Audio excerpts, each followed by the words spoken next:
Hello friends, welcome to Coding Garden with CJ. Welcome to an intro to React with TypeScript. It's more so an intro of the combination of the two. And Shorsey Web, thanks for the 26 months. So I am going to assume that you have written React before in the tutorial today. I'll talk about that more when we get there. But this is basically going to be how do you sprinkle TypeScript types onto your React stuff. But welcome in everyone to a Monday stream. Let's do it. No, what is try Wilco? What is that? Increase your engineering expertise and advance your career by acquiring, practicing, and mastering new skills in a real-life tech stack. Huh. Seems cool.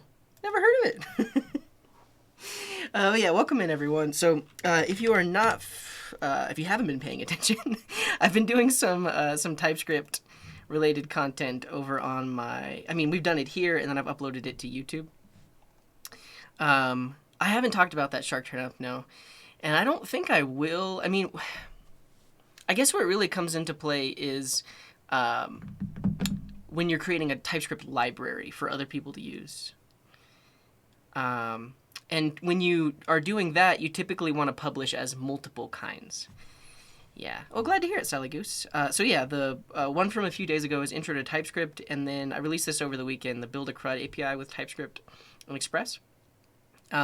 So today, the first thing we're going to do is build a basic React app that talks to the Reddit API just to introduce TypeScript into a React app. And then we're actually going to build a client for this CRUD API. It'll be a separate app. But I want to talk about the TypeScript concepts first before we dive into the client app for this CRUD API. Because that is probably going to be more about a tutorial on React query. I guess it's called a TanStack query now. This is like the de facto, well, one of. There's also SWR, but this library is for making API requests and caching them and doing all the stuff you'd want to do with API requests. So we're going to use that when we build a client for this CRUD API, but we're not going to use it for our basic TypeScript introduction. So yeah, and BTRSL, thank you for the 4-month resub, who says, you're the best. I appreciate it. Wilco's from Israel. That's cool. Yeah, and Shark Turnip is saying, I'm running into some issues where a library I want to use is only available as ESM, and it's really annoying.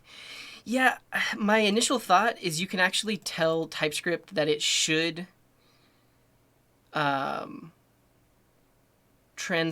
node modules, something like that. I don't know exactly what you'd have to do, but that's the thing. I've only ever used RxJS like once, and that was in an Angular app. So yeah, and welcome in, it's Shalman from Brazil. Hello. So that's the plan for today. We're going to start by generating an app. We actually are going to set up ESLint and then do the basic TypeScript stuff. So let's say hi to everyone and then get right into it. So this is going to be similar to the streams we did last week where I'm going to go into focus mode and just try and teach the thing. We're all going to learn together, and then I'll take breaks in between topics so that you can ask questions or ask clarifying questions. Though I will put a little bug in your ear. Anyone here that already is familiar with React and testing React, do you know of a good resource that talks about testing with vtest and React Test Renderer? And I guess you would also need like JS DOM or like Happy DOM or something like that. All of my testing experience is with Jest and Enzyme. And the last React test I wrote was like over a year ago. So like people are doing new stuff and I haven't really found any good resources yet. So if anyone has any good resources on this, let me know because we might actually add tests while we're building out the CRUD client later on. Yeah. Welcome in, Emo Sapien from the high desert of Nevada. Cool. So let's say hi to everybody. If you want me to say hi to you, you can.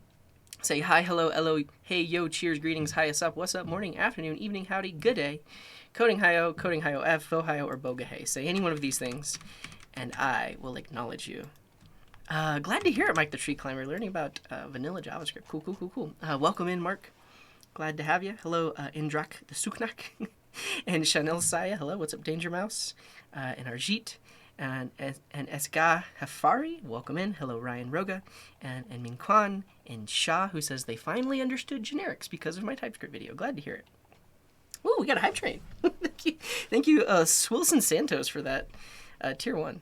And Demerka, hello. What's up, Cesar? And Sam Can't Code, and Pablo, and Tactical Spartix, and Kev Lee, and Cia Leo. What's up, Hash, and Vulturebike, and Limeoats, and Jordan the Coder. Hello, hello. Oh, it's been a year. Welcome back. Glad to have you.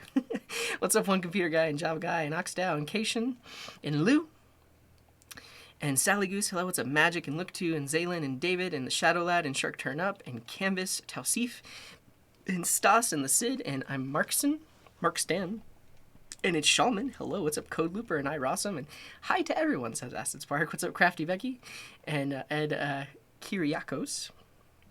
Just when I need to procrastinate a little, right? I'm glad you're here, Ed. What's up, Goofer, and Emo Sapien, and Hip Gamer, and Mike the Tree Climber, and Robsnor, and Oxneo, and Sunny, and Sneak. Cheer 100, cheer 100, cheer 100, cheer 100, cheer 100. Daily Walk, thank you very much for the 500 bits. C. Nikolov, I said your name wrong. Welcome in. And hello, Justine, and Kung, and the Mixu, and Time, and Root. So happy to be here. Glad to have you. What's up, Sledge Dog, and Android Paul, and Eyes, and Funny Boy. Hello, Calvera, and Blank, and Musmo, and Mark Boots. Welcome in, friends. Glad to have you here. Corgo 100, Corgo 100, Corgo 100, Coding Cheer 100, Coding Cheer 100. Thank you, David, for the bits, and thank you, Kev Lee, for the 5 gifted. You're too kind. That all came in very quick, and I appreciate it. But welcome in, Balry, who says, new here, Java developer with severe imposter syndrome. Just know that nobody knows what they're doing. Everyone's just trying their best. As long as you try your best, Balry, you got it. Yeah, but thank you for all the bits. Thank you for all the gifted subs. I appreciate it. Yeah, so we're going to be learning TypeScript and React today. That's the plan. That is the plan. Okay, does anyone have any good resources on testing with React? It doesn't necessarily have to be vtest and React Test Renderer, but this is the latest stuff that people are using. Yeah. We're not doing Svelte because we're doing React. There's only so many hours in the day. React is a lot more popular, and a lot more people want to learn React and learn how to use TypeScript with React. We'll probably do something with Svelte eventually. I actually don't know what the TypeScript support in Svelte is like. I think you can do it. I don't know, though. But yeah, Acid Spark. So I'm hoping that I can get here, because so these are going to be 2 separate apps. One is just going to be a fairly basic app that demonstrates TypeScript with React, and then once we finish with that, my plan is to build a client for the API that we built last time. And when we build this client, the plan is to use TanStack Query, which is React Query. They've rebranded, but this is React Query. So the plan is to use that, but I mean, you know me. I'm really bad at estimating, and this could take me 4 hours to do the basic app. But my plan is, like, if I start the CRUD client, I'm gonna finish it today. Like, if I start it. So it's really a matter of if I start it. And when we use that, we will use TanStack Query. I don't know if TanStack does other things. Yeah, it's just the creator of React Query, Tanner Lindsley. So yeah. Oh wait, there's a TanStack router? Should I be using this? It's in beta. I'm going to be using React Router today. That was my plan anyways. I don't know. Yeah, I don't know. It'd be interesting. I'd be interesting to see how Wilco teaches stuff. I'm not familiar with gRPC. I've heard people mention it before. Yeah, and, well, see, Cypress is for end-to-end testing. I want something for unit testing. I've only tried Flutter a little bit. I don't have a ton of experience. Yeah. No one has succeeded in getting Cypress working. Well, that's unfortunate. Node has its own testing library. Because we're dealing with React and TypeScript, we would need to use something in that ecosystem. And Anonymous Gifter, thank you for that gift over to Sid. Much appreciated. TypeScript in Svelte is pretty good. That's good to hear. Good to hear. Enjoy deleting those test files. Yeah, Vue has really good support for TypeScript. So that's after we finish this app, That's the next thing we'll show, but I probably won't get to that till like next week.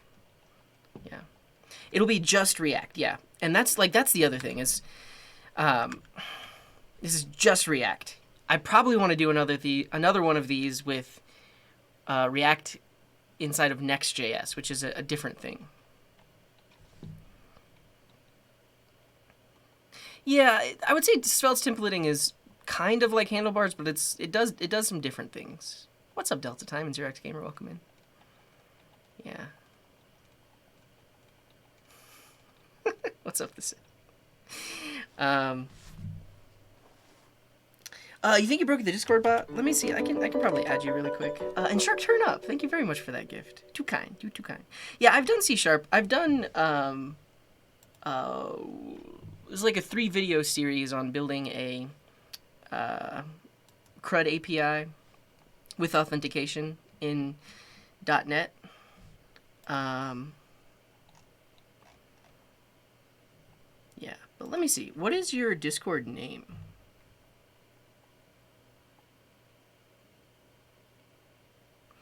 Yeah, I agree, Tunfire. I mean, I'm an English speaker, and I confuse the two when I'm speaking. Next.js versus Nest. Nest? I don't know. But Nest is all about APIs. Next is about server-side rendered React. Yeah.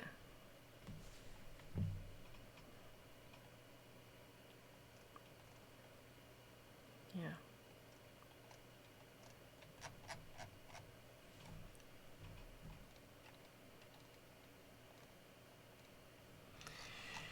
What's up, Terrawad? It's been a while. We didn't see you this past Friday, I don't think. Anyways, but welcome in. Welcome in, welcome in.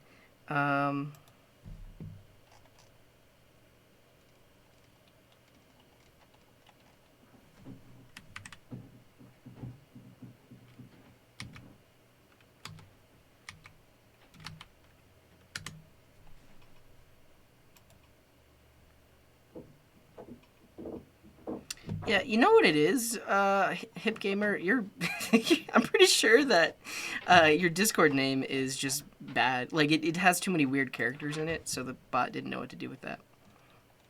I'm guessing you did that on purpose, though. Let me add your role.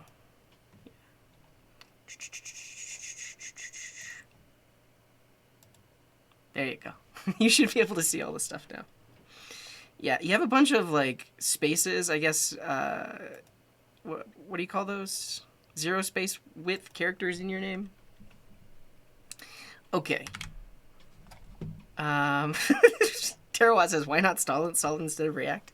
I realize that you may not be joking, but I also think that you're joking. You didn't put kappa on the end of that.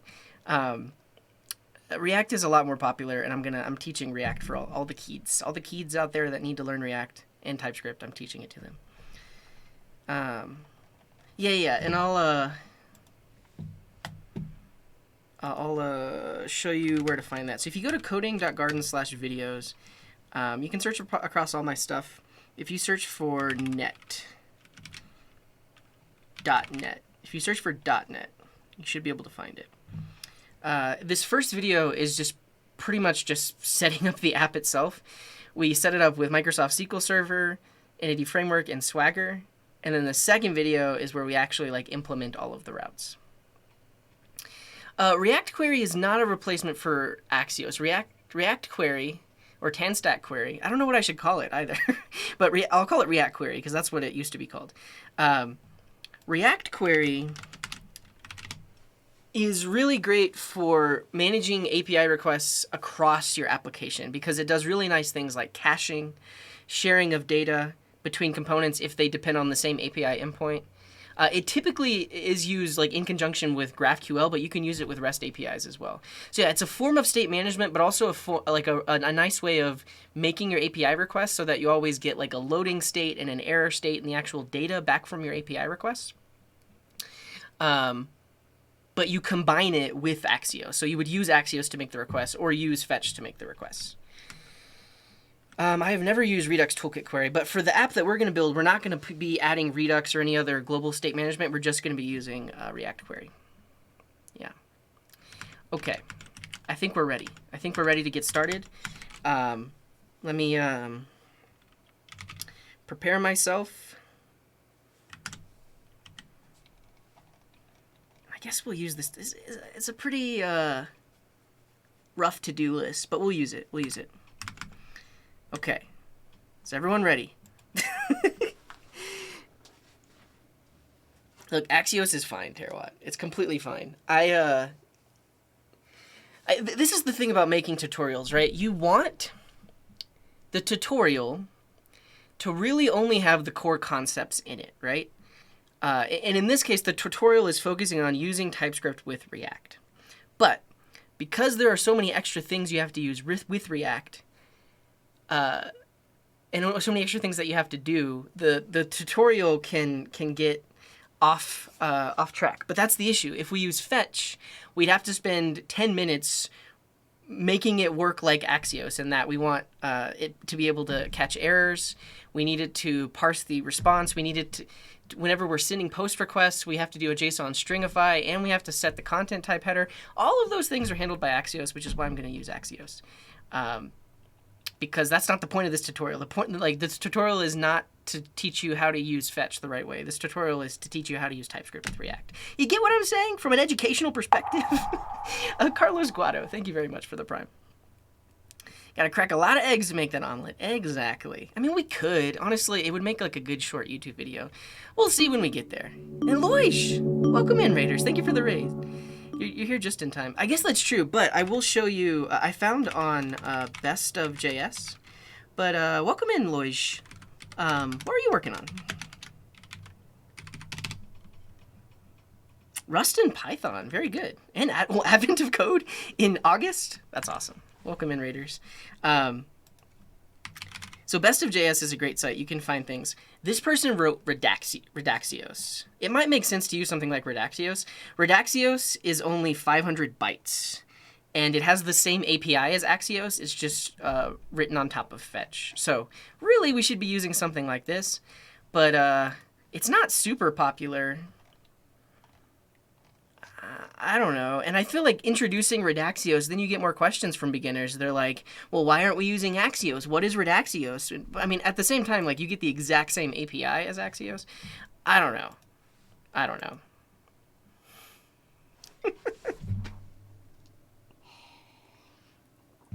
Oh, Redash is the new Lodash. Okay, so welcome in, Raiders. We're about to teach TypeScript with React, and we're just getting started.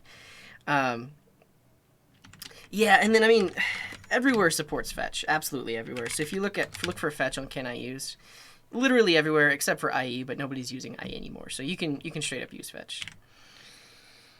Yeah, it is true, though. So, like, if we write our own little fetch wrapper, then we don't have to install a library, but we did have to write our own little fetch wrapper. Regardless, let's get started. But actually, before we get started, I want to fix my chatbot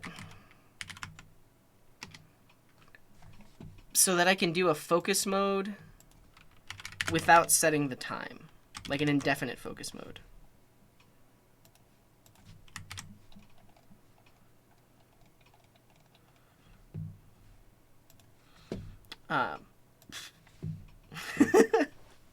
So this is my little chatbot.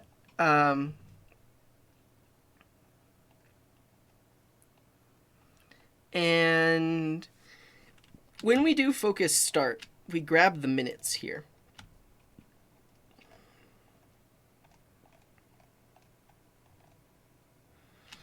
No, I got rid of status messages because Oscar found a really easy way to break it. And so now they're just disabled until the next time we work on it.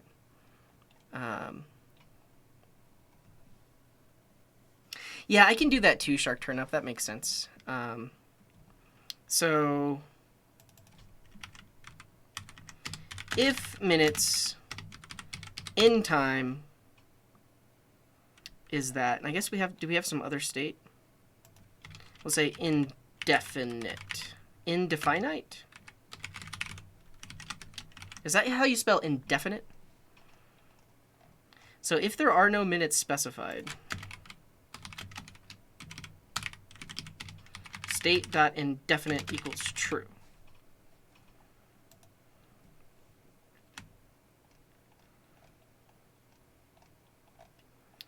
And then I probably want to refactor this into a function like get status message. Something like this.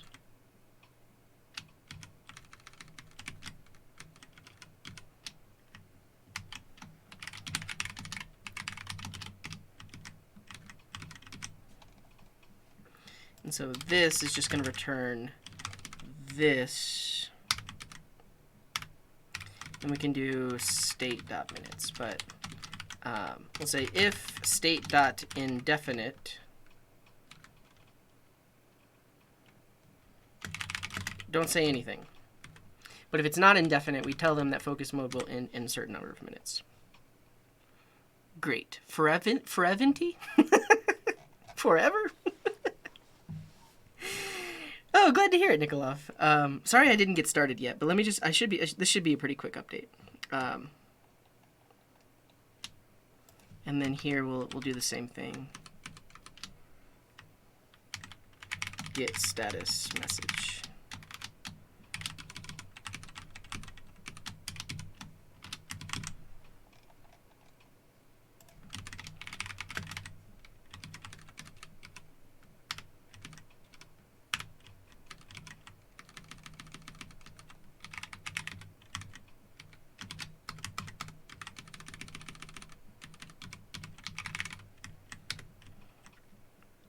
I didn't call get status message in the template string?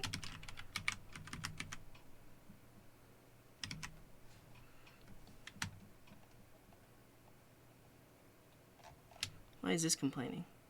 Identifier expected?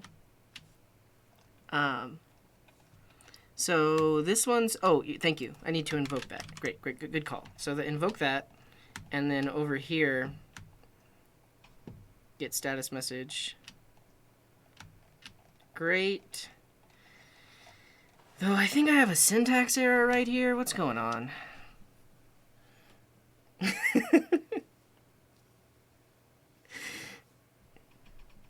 Oh, thank you, Beckenho TV. You're watching me on your TV. Hello, living room or bedroom or wherever you are. Okay.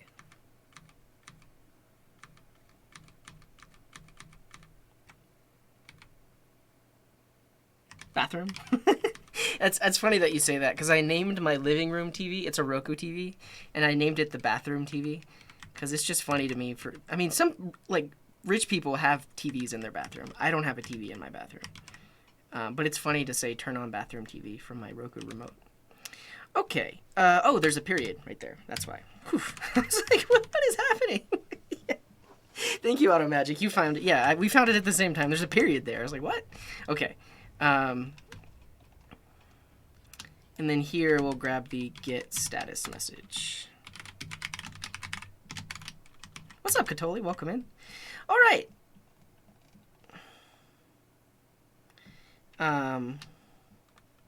So if state.indefinite or minutes is greater than 0, say that I'm in focus mode. And then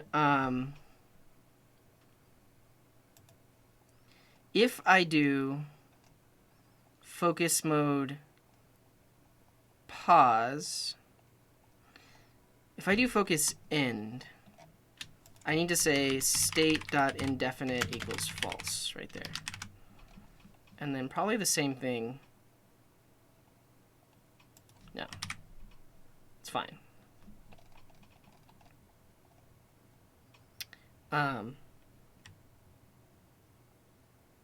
Cool. Should work first try. Yeah, it's definitely going to work first try. Though I need to open up my to-do really quick.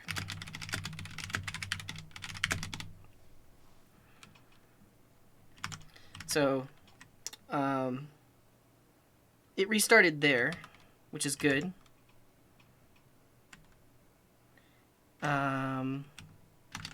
And now we should be able to do focus start with no time.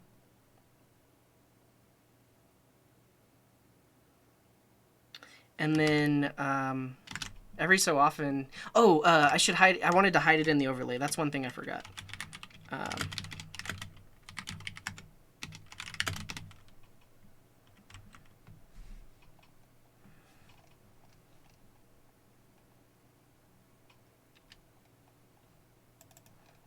Where is update milliseconds? Every minute. Okay.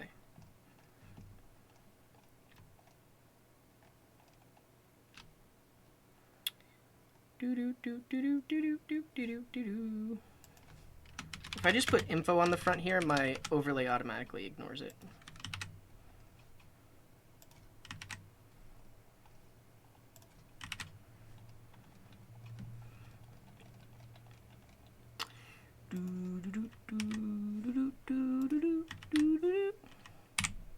Cool. So yeah, it showed up there. The bot should have restarted.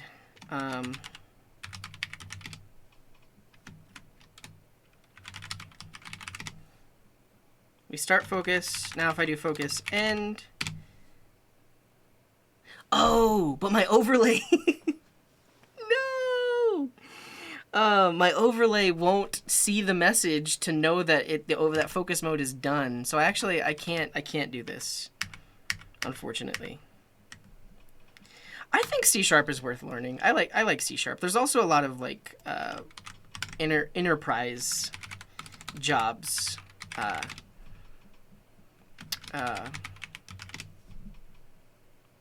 That use C# and .NET. Okay, I think we're ready now.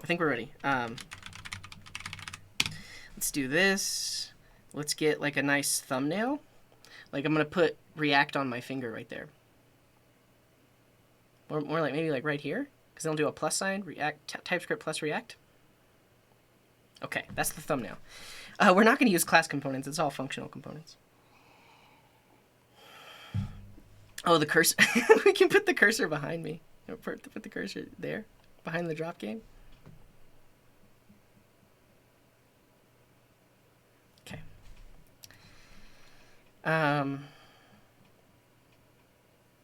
Oh, that's a good call, look to. Okay. Yeah. We can do this right here. CJ is in focus mode right now and not responding. That's the one that keeps happening and showing up in the overlay.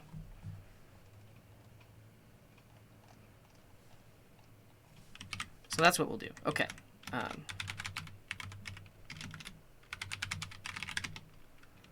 Welcome in, Emil. We are just getting started.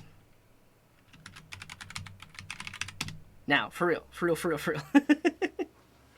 Yeah, that's totally fine. You're allowed to hang out here. We're just getting started. You were here just in time. Perfect timing. Okay. Hello, friends. Welcome to Coding Garden. In this video, I'm going to give an introduction of React with TypeScript. So this is not an introduction to React. It's an introduction to using TypeScript in React. So before this tutorial, you should already be familiar with building React apps and basic React apps. And you should already be familiar with the basic concepts of TypeScript. So if you look on my channel, I have this intro to TypeScript video. It'll be linked up here and in the description. Be sure to check that out if you're brand new to TypeScript, because all of the things we're going to be talking about in this video, we cover in that video. So be sure to watch that first. All right. First thing we need to do is to generate a React app. There are a lot of ways to do this. You could use Create React App. You could even use Next.js. We're going to use Vite. Vite is a... Oh, man. Pause. I accidentally closed my Firefox. I thought I had... Thanks, Terawatt. Nice content. I thought I had worn on clothes in here. Confirm before quitting with Command Q. You know what? I might have pressed a keyboard shortcut in my app switcher. Oh well. Here we go. Oh, the chroma's not okay? Do you mean my blue screen? Oh, I see it. Okay, I was like, where? That's not it.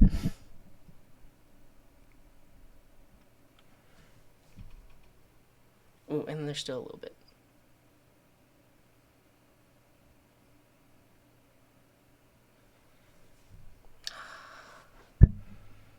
There's no winning. It's a crack in the wall.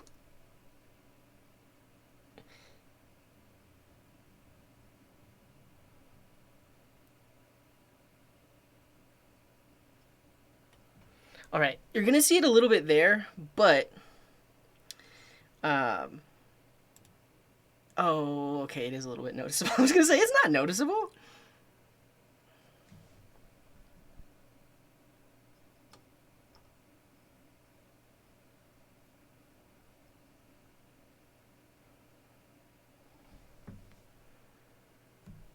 How's that? How's that?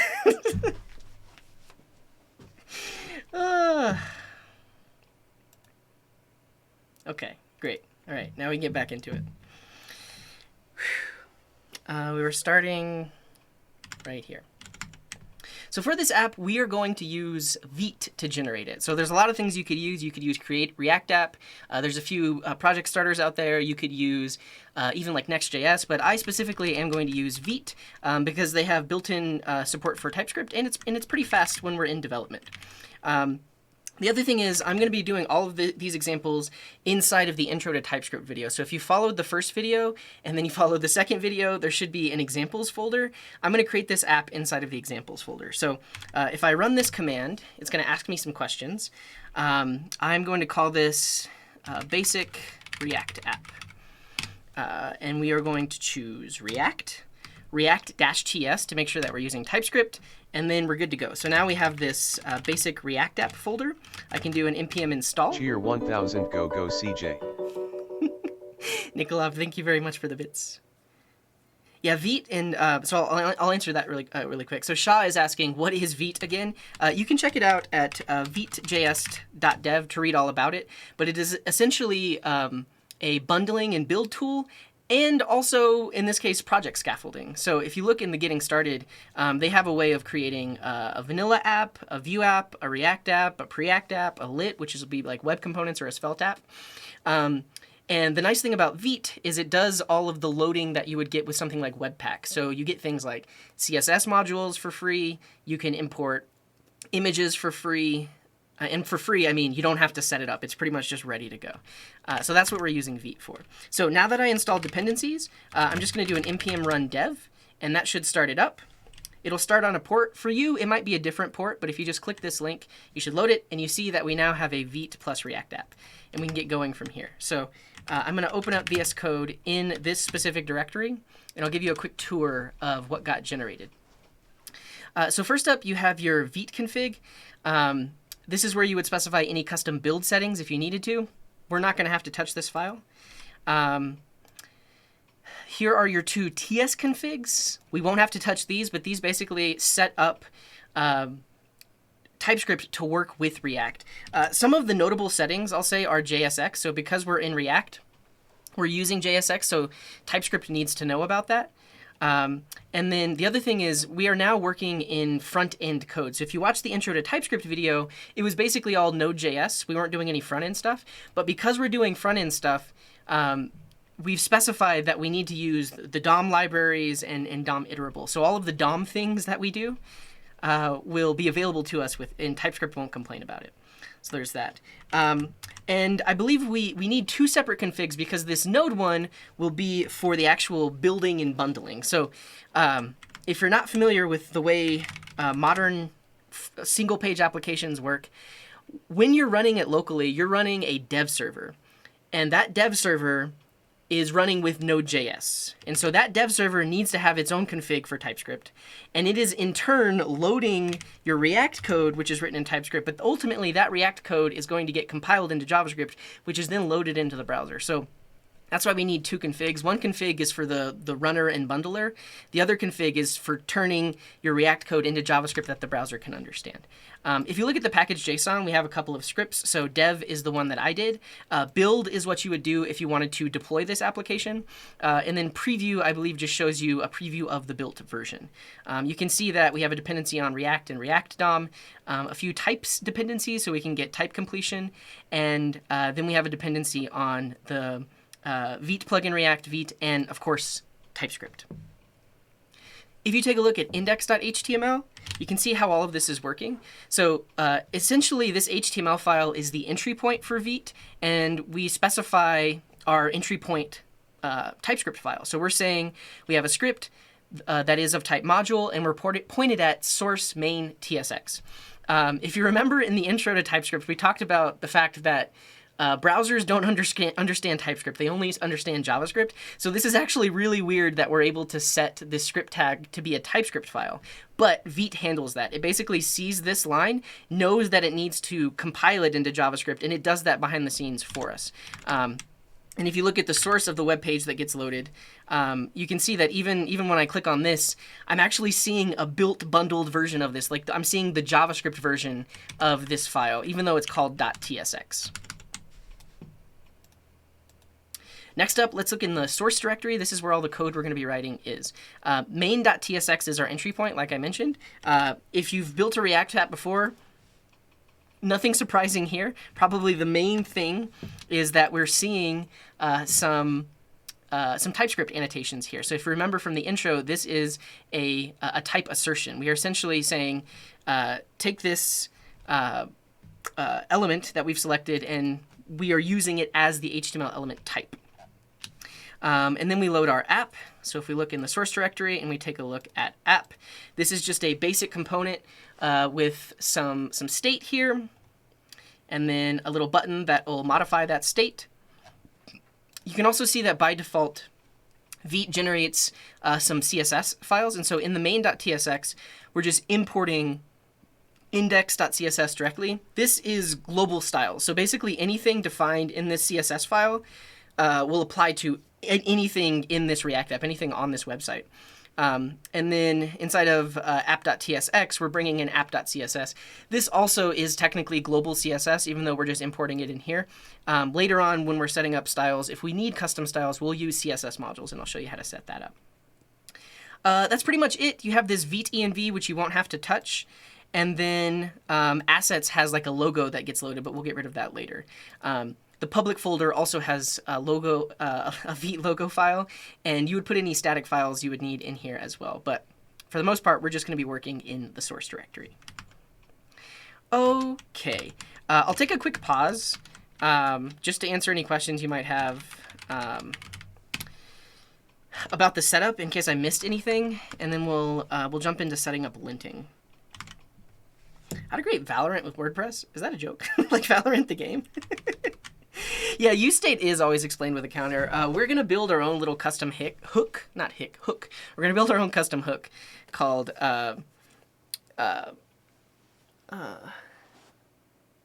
useFetch. And it will basically be like a dumbed down version of React Query. Honestly, though, when we do that, we can reuse it whenever we do the thing later. So maybe we won't install Axios. Maybe we won't. Yeah, so this will be in the video. Limotes has a good question. What's the difference between source assets and the public folder? The idea is any assets in here will be run through the Vite bundler. And so you can have plugins that do things like minify SVGs or minify images or resize images. And if you put them in the assets folder, they are accessible to the build process. Whereas if you put them in the public folder, they are just copied over to the build. They actually don't run through the build process itself. So if you need to run some custom transformation on your assets or on your static files, you should put them in here. And if you don't, you can just put them in the public folder. Yeah. Emit decorator metadata. Was this in here? Experimental decorators, ES module interrupt. We do have ES module. Oh no, we have ES module interrupt false. Huh. Yeah. Yeah, and so I'll mention this. So Bathing Ape Supreme is asking, is Vite sort of like Webpack and Snowpack? Yes. So in the world of JavaScript, there's been a lot of bundlers and a lot of various tools. So Webpack was probably one of the most popular for a long time. Before that, it was Grunt. Before that, it was Gulp. Before that, it was Grunt. And then these days, Webpack is pretty popular, but Vite is pretty much taking over because it's kind of like zero config. You'll notice that like our config file is super simple. I guess the latest version of Webpack also had a super simple config.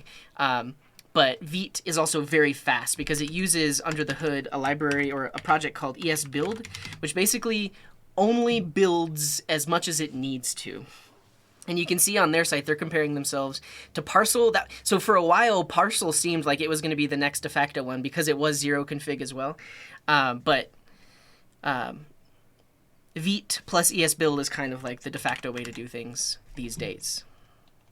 Yeah. No, Vite, and that's the other interesting thing. Vite is for it's not just a Vue thing. So Vite was created by the creator of Vue.js, but Vite is for any sort of front-end app.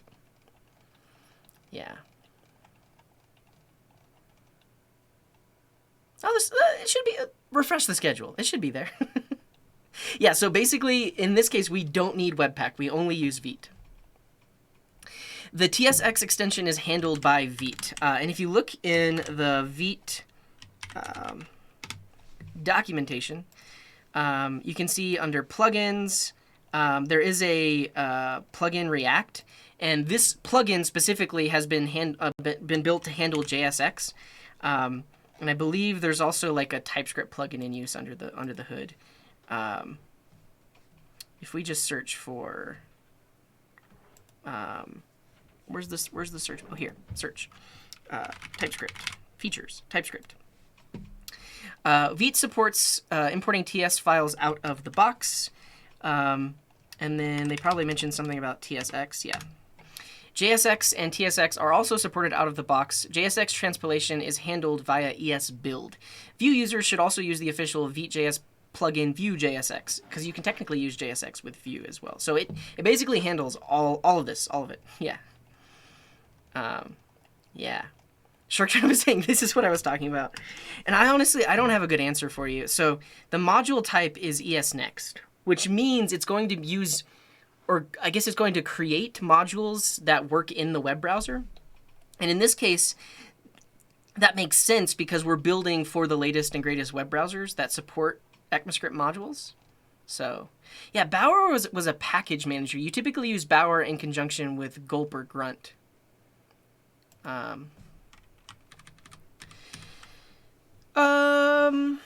I don't know what to tell you, NFG Codex. I'm actually pretty new to Vite as well, but I will say that, I mean, because you're working on front-end stuff, you shouldn't be importing Node stuff with Vite, right?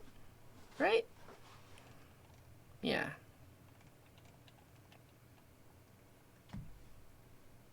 Yeah, it's true. Like that. I mean, Vite coming out and being so fast is forcing all the other things to be fast as well. Yeah, and then Vite uses rollup under the hood. So Vite is basically like a combination of rollup and ESBuild, but they handle all of the configuration for you.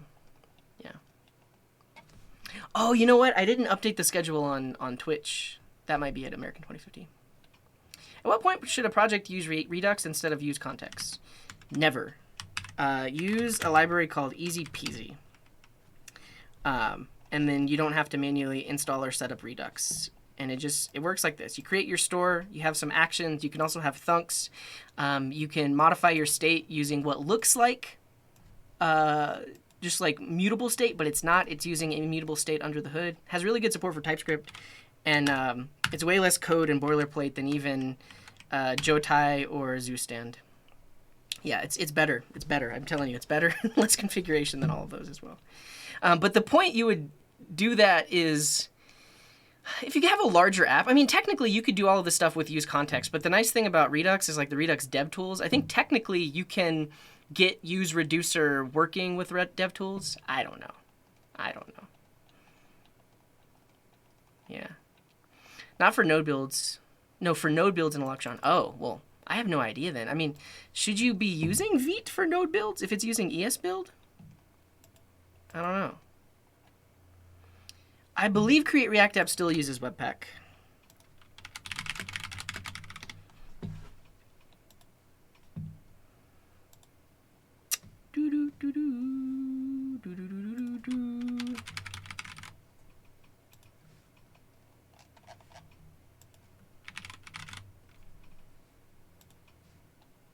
Yeah. It says it uses Webpack, so yes. Yeah. Oh, I see. So if it works, yeah, it's interesting. I don't know what Vite is doing. ZooStand is fine, but easy peasy is better. Because even ZooStand, you still have like these setter functions. I've never been a fan of like immutable state and having to create copies of your state. It's not intuitive. It is more functional, but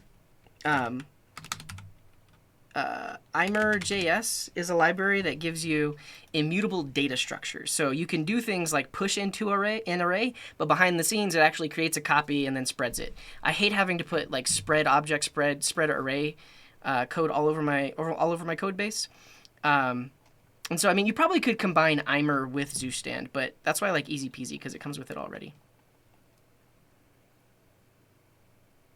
Yeah, I use a website to generate the tokens. There's like a Twitch token generator that I use. I mean, it has been a year since I last started up a project with easy peasy. I mean, they committed in February. They only have 57 issues open. Seems fine. I've built 2 really large React apps with easy peasy, and coming from Redux with Redux sagas, the code was just so much cleaner and simpler. Yeah. A thunk is an asynchronous action. That's how I think of it. There's a more functional programming explanation of it, but basically you have an action that needs to do something asynchronous, so it can't immediately like commit to the store. It has to wait for that thing to be done. Yeah. It's true. It's true. Yeah, we looked at Tari once. It's not for me. It's not for me. The rule is never use create React app. I think it's fine. I think there are some developer influencers out there that talk about like you should never use create React app. It's fine for simple apps. I mean, I think these days you would just use Vite instead of create React app. I don't know. I've talked about easy peasy in the past. If you check out videos, React with easy peasy. Yeah, and I think I compare. I believe in this video I actually compare easy peasy and ZooStand and a few other things. Yeah. Cool. All right, I'm declaring chat bankruptcy, and I'm going to stop answering your questions because your questions are off topic. No offense, chat, but I've got some teaching to do. So here we go. All of that stuff about Vite versus Webpack, it's not going to make it into the video because it's not important for learning TypeScript plus React. Here we go. Here we go. Boom. We talked about the app layout. Now we're going to set up a linter. Well, how do I say this? Let's take a quick breath. So that's the basics of what you get with a Vite-generated app. Now let's set up a linter. Now this step isn't required, but ESLint is a great tool that really helps us out in making sure we write consistent code. And so my first resource for you is the React TypeScript cheat sheet. So if you go to this website, they have tons of great resources on how to use TypeScript with React. We're going to be referencing this while we're building our app. But one of the first sections is on setting up a linter. So we will do that. So you can see that we need a dependency on TypeScript ESLint, ESLint plugin, and TypeScript ESLint parser, and ESLint alone. So this is adding the dependency with yarn. I'm just going to copy this command and then add it with npm instead. So if I paste this in and change it to an npm install -D, that's going to install all of those dependencies. Great. And then now I'm actually just going to copy this example config file. So we could run ESLint and ESLint init, and it would ask us questions about our style and such. But I'm just going to go with their example one just to get us up and going. So in this folder, I'm going to create a file called .eslintrc.js.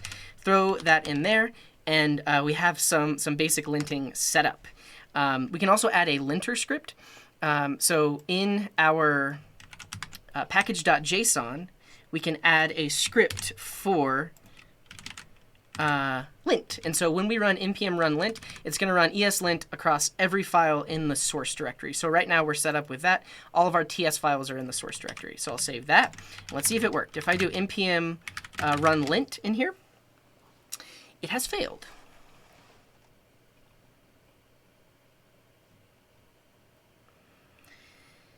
Require of an ESM module failed. Is this what you were running into, Shark Turnip? We'll fix this. Require of ES module. ESLint RCJS is treated as an ES module as it is a .js file whose nearest package.json contains type module, which declares all JS files in that package as ES modules. If I look in here, I do have type module. Okay. Instead, rename to end in CJS. Change the require.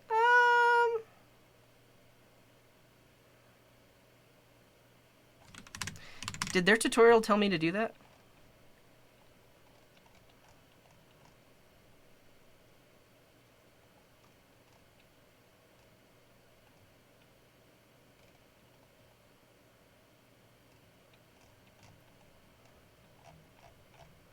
So here's the thing. If I call it .cjs or .mjs,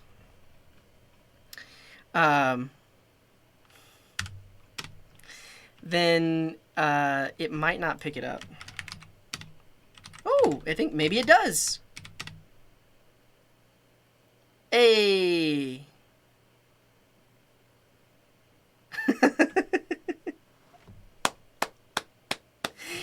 All right. Let me redo that, and then we'll add it to the tutorial.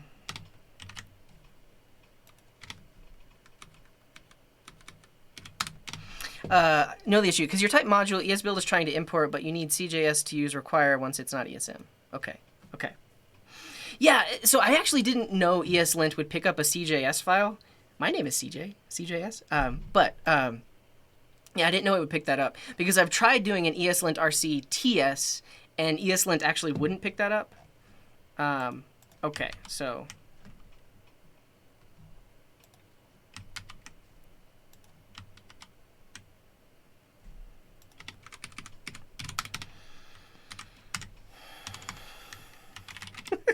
Common Java is my name. Your name is CJ Catoli as well? Oh, no, or you're just saying what I said. My last name does not start with an S, no. Okay, let's edit this in there somehow. So the tutorial told us to create a .js file. However, when I try to run lint, we get this error, this big ugly error. And they gave us the solution right here. Rename ESLint rc.js to end in CJS. So CJS stands for Common JS. And we have to do that because we're using ESBuild. So if I rename this ESLint file to CJS, we can see now we're getting editor support. And this is actually, these are ESLint errors that say, hey, you should be using single quote. And so if I now run the linter, we also have this warning about the fact that we're using TypeScript version 4.82, and TypeScript ESLint wants us to use version 4.8. We're not going to worry about that warning, but the linter ran. And right now, we told the linter that it should only look at files in the source directory based on the TS config. Wait. Oh, no, never mind. We did it. Let me say that again, because we did it over here. If we run ESLint without that, what happens? Okay, let me say that again. And La Street Lamp, thank you very much for the prime. Yeah, I'll run it with fix in just a second. Though that's the issue though, is it will not look at this file because we told it to only look in the source directory, which is fine. Okay, I got to figure out how I'm going to edit this into the video. So we talked about this is working. We ran the linter. You'll notice that the linter actually didn't detect any errors in here, and that's because in our package.json, our linter script is only pointing in the source directory. That's fine. We're not going to touch this file very often, but inside of VS Code, if I do Command-Shift-P and then do ESLint fix all auto-fixable problems, that'll do that in this specific file, and then you can see it converts my double quotes into single quotes and different things like that. So we're good to go with the configuration file there.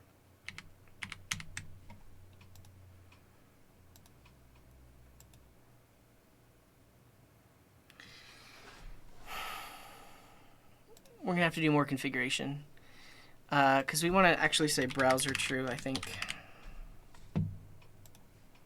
Yeah, because now document is a thing. And then also, I want to require semicolons.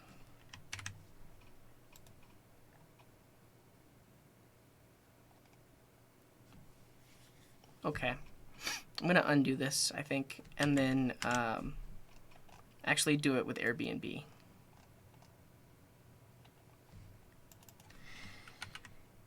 So maybe I'll do this config instead. The only issue is this config is going to require like 4 other dependencies that they're not listing for me, so I have to figure out what those dependencies are.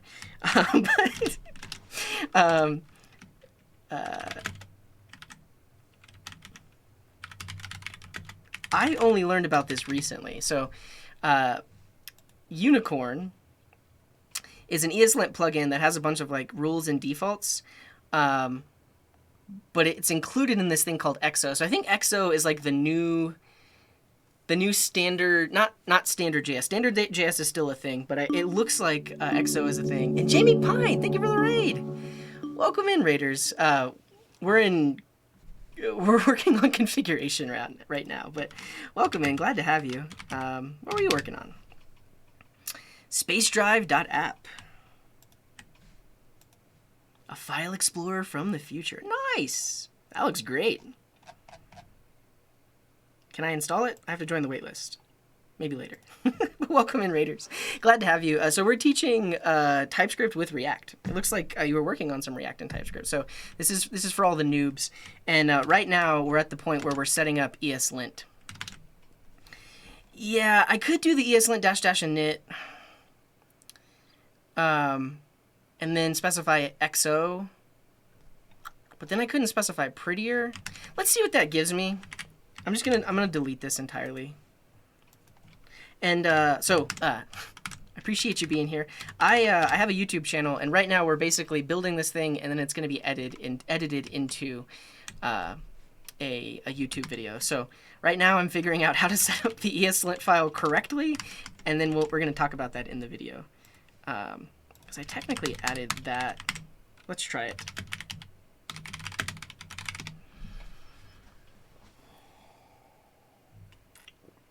Just check syntax, find problems, enforce code style. We're using imports and exports. We're using React. We are using TypeScript. We're running in the browser. Let's use a popular style guide. We'll use EXO. And we want our config file in the JavaScript format.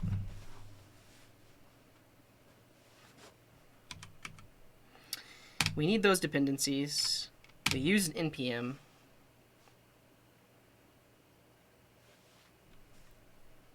Great. Oh, it was smart enough to generate a .cjs as well. Okay, now, does it require semicolons by default? Yes, it does. That's what I like to see. And that is one of my code opinions, is that I like semicolons. I like semicolons in my JavaScript.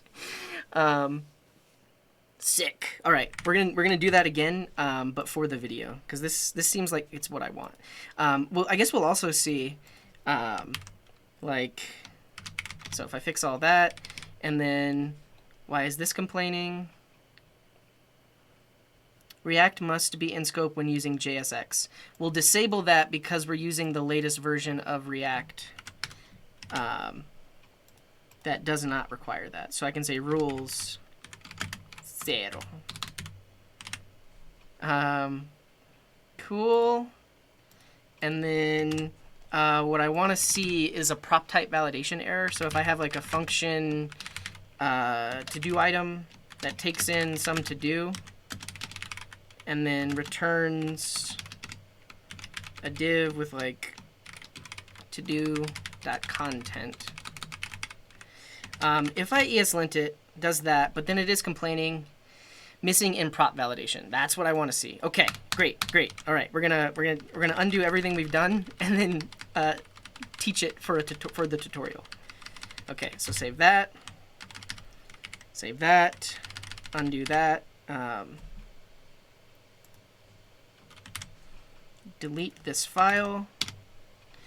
And then in our package.json, we're actually going to get rid of all of these. And these, yeah, so it uses TypeScript ESLint by default whenever I run that command. I saw somebody linked to TypeScript ESLint's website. We should be good there. I'm going to do a clean install. And we'll go from there.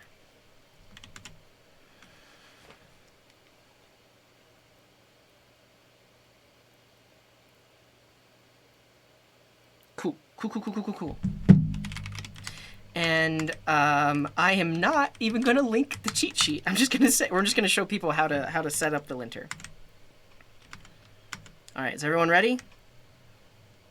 Here we go. So the first thing I want to do is set up ESLint. So that's going to make sure that we're writing consistent code. So the ESLint config I like make sure that I'm using semicolons, and we'll also add some nice defaults when we're working with TypeScript to make sure we're using types in all of the right places.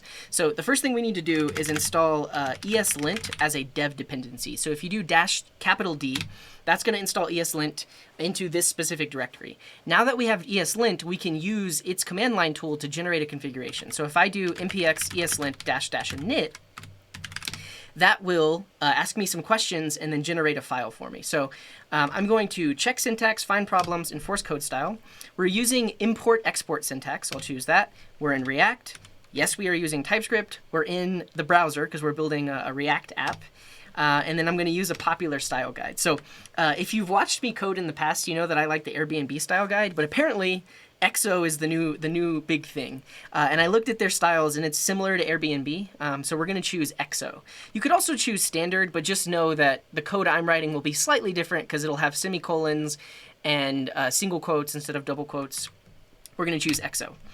We'll choose JavaScript, and it will tell us that there are a bunch of other dependencies we need in order to generate this config, and we're going to say yes on that. And I'm specifically using npm. You can choose yarn or pnpm depending on what you're doing. So after all of this is installed, we should also get a config file. So if we look in the directory, now we have this ESLintRC.cjs, and it has all of our settings. And specifically because it extends this EXO pre-configured rules, now we have things like requiring semicolons. So you can see when I go into main.tsx, it's like, hey, you're missing a semicolon. Hey, you're missing a semicolon. And then also, like, if I tried to declare a string name in double quotes, it's going to be like, hey, you should use single quotes. So that's what ESLint gives us, is some rules about how we write our code so that we're more consistent. But now I wanna fix all of this. So because you can see the generated code by Vite doesn't have semicolons anywhere. And if we look over here in app.tsx, it has some issues as well. It's also has a one space tab instead of a two space tab. Well, actually, no, it uses spaces instead of tabs. The EXO config actually uses tabs. We're not going to argue about whether you use one or the other. I'm just using this config, which does that by default. So if I go to my package.json, I can add a linter script. So right here, I'm going to add lint. And then I'm going to specify ESLint, and then I can tell it where to lint my file, where to look to lint my files. So I'm going to say src /src /star/star.ts. So basically look in the source directory for any TS files, and then also look in any directories below that. That's what these extra stars do. And that should run ESLint against all of the files, and then print any errors if there were any. So now if I do npm run lint, all of those errors we saw in the editor should be, man, we were on a roll. Okay. React version not specified in the ESLint plugin React settings. What if I just run it without that?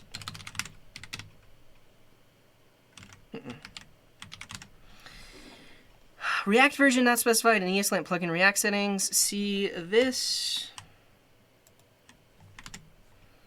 And then do not use a / reference for Vite CLI. Use import style instead.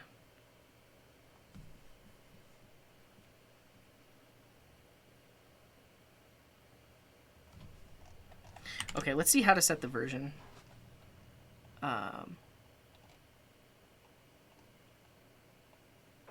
Version detect.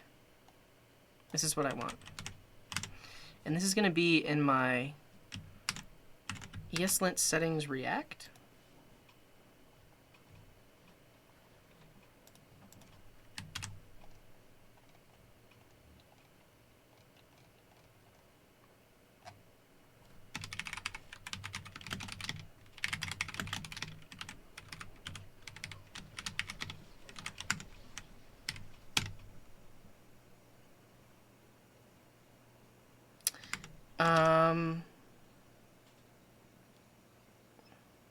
Oh, I want TS and I want TSX. Yeah, you are totally right. You're totally right. I guess technically I want TSX files and TS files. Let's just specify TX and see if we get all those errors. TSX. Yeah, this is what I want to see. And then I believe we can specify both like this. Oh, thank you, Terawatt. I appreciate that you make fun of me, but you also help me. That's the way to be, honestly. Like, you can make fun of me, but if you're helpful, great. Okay. Let's start over here, because I'll explain why we added that and all. I mean, yeah, make fun of me. Like, you troll me. You troll me. You use a lot of kappas. It's not a bad thing. I appreciate it. Like, it's tough love. I appreciate it. Okay. Does everyone know what I'm talking about? Everyone sees Terawatt, right? Yeah. Okay.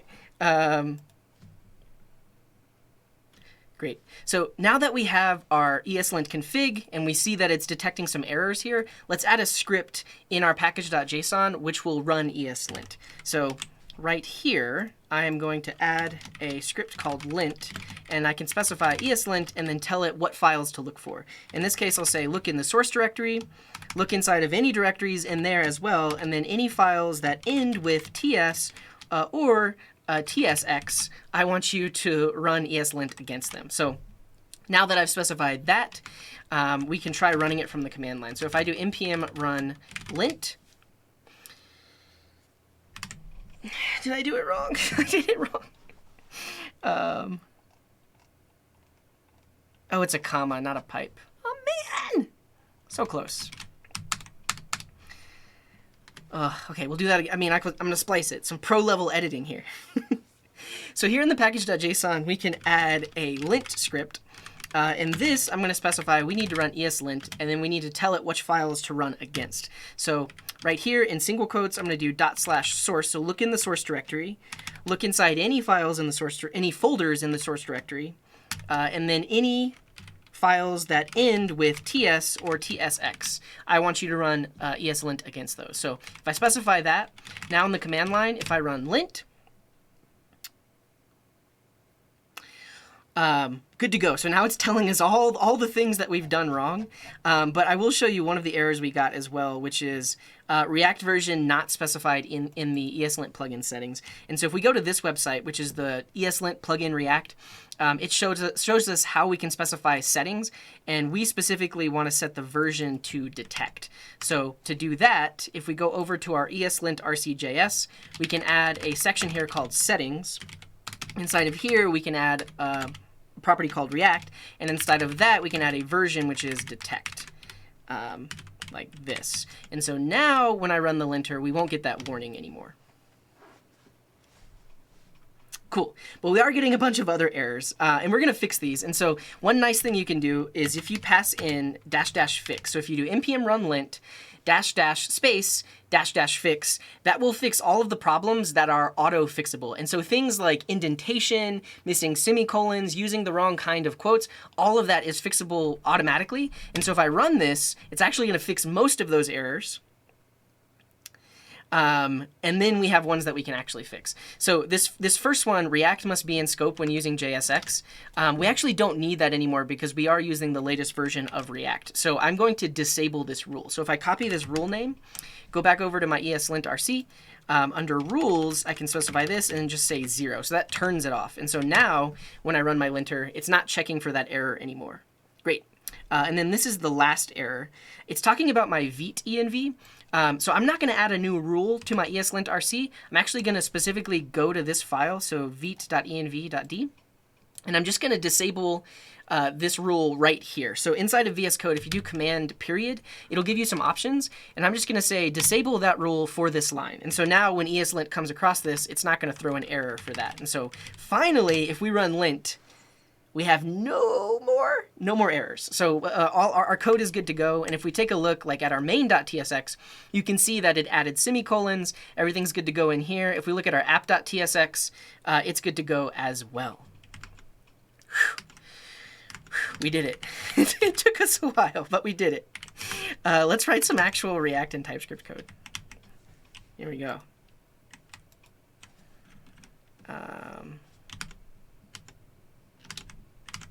Woo! Woo!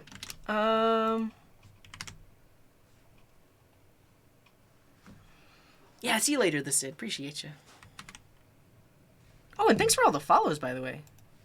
It's huge. Thank you. That's awesome. And again, thank you, Jamie Pine, for that raid. Any raiders still here? I appreciate you if you are.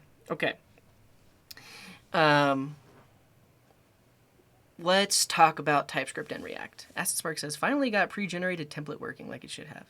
Oh, you mean I did. Yeah. I mean, honestly, it would be nice if Vite created this with ESLint, but I think it was worth talking about because that could even just be like a standalone thing. I think so. The other nice thing about YouTube these days is that I can add timestamps. And so if you look at this hour-long video, that seems pretty daunting, but if you look at the timestamps, you can see like, oh, I am just interested in like objects and interface, or I'm just interested in generic. So you can click the timestamp. All right, next up we're going to talk about generic. And so I can do a similar thing with this video where I have an ESLint setup, and then people that want to set up ESLint can just go to that. I don't know. Welcome in, Elvis. Glad to have you. Have you seen the Elvis movie? I did. It was fine. Let's just talk movie reviews really quick. Can I search Rotten Tomatoes from DuckDuckGo? Not Elvic. I spelled the wrong thing. Elvis. They knew what I was talking about. So I'll say, as a kid, I was a huge fan of Elvis. I had an Elvis doll. I used to have Elvis on tape, and I used to sing along to it. I was a big fan of Elvis. And this movie, like the set design, the costume design, just like they really transported you to that place, and it was great. And Austin, the actor that played Elvis, did a fantastic job. The one thing I didn't like about the movie was Tom Hanks, and that is like the worst because like I like everything that Tom Hanks has been in, but the character he played was just so hokey and cheesy, and any time that character would show up, it really like took me out of the immersion of the story. But other than that, like the things we're capable of doing these days in terms of like digital effects and everything else, like is kind of amazing because like I don't know, the set design, the costume design is fantastic. Oh, you have an IMDb command? And welcome in, Alka. It's like yeah. Oh yeah, the link for the cheat sheet. Right, yeah. Yeah, we could add that. I'm not going to, but yeah, that's actually a great thing. You would want to add Husky to prevent you from committing if your ESLint is not set up right. I think timestamps or a playlist is more advantageous. The thing about a playlist is then you have multiple videos with lesser overall views on some of the videos because they're not as important. Whereas if you have a longer video, then people do have to click through it, and that increases the views all on one video. So I would go with that. Yeah.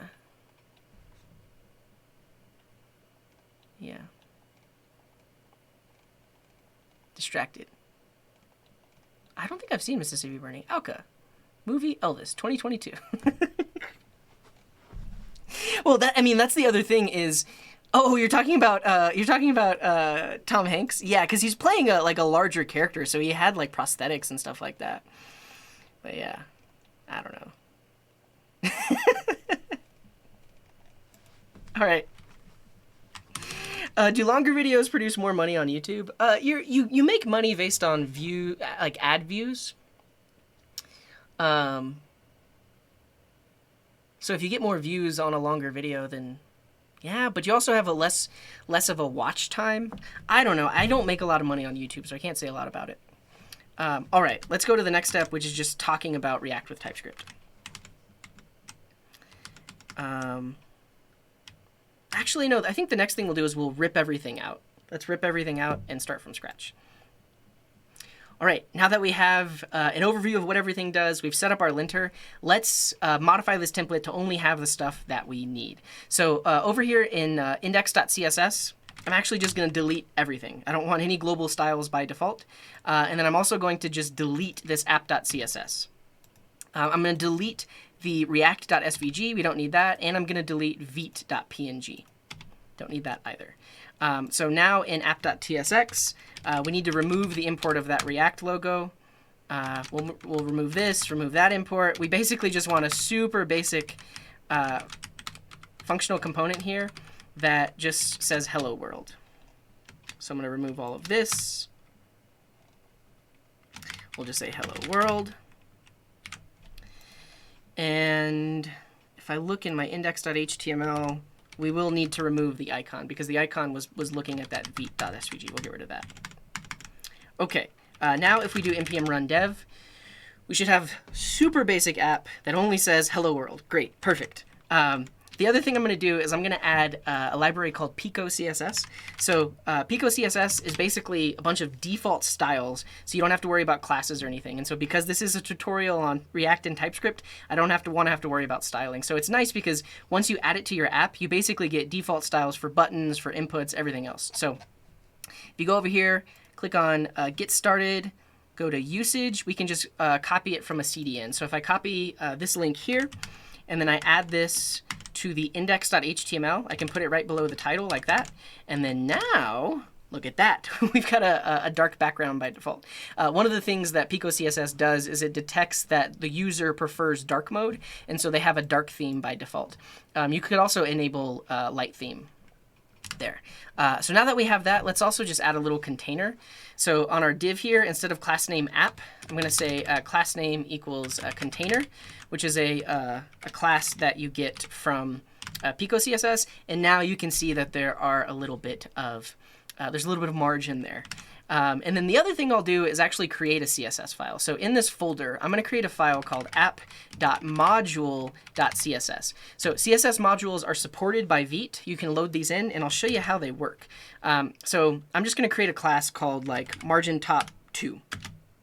And this has margin top set to 2. And now if I want to use this class, I can import in my CSS module here. So I can say import styles from, and then do app.module.css, like this. And now all of those styles that are defined are accessible on this object. Yeah, I don't know what I have to do to get autocomplete, but regardless.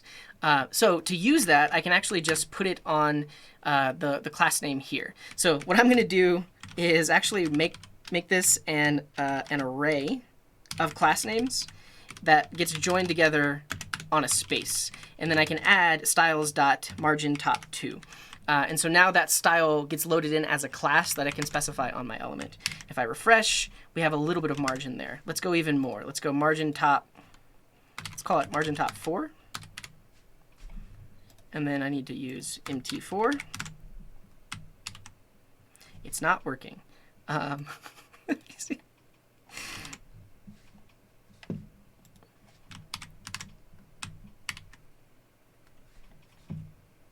Oh, I mean, what? Yeah, what am I doing? Just the number 4. For what? let's just start that over. Also, I think for a second, I'm going to research how do I get autocomplete of CSS modules. Let me figure that out really quick. Yeah, for what? I swear I know how to write CSS like that. That's way too much. We want 2. And then over here, we'll do 2. I'm curious if I have to install an extension.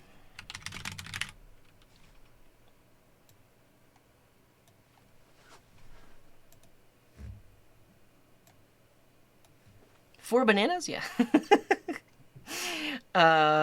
Extension for CSS modules, which supports autocomplete and go to definition.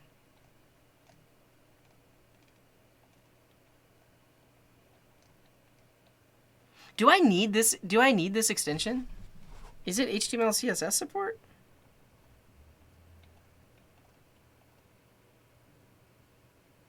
Oh, good call. Good call, Terawatt. I think that's what I need.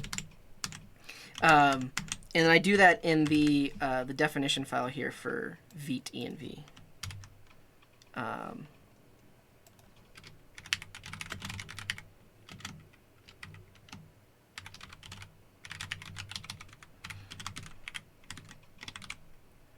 Okay, now that we've done that, we have that, and now, well, trust me, I'm a professional. Vite, VS Code, CSS module, autocomplete. TypeScript plugin CSS modules. I guess that's probably what I need.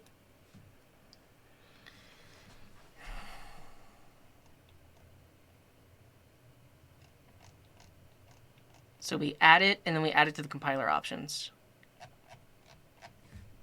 Sweet. Well, I thought we weren't going to have to install anything, but we're using TypeScript, so apparently we do. Well, all right. Let's just go back to where we were.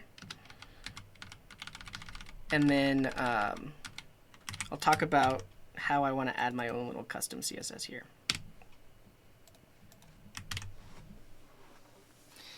Let's take a quick stretch.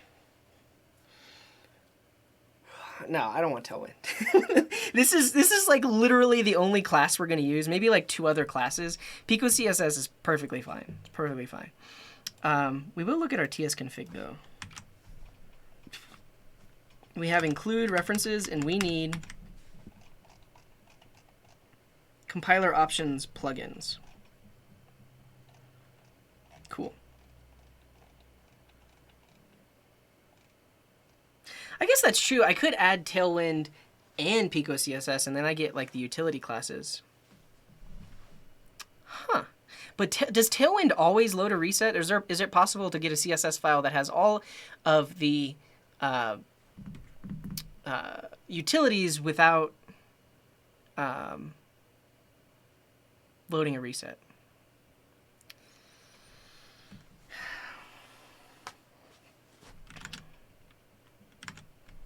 Monster mesh?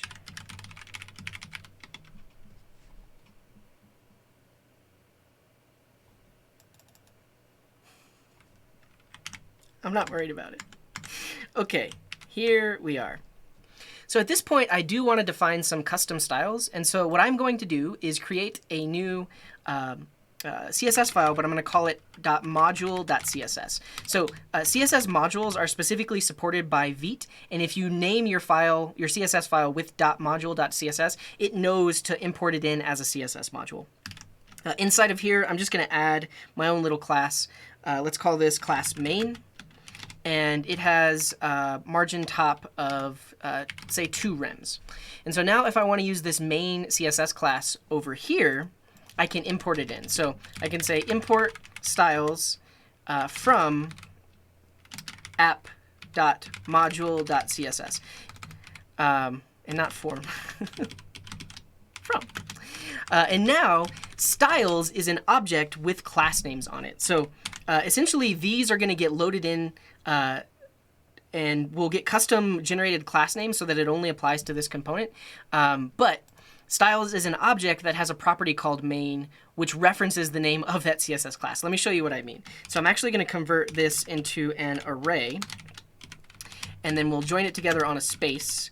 And then the second value, I'm going to do styles.main. And so right now, I'm not getting any autocomplete. I'll show you how to set that up in a second. But what this will do is it loads a style sheet behind the scenes, generates the class names, and then now main is a class that we get added to that specific element. So if I refresh the page, you can now see that this element has this main class. It's not really just the name main, it's this generated class name. And this is basically how we can do scoped CSS. So this CSS will only load and only be used for this component, and it won't leak out. But now I want to get autocomplete, because it would be really nice if I could do like styles dot and then be informed of all of the classes that I've defined. And for that, we actually need a plugin for TypeScript. So there's this plugin called TypeScript Plugin CSS Modules. And once we install it, we can add it in the compiler options, and then TypeScript will actually know what to do with those CSS modules. So let's install this. Cool. So that's installed. And then we need to add it to our compiler options in our tsconfig. So over here, we want the main tsconfig.json. Inside of here, in our compiler options, we're going to add that. We'll save it. And that should be all we need. So now, if I go into my app.tsx file, and if I do styles dot, it doesn't work. Let me reload the window.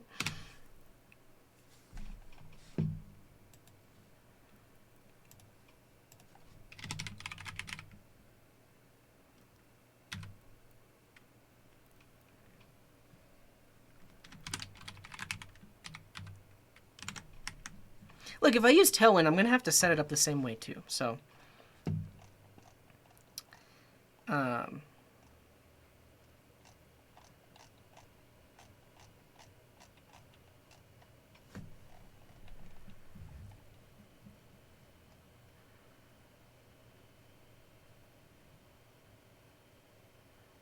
do I need this custom definition maybe? Oh, you know what? It could be that definition file that I added earlier. Let's get rid of that.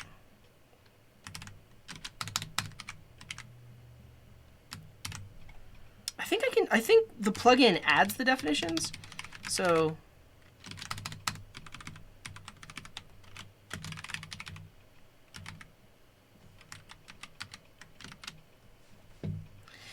yeah, so at this point it's working. I'm just not getting autocomplete, and I do want the autocomplete. Restart the TypeScript server. I did reload the window already. Document dot, yeah, so that autocomplete works.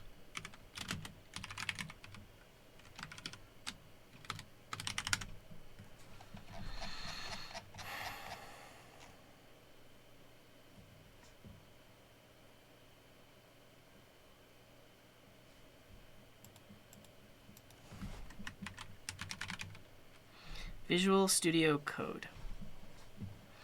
To use this plugin with Visual Studio Code, you should set your workspace version of TypeScript, which load plugins from your tsconfig file, using the workspace version of TypeScript. If you aren't using any plugin options, you can simply add this plugin. If your workspace has a specific TypeScript version, you can switch between the workspace version of TypeScript.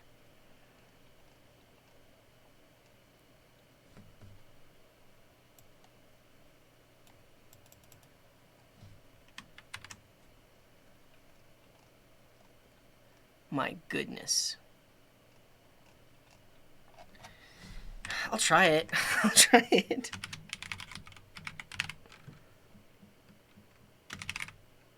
Oops, open workspace settings JSON. That. So that created this settings.json file.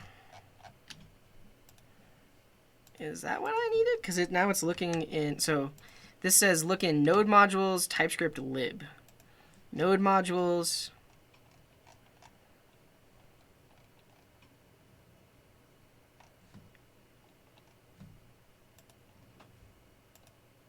Yeah. Yeah, I've already so I reloaded the window. I restarted the TypeScript server. I'll go ahead and restart the TS server now that I specified that. And cool.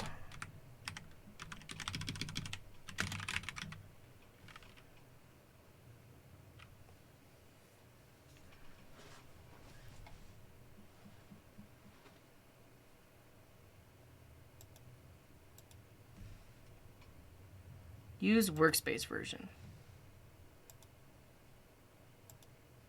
It has that config file.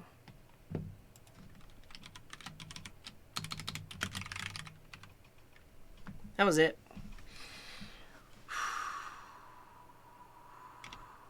Okay. Thank you for that NFG codex. That was clutch. Do I need this workspace file, though? Let me just delete that. Yeah. When in doubt, read the manual. Okay, so now start it all over. So if I remove I removed the workspace thing. Restart the TypeScript server. Okay, click here, loading the status. I'm just gonna choose workspace version. And then I think that's all I needed to do. Yeah, that's all I needed to do was just select it from there. That's easier than manually creating the file. But when I do that, it does create that file, which is nice. Okay.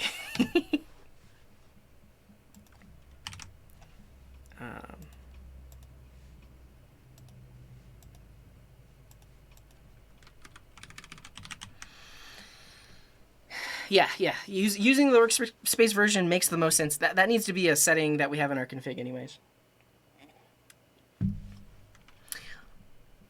Where were we? We just updated the config. Here. Why isn't that default? I don't know. I would disagree. I've had serious issues just getting Tailwind working before. I'm not going to use Tailwind. I'm not. I don't need it. We have Pico CSS. It's fine. Regardless, also, these are just for basic styles.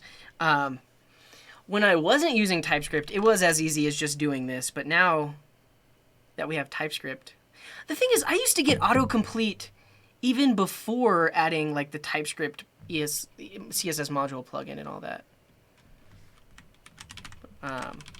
Twinned is actually the thing that I had the most issues with. It's probably because I was using Dino, but regardless. All right. Where was I? Yeah, I'll talk about this here. No, here, right here.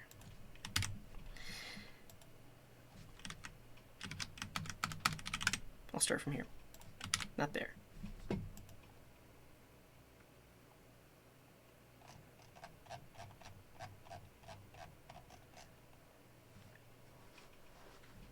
So we can copy this plugins section here, and then now inside of my tsconfig.json in the compiler options section, I can paste that in. So now we might get autocomplete. Let's see, if I do styles dot, we don't get autocomplete, but one of the things we need to do is we need to tell VS Code that we should use the TypeScript version that we have installed. So if you look in our package.json, we have TypeScript installed, but it's version 4.8.2. And VS Code is potentially using an older version or not the same version. So inside of VS Code, and actually I'll do this so you can see it, right here next to TypeScript React, click this button, and then say select version. You can see right now it's using VS Code's version, but we want it to use the workspace version. That is the version that we have installed. So if I click that, now we're using the version I have installed. And by clicking that, that actually creates this .vs code directory and then a settings.json file. And that is just telling it to where TypeScript is and how to use it. But now that we've done that, we should get autocomplete. So now anytime we import a CSS module, I get autocomplete that tells me all of the CSS classes that I have access to. Great. And so at this point, works just like before. Oh, let me make sure it's started up.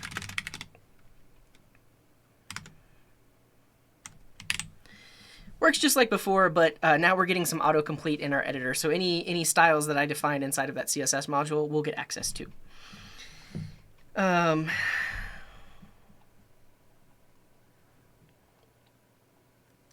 The underlying reason is the plugin isn't sourced in the bundled TypeScript, but is in your workspace, so you installed it.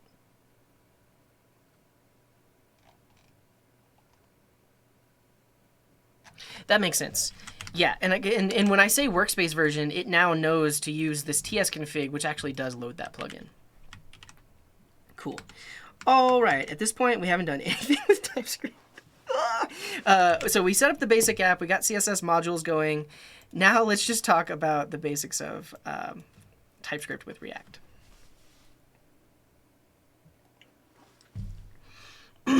Okay.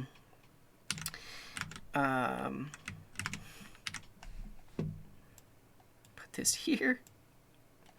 Put this here.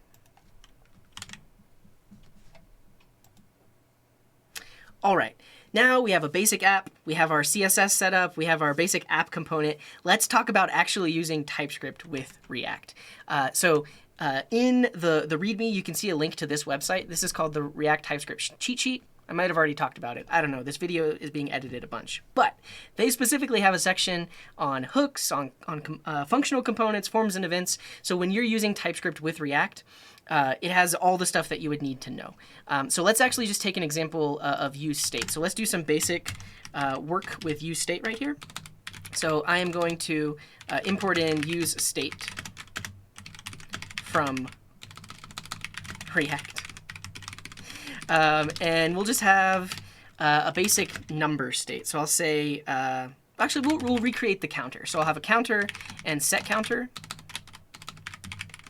And that is equal to use state, let's say with the number 0. So counter starts off as 0. Now, by default, TypeScript is able to infer that use state here is for a number because we passed a number in. So you can now see that counter is inferred as a number. But sometimes there are scenarios where your state variable can be multiple things, like especially if you're dealing with APIs, which we will be in just a second. And in that case, you can use the generic version and tell it, hey, this is a number, but it also could be null. So in this case, we're using a union type here. Don't use null as a type. Use undefined instead. I don't know if I agree with that. I guess we'll do undefined. Let me do that again. I don't want to have to add another rule to my ESLint config. And why is this complaining?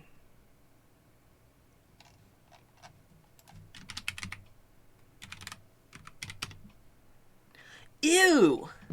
XO doesn't like spaces on imports? Ew! Okay, I guess I'll leave it. Ew! Okay. All right, so we can see that counter is inferred as a number. But let's say we want our state variable to be multiple things. In that case, we can use the generic version of use state. Here we pass in less than and greater than, and we can specify. So for one, we could be explicit and say this is a number. As you saw, we didn't have to do that because TypeScript inferred that from the value that was passed in. But I also could say, hey, it could be undefined as well. This case doesn't make as much sense, but this is a union type. We saw that in the intro to TypeScript, but now counter can be a number or undefined. And actually, let's do this. So let's say we started off as undefined. If we pass nothing into use state, the initial value is undefined. And then we can also bring in use effect. And then let's say when the component mounts, like this, we will set it to actually be a number. So we can say set counter and we'll set it to 0. Again, this doesn't make that much sense, but I'm really just showing you that our use state, we can tell it what kind of value we're going to have inside of it. And then now, right here next to hello world, we can throw in the counter value. And we can do something like if counter has a value, then specify the counter value. And so now if we run our app, we see that it's 0, but let's add a button that increases the count. And the Shivas, welcome in. Thank you very much for that gift. A tutorial with an error on the first line of code. Hey, stop it. Let me just get this working, and then I'll tell people how to lint their file. So now I want to add a button. I'll just do a button here, and I'll say increase count. Increase counter. And then when this thing is clicked on, I just want to call set counter with count plus 1. This is complaining.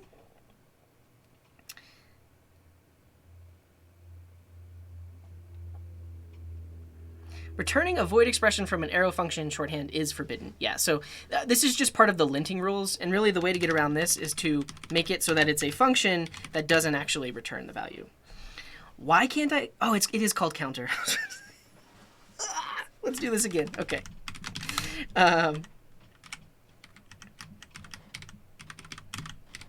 So now I want to add a button that increases the count. So I'm going to add a button right here.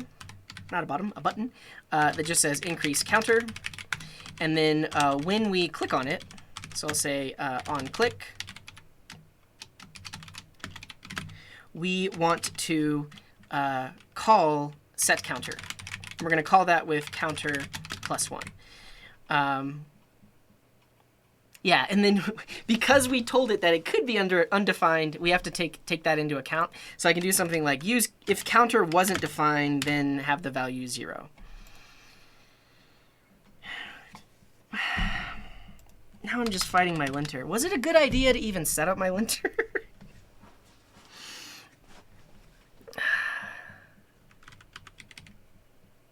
My goodness. Let's try it again. But then I might have to explain nullish coalescing. No, like beginners don't know the nullish coalescing operator.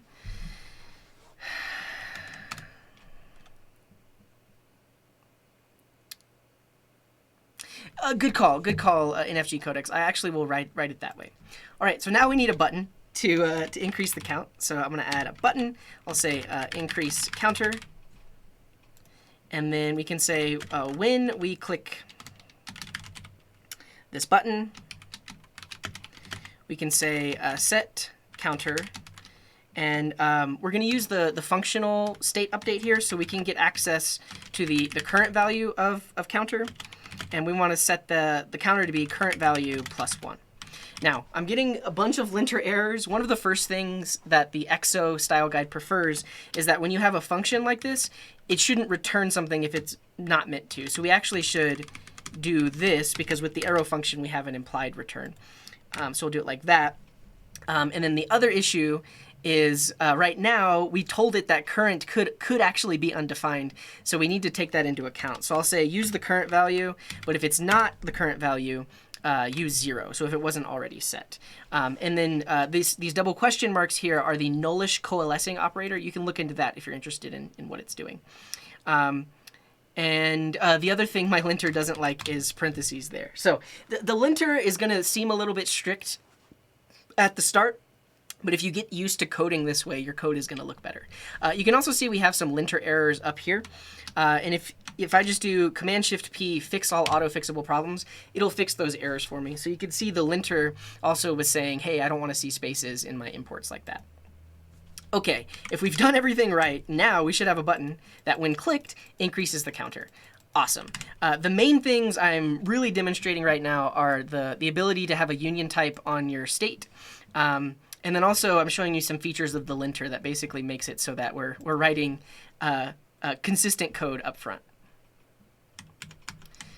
All right. Now let's make a custom hook.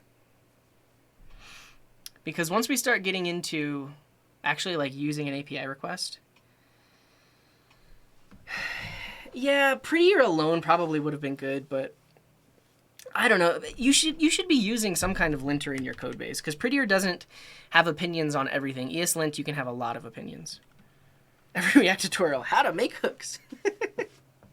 Yeah, I think of this as it's like this, but it works with null values. Honestly, I don't know.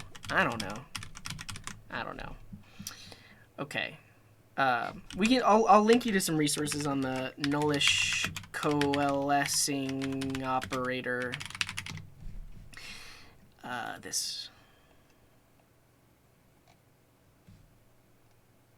This can be seen as a special case of the logical OR operator, which returns the right-hand side operand if the left-hand side is falsy, not only null or undefined. Oh, I see. Yeah, that's the main difference. So if you're used to using this, This works even if this side is falsy. So if current actually was 0, then technically we would take this value as 0. Whereas the nullish coalescing operator only uses the right-hand side if current is null or undefined, not anything falsy. That's the main difference. Okay. Also, this is one of the... I guess maybe I should show that again without being zoomed in so far. I'll just make a point to say that. You might be wondering why my button is so big.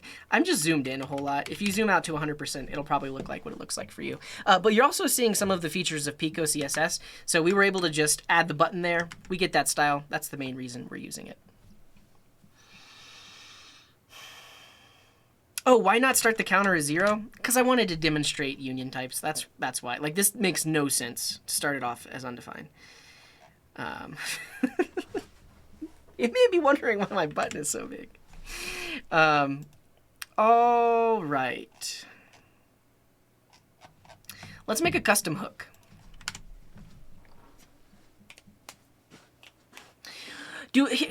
Let's take a vote on it. Do we create a custom hook first, or do we write the code without a custom hook and then refactor it? You tell me.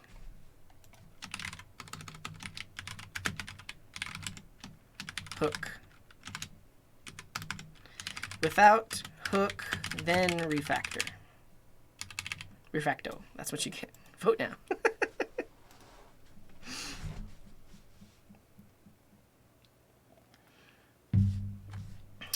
Yeah, it'll be good to see the refactor for sure. Okay. I agree. I agree. And we have an emote for it.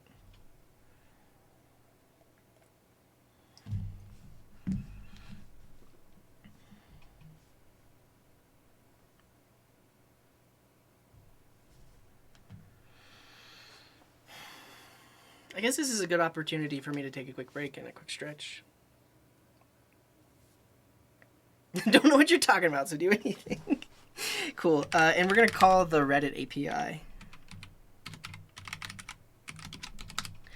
I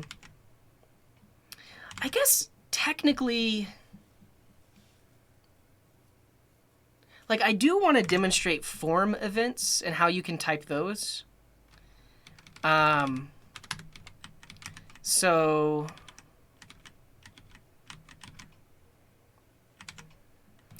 I guess I should probably create a form where you can put in the subreddit name and then load, and then after you put in a subreddit name, I load that specific subreddit posts.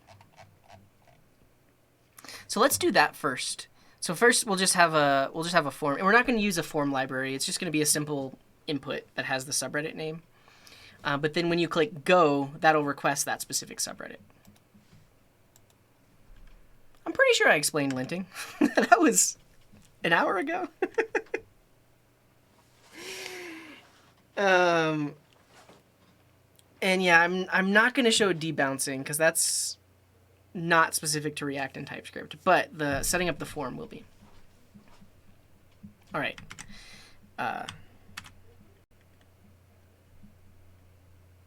Here we go. All right, so that's a basic introduction to using types with useState in React. We are actually just going to rip this out and start writing something else. We're going to build a basic Reddit client. And what we need for that is an input where users can specify which subreddit they would like to load. So let's go ahead and define ourselves a form here. So we have a form. I'll have a label. That label will say subreddit. And then we'll have an input inside of here. And this will have a name of subreddit. And it will have a ID of subreddit. And the label will be for, so HTML4 subreddit. And then we'll have a placeholder that just says enter subreddit name, ... And again, I'm using double quotes instead of single quotes here, so I'll use ESLint. It'll fix that for me. All right, so now we have this nice little form. And if you're not familiar with Reddit, there are various subreddits like JavaScript. There's also r/programming. There's also r/learn programming. There's pretty much a subreddit for every type of community and programming language. So what users will be able to do in my app is enter in a subreddit name like JavaScript. And then when they click go, we're going to load all of the posts for that specific subreddit. So what we need, first of all, is to keep track of what the user has specified in this input. And for that, I'll have a use state. So I'm going to have a subreddit and set subreddit that is use state that just defaults to the empty string. And then now on this input, I can specify the value as this subreddit. So whatever the state variable is, that's what the value we get there. But then we also need a change listener. So whenever this input changes, we want to update subreddit. So I'm going to create a function called subreddit changed. Did I spell subreddit right? I did. And this is where we'll get into typing with form events. So if I have a function called subreddit changed, that's going to take in an event. But right now, we are getting the issue that event implicitly has the any type. So we want to give a type to this event so that way we get some type completion inside of our function here. And for that, I'm going to go to the TypeScript React cheat sheet because they have a section on forms and events. And specifically, if we look at this onChange event, we can see that there's this react.form event with HTML input element. So specifically, this is an input element, and we can type it like that. And now I should get autocomplete on event. So if I do event dot, we get access to all of the things that we would expect. Specifically, what I want to do is I want to say set subreddit with event.target.value. So that's going to be the value. Why is this happening?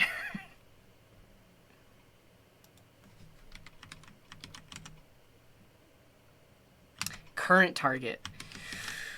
Whew. Okay. Yeah, that's it. So now that we have autocomplete, I can use all of the features of IntelliSense. So I can do event dot and get access to that. So specifically, what I want to do is set subreddit, and I want to use event.currentTarget.value. And you can see over in their example, that's what they're doing as well. Let's take a quick stretch. Yeah, this will be on YouTube. It'll be edited down. All of my mistakes will be edited out. It'll be easier to watch, and you can set it to halftime if you want to. So now that we've done this, behind the scenes, we should be updating this subreddit value. And just to see that, let me just throw an h1 in here with subreddit, and you'll see that as I start typing in this input box, we're going to see the value below because we're updating that state constantly. Just like that. So this value is using the same value that we're modifying behind the scenes. Awesome.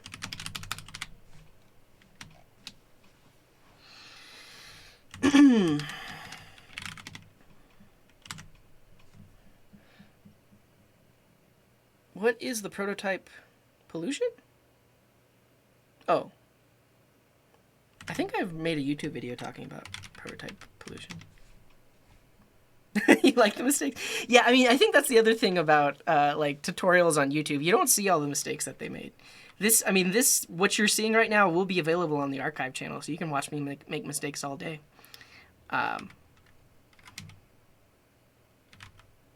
Pollution? Prototype? I've talked about it before. I don't know. Let's keep going.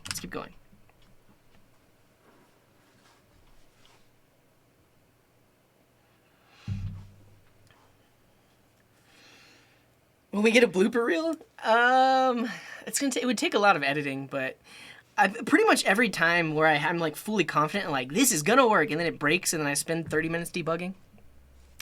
That's comedy. It's comedy. How do I change the timeout icon? Oh, you have to be a supporter. So if you go in here,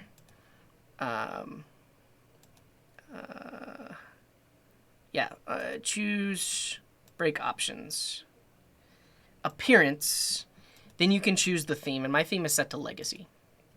But I think you can only change the theme if you have been a supporter of their app. Why use state with onChange rather than use ref for the input fields? Because then I would have to look at like ref.current, make sure that it's actually a thing. I like this. I mean, I've just always built apps this way. And I think the other thing is, typically when you're dealing with forms, you would probably use some other library. Like Formic was a really popular one. The one that I was using last is React Hook Form. I don't know what the cool kids are using, but I've used this.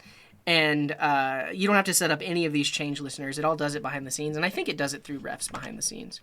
But yeah, you would have a whole lot of refs and all of that. Yeah. Shouldn't it be react.change event? Those will probably work the same way. I was just using what came from this cheat sheet. You have change event handler.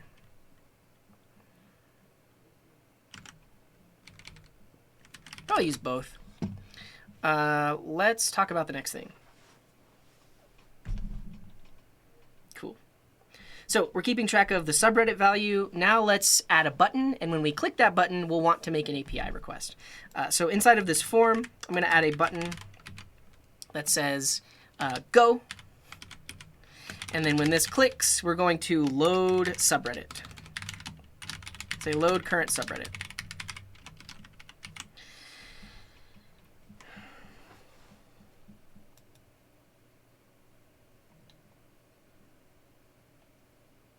This is how I haven't even thought how I'm going to do this.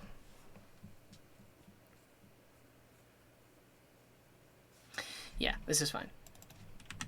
So I needed to define this function. So I'll have load current subreddit. And this is going to make an API request. So I'm going to make this an async function. In this case, I'm going to get the response from awaiting fetch. And I need to construct this URL. So it's going to be https://www.reddit.com/r/subreddit.json. So one of the nice things about Reddit is if you put .json on the end of the URL, you actually just get back an API response. So now we can use this response data inside of our app. So that's going to make the request there. We can then parse it. And for now, let's just log it out like this. What's this complaining about? Unsafe assignment of an any value. Great. And so we can now see our linter and TypeScript working on our behalf. And they're like, hey, you just did this JSON thing, but now that makes it the any type. What am I actually getting back here? And for that, we actually need to define an interface or interfaces that describe the data that we're getting back from Reddit. One nice thing that we can do is just grab this raw JSON, and then there's a plugin in VS Code that will actually generate these types based on that JSON data. So I'm going to create a folder called interfaces. And inside of here, I'm going to create a file called reddit.ts. And if we go to install extensions, I got to find it.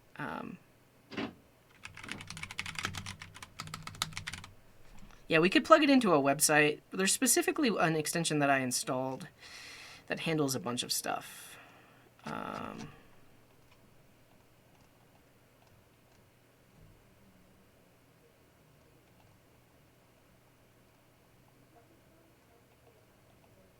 Is there specifically a Reddit API package?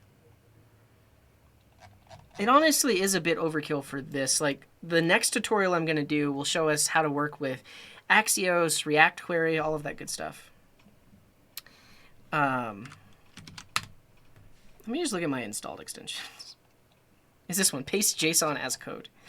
So if you search extensions for paste JSON as code, there is an extension that actually works with a lot of different programming languages.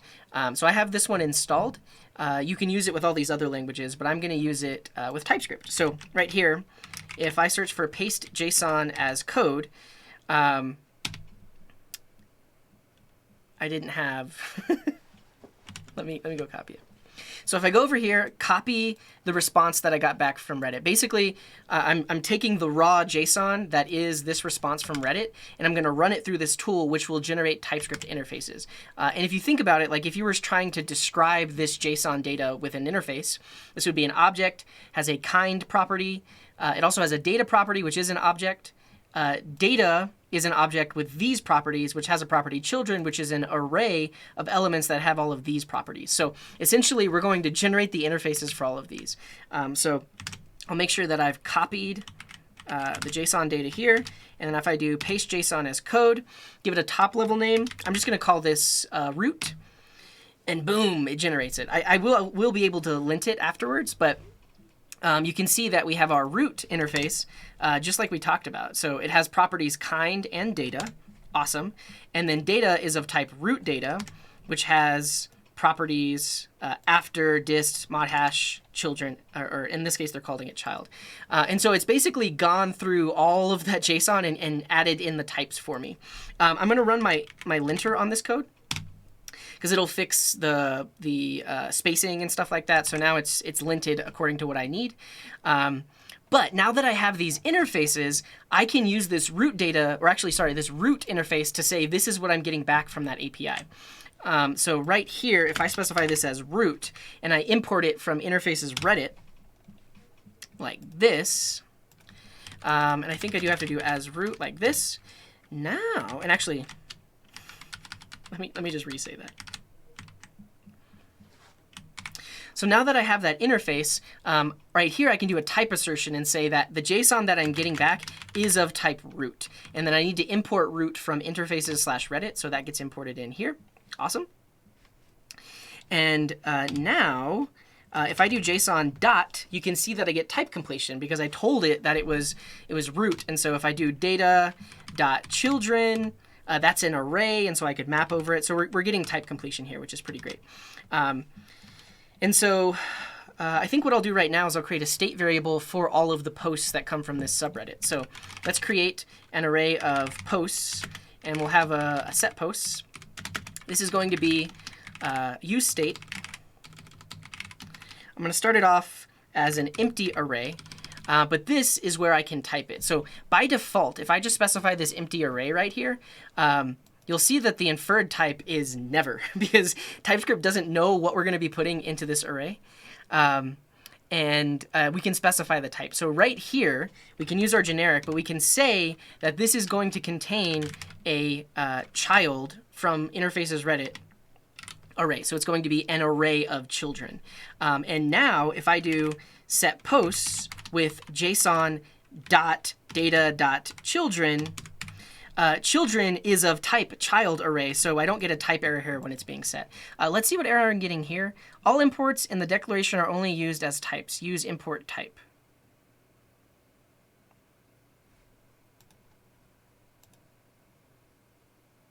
That makes sense. So over here you can see that the code it generated was export type. And so right here I can just put type on my import, so it knows that we're importing that specific type. And then again, it doesn't like spaces here or here. So at this point, we've made the API request, we've set the posts. Let's iterate over them in the UI. So below the form here, I'm going to have a div, and then I can iterate over posts. So I'll say posts.map. We get each individual post, and then from this, I just want to specify an article. So in Pico CSS, an article essentially gives you a card. And then I can specify my key because we're in React. And let's see. Oh, yeah. Again, it doesn't like those parentheses. But now if I do post dot, we can see that we get type completion. And I probably want post.data.id. Yeah, awesome. And then right inside of here, I'll do post.data.title is what I want. Awesome. That should do it. So now, if I, for instance, type in JavaScript and click Go, we need to handle the default action on form submit. So right now I have an on-click for this button. I actually don't want that. I actually want a form submit handler that will then call this function. So let's fix that. So right here on the form, I'll say on submit. In this case, I'll have form submitted. And this is where we'll have some other TypeScript typing. So this is going to be a function that gets access to the event. But here is where we want to say event.preventDefault. But I need to know how to type that event. If we look at the TypeScript cheat sheet, it specifically will show us, let's see, right here. So on submit, we use react.synthetic event. So right here, I can say that this is a react.synthetic event. Awesome. And now I can do event.preventDefault, which is what we wanted. And then after that's done, we'll call load current subreddit like this. Cool. And then the linter is complaining because technically I need to await it. And then to await it, I need to make this an async function like that. And then there's an extra space. Awesome. Now let's try it. So I'm going to remove this subreddit info here, load the page, and if I search for JavaScript, go. Now we get all the posts from JavaScript and from r/JavaScript, and they're listed out there. Fantastic. The next thing we'll do is we'll actually clean this code up a bit, and we need some loading state, we need some error state. There are some things that could go wrong that we need to handle as well. Great. Sorry, Mr. Demon Wolf. Thanks for the raid. I saw it in the chat, but it's not in my events. Who raided me?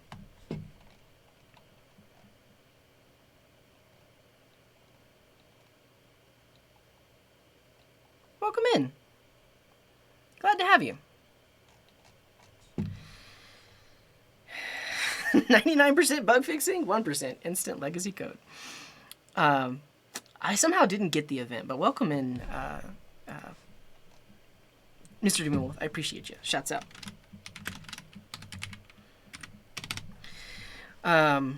Okay.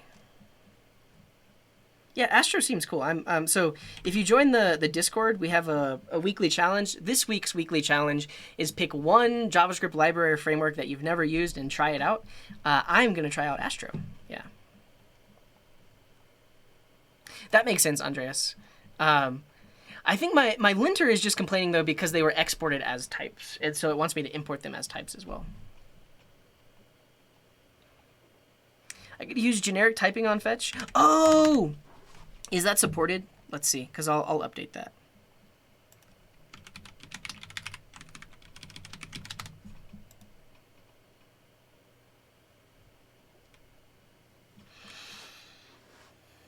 Oh, I need to type fetch, not JSON. Let's see.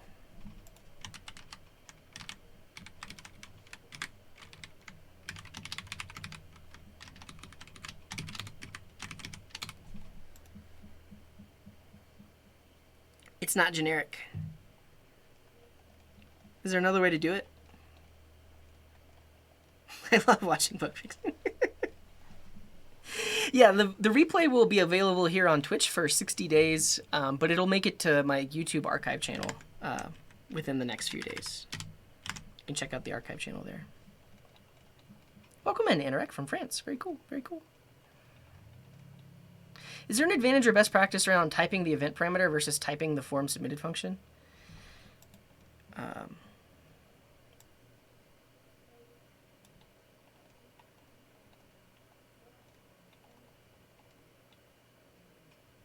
Yeah, I guess we have this event handler here. I don't know of a best practice, but I will say a best practice is you should have a form submit handler and not a button click handler, unless it makes sense for your app. But in this case, clicking the button or hitting enter is now handled by form submit. So that's why I refactored to that.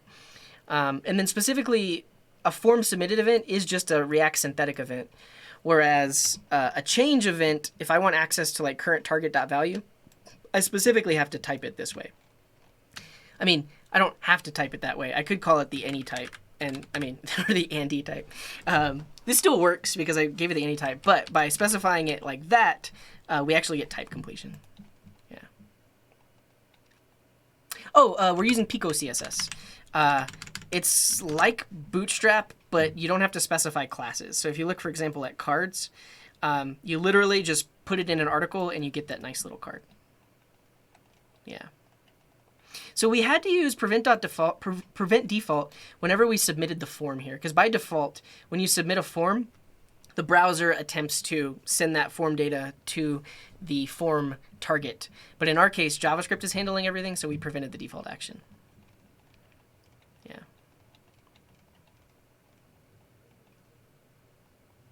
Yeah.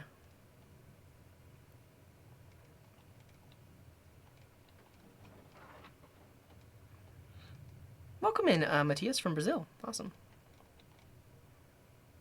Does it really even matter if we put React.form event? No, like I said, you probably said this before I put it in. You could just put any, but then you don't get type completion. So if you specify this as the any type, I guess in our case, we don't have no explicit any turned off.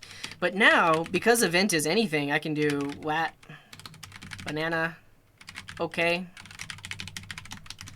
And TypeScript doesn't care because it's like, oh, you said this could be anything. Obviously, I'm going to get like a can't access property of undefined error. But that's why we add the typings so that we get autocomplete. So now I can say event dot current target dot add event listener or all of the other things. Yeah.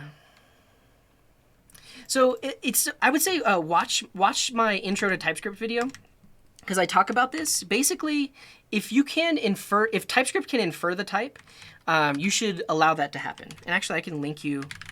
Here's the power of chapters in YouTube. I can link you right to that section on YouTube. Inferred types.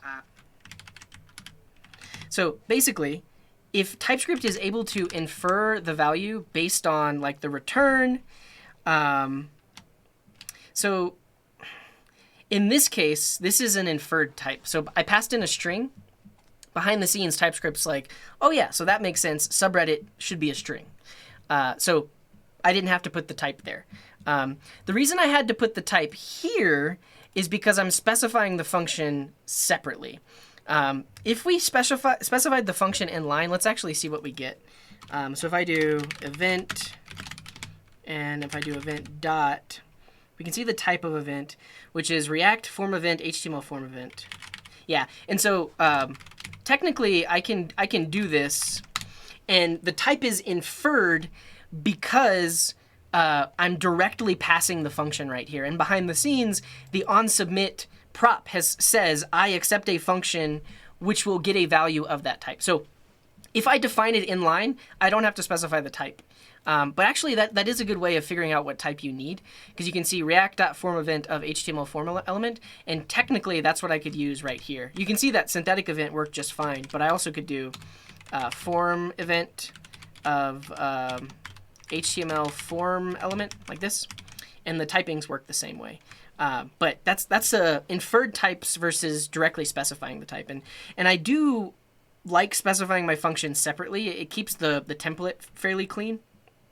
So if I put form submitted here, because this is just defined up here, it doesn't know where it's going to be used.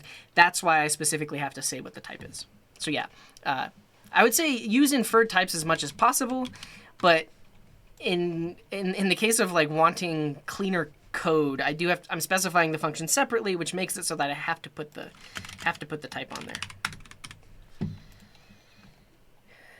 Yeah, and so submit is the default. If there's a button inside of a form, it automatically has type equals submit. Oh no, I tried that earlier and it was like, nope. It was like, it's the any type. That's why I put it on the right-hand side.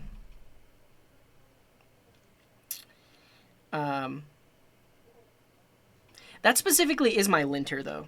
Yeah, in normal, I would say, I think you're right, Crisis. Like, in normal TypeScript, you could do this, and below, it is of that type. But my linter is explicitly saying, hey, you should do a type assertion here, rather than just an implied, like, converting an any type. Because this specifically is saying, take that any type and make it root, versus inferring on the left-hand side, I guess. Right? Right? I don't even know what I told you 4 minutes ago. Is there a way to shorten React form of it? Yeah, I mean, you could put it into its own little type. Like, you could actually do this. I I mean, also, like, technically we could import form event. That would make it a little bit shorter. But I could say type form event equals this. And now I can do this. And if you're using this in a lot of places, you could create some type aliases and then export them out. I'm going to leave it as is, though. Oh, so the thing about form submitted is, like, this function is just fired, and then, like, behind the scenes, the browser is not waiting for that await. And technically, and WannaSpy, thank you for that prime. Technically, this is valid code. I don't really need to await it because I'm just firing it off behind the scenes. My linter, however, is like, hey, don't fire off an async function without awaiting it, which is why I did that. But yeah, technically this is async. The browser isn't doing anything with that. It basically fires it and then just forgets about it. What's up, Estoni Eagle? Welcome in. Does the form submit event object grant access to form inputs without using refs? Let's see. So, I mean, like, another way to handle forms is actually to use the form data, which is built into browsers, new form data. And so what you could do is pass in event.currentTarget, because current target is a form. And then now we could get access to all of the values. I have to sneeze.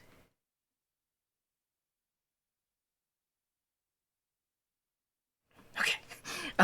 So there we could do something like formData.get, and then if you put names on your inputs, like this, then if I do get subreddit, that will specifically grab the value of that input. This is possible as well. I don't know if the other ways to. I mean, technically, you could do current target dot children. You could iterate over them and find all the inputs. You technically could do that, but I don't like to mix DOM code in my React code. If there's a React way to do it, I do it the React way. Oh, I think I read about satisfies. Where would I put that? Oh, I think right here or something. Did I not copy the timestamp? Pretty sure I did. Oh, man.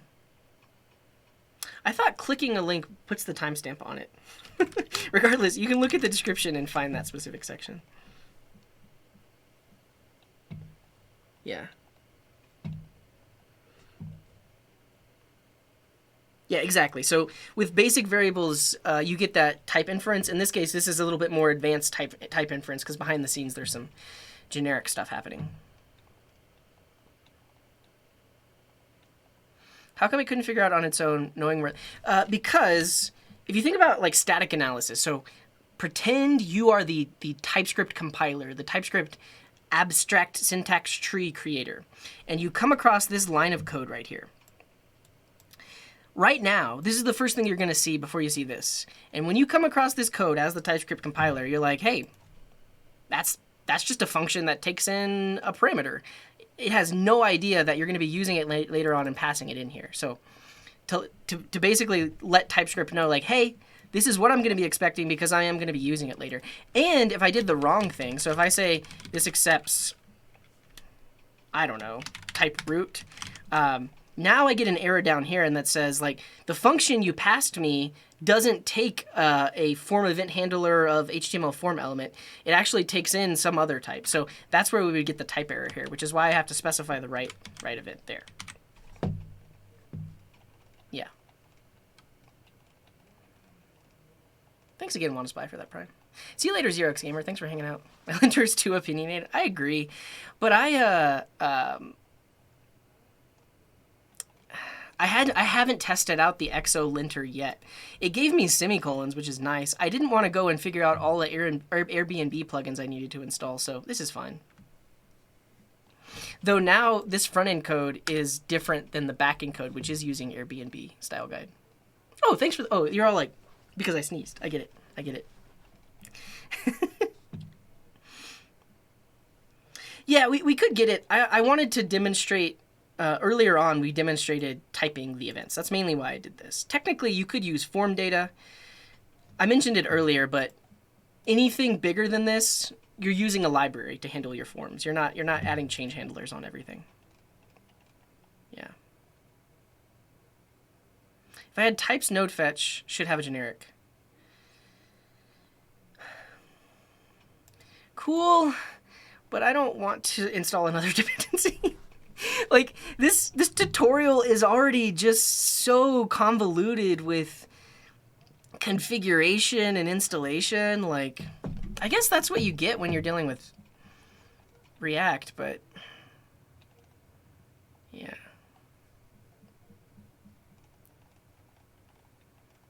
I am the TypeScript compiler. Why don't they let semantics run? I mean, they probably could. That would just make the whole compiler a bit more complex, though. Yeah. I'm going to demonstrate Axios later. And because right now I'm going to add error handling and all that good stuff. Okay. And excuse me. Sorry for sniffing like that. My allergies were horrible last night. I took some allergy medicine, but and Blue Spider. Thank you very much for the prime. Focus. Start. Well, it's actually comical, like how simple the view setup is compared to React. And again, like I'm using a very basic React setup here, right? If we used Next.js, most of this would have been handled. Like the linter wouldn't have been handled for us, but all of the other ways of handling imports and such would have already been set up for us. You do have to do a lot more when it's just a basic React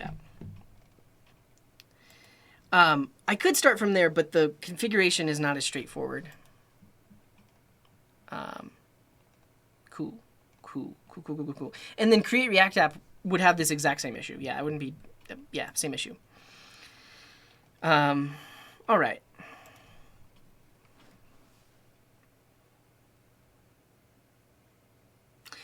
Okay, so we have basic posts loading on the page. Let's add some more state variables because there's actually a lot going on here that I want the UI to know and keep track of. The first is whether or not I am loading, or whether or not the request is loading. And so I'm going to create a state variable for that called loading, and then we'll have set loading, and we'll initialize this to false. So by default, we're not making any requests. Loading is false. And Arturo, thank you very much for that prime. But now when I make the request, I want to set loading to true at the beginning. So set loading to true and then make the API request. And Branky Day, thank you very much for that prime as well. And then now after we make the request, and Zabath, thank you for the sub as well. Now after we make, let's take a break. I'm getting interrupted so much. Thank you for all the subs, I really appreciate it. You're too kind. You're way too kind. We'll just re-talk through that. And we're in a hype train though. You are too kind. Okay. Yeah, let's do this again. Chevywood, thank you for the prime as well. So now that we are requesting the data, I want to add some more state variables to keep track of all the things that are happening. Because right now we're not handling errors, we're not handling and showing the user if things are loading. So we're going to do that. So first up, we'll create a state variable for loading.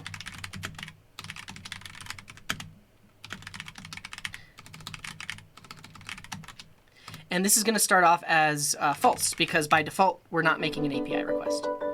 And Matal, thank you for the 5 gifted. Too kind. Too kind. Yeah, it's basically going to be me interrupt. I mean, I don't mind being interrupted by all this. I really appreciate it. Because I'm working hard. I've been live here for 2.5 hours. We're teaching, so I feel like people are learning. People have stuck around, so I feel like people are learning something, right? If you learned something today, type 1 in chat.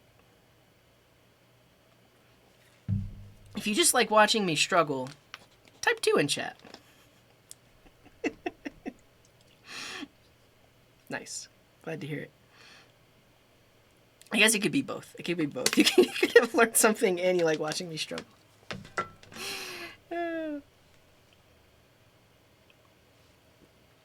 Great. Okay. Is there a third option? If you're just glad to be here, that's 3. Or if you're hate watching, type 4. Okay.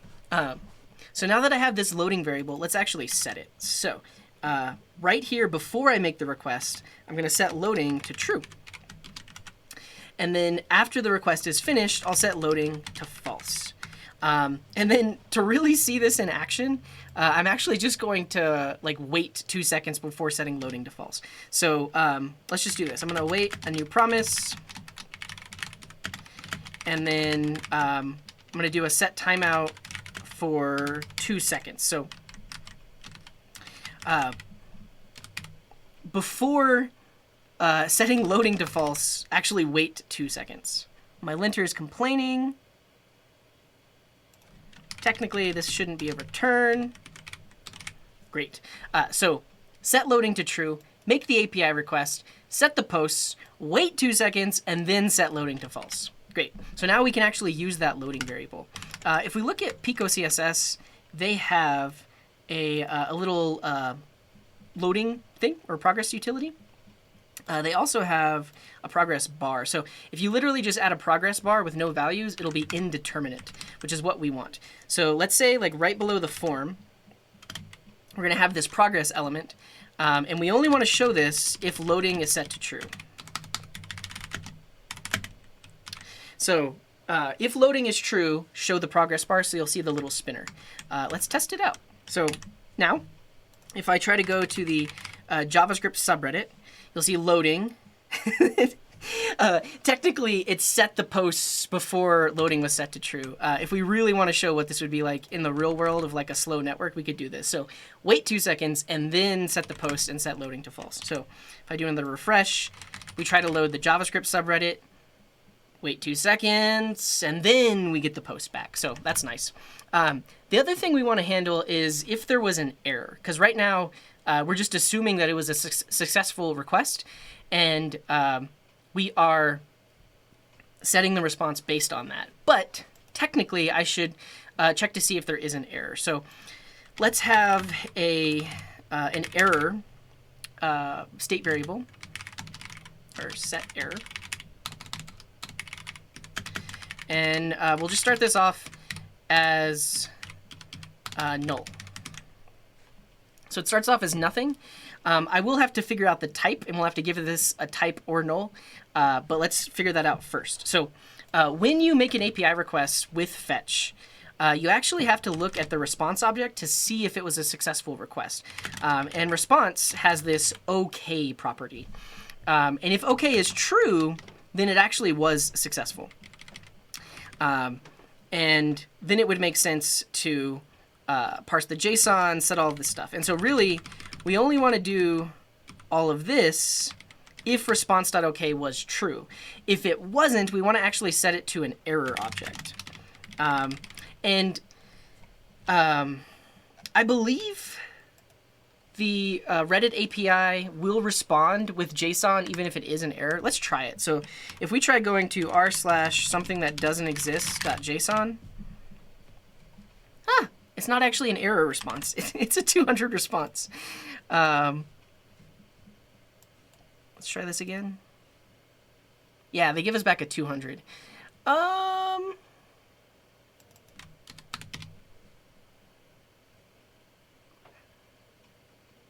Yeah. And so this is just an issue with their API. And thanks for that hype train, everyone. Much appreciated.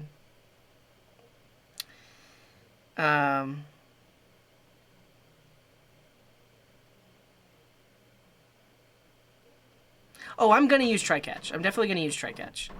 But I guess technically if it was like 404 not found, I think I can test that with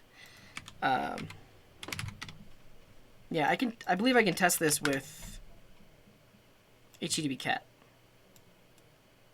But wait, it's giving me a 200 status code when I go to HTTP status, I think is the thing I'm thinking of.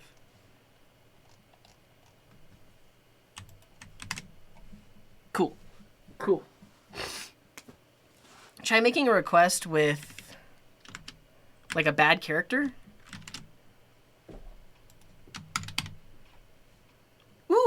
That gives a not found. Nice. Thank you for that.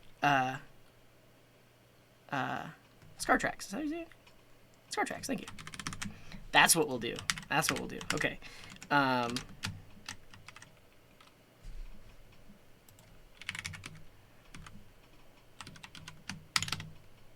Nice.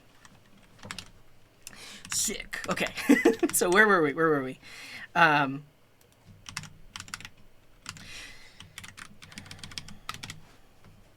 So by default, the Reddit API, if we post or if we put a subreddit in here that's not actually a thing, we do get back a response. But if there are, and actually we can see that it redirected to search.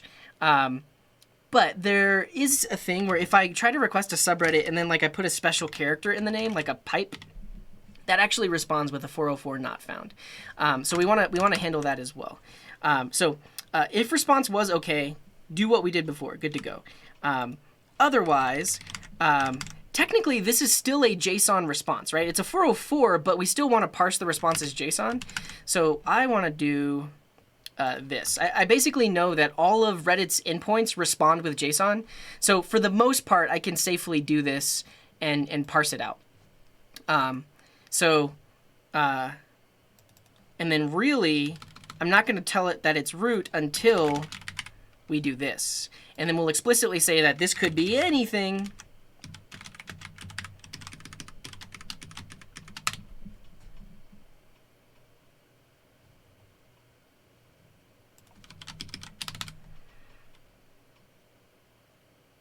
All right, we'll have to disable it with my linter. And then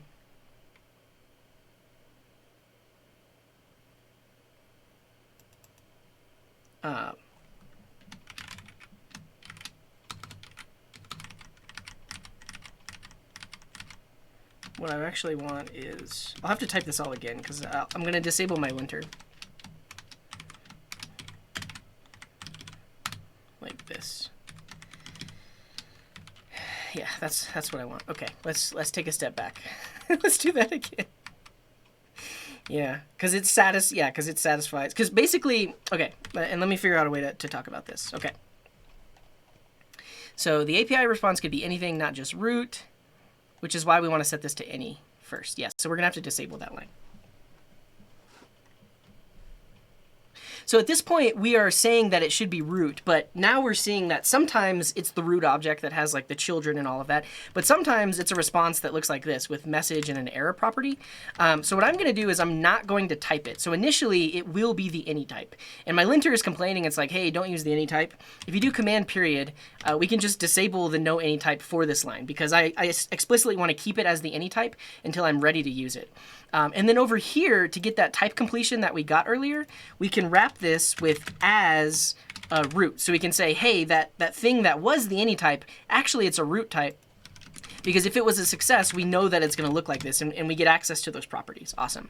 But if the response was not okay, then the response looks like this, which is has a message property and an error property. Let's convert this into an interface. So if I copy that, we'll go over to our interfaces. I mean, I could do this one by hand, right? It's super easy. It's an interface that has a message string property and an error number property. But regardless, right here I can do paste JSON as code. And I'm going to call this error response. And you can see right there that it generated that nice little interface with the message string and the error number. So now that I have that interface, we'll import it here. And now we can use it in PowX. Thank you very much for the Prime. Appreciate it. Magic. Okay, so now that we have that type, that's the type we want to use for this error that we have here. So you saw that earlier, I just specified it as null. Now I want to use a generic and say that, hey, this could be error response or null. And then I forgot that my linter was like, hey, don't use the null type, use undefined. So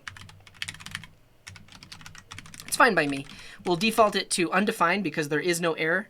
But then if there was an error, we'll set it, and it is going to be of type error response. So if response.ok was not true, then I can say set error with JSON, and I'm going to say as error response. So I'm specifically passing it in as that type. If I don't pass it in as that type, it is the any type, so technically it satisfies it, but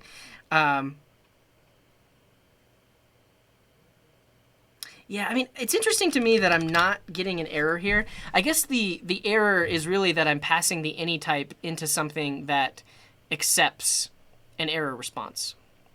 So I technically don't need the type assertion there, but it should work as is. And then I'm going to move this set loading after both of these are done. Cool. And I just want a blank line there. JSON.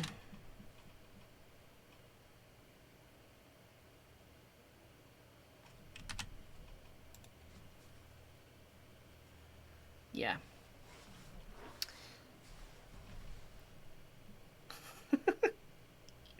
Okay, what do I want to talk about now?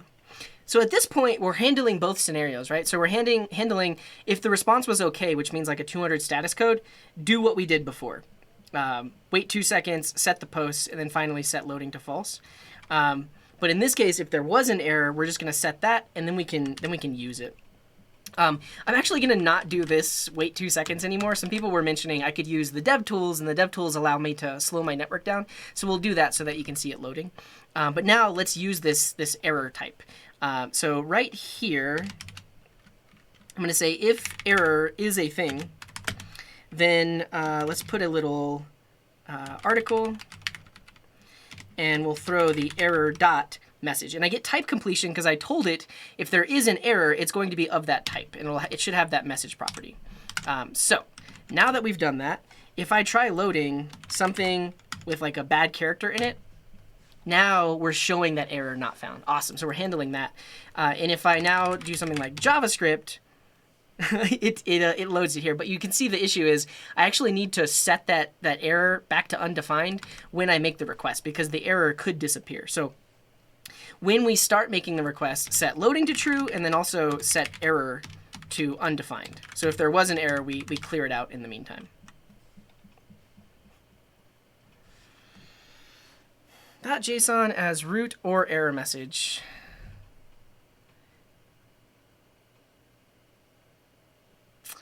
Okay, that's interesting. Let me try it. Would I still have to use the type assertion?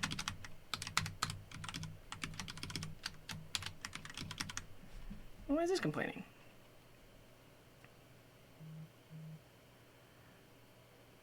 Type assertion is unnecessary. This is what we did earlier, I thought. It's just my linter.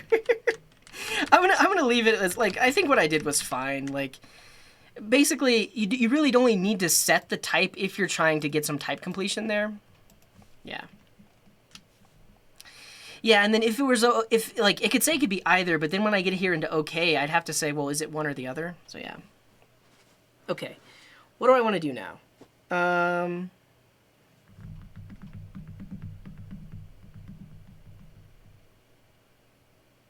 think that's it.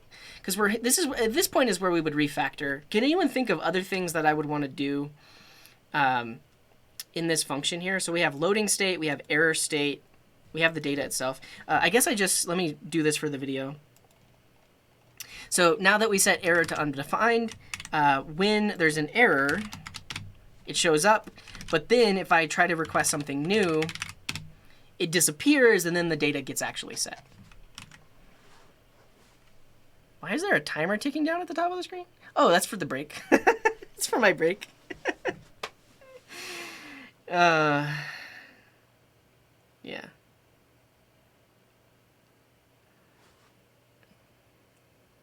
When it comes to React, is the learning curve hard? I got a job offer as a React dev, but I pretty much know the basics, and I'm not sure to apply or not. Wait, if you already got the offer, then that means you already applied, right? Regardless, there is a learning curve, but like anything, once you get over the curve, it's all the same. It's all, so I think like if you've been writing JavaScript for a while and you're like at least used to the JavaScript language itself, you can get used to React. You definitely can. Yeah.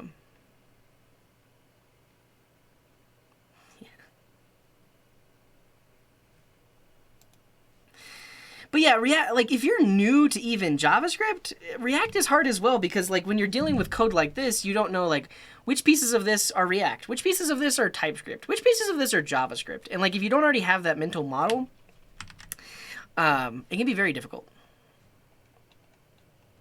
Oh yeah, try catch. Thank you. That's what I needed. Is someone to tell me why am I not doing that? Because we should be doing that. So the other thing I want to handle is if something went completely and totally wrong, which is not handled here. In that case, I need a try catch. So if this code here were to throw an exception, I need to handle that because it's possible that maybe the API doesn't respond with JSON and then this would throw an exception. It's possible that the network is down and then this piece would throw an exception. So I want to handle that. That's why I'm wrapping it in the try here. And then if there was an error, we'll just set the error here. So we'll say set error. And in this case, it wants an object that has a message type of, in this case, I'll just do error dot message. Because error, by default, is going to be of general type error. And then the other property that it wanted was the status code. But so yeah, in this case, error is a number. This is the type that I imported earlier. I'm actually going to make error optional because I don't want to specify it here. And then now I can specify this.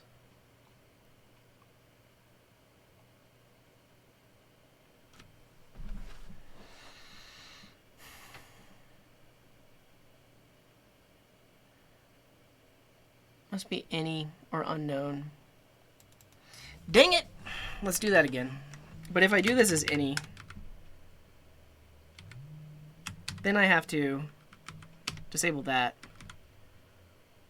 And then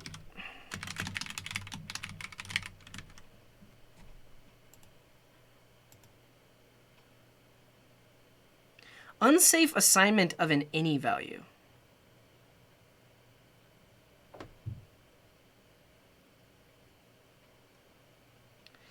Yeah, well,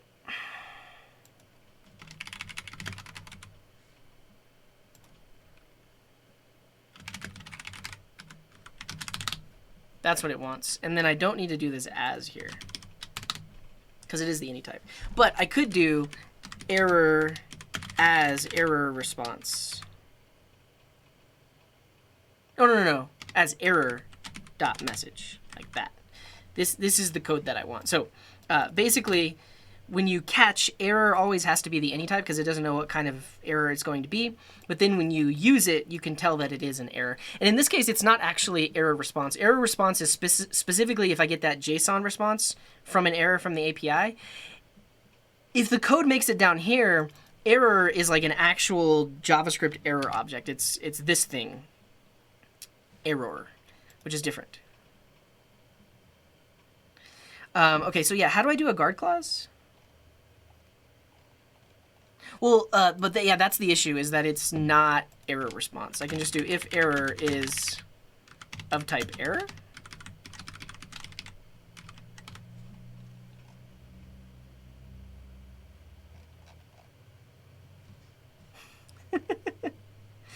So yeah, this isn't error response. This is just error. If error, instance of error. Disable that. No need to type assert it. And then else.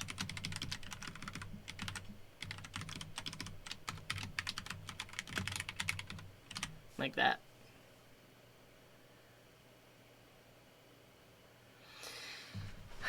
How do all you TypeScript people feel about this code? Because this is what we are going to have to write.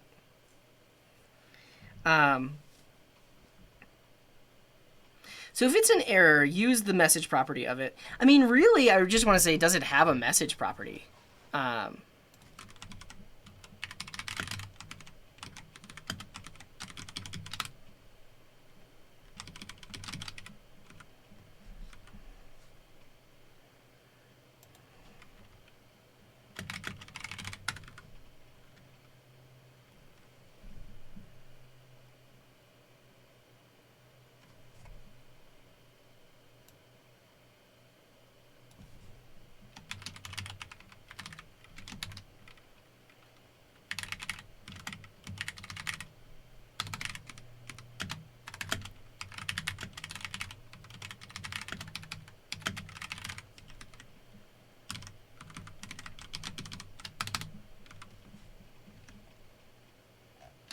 Come on, TypeScript. I'm checking the type right there. I guess I need both. Use const e error equals error to get around the annoying compiler rule.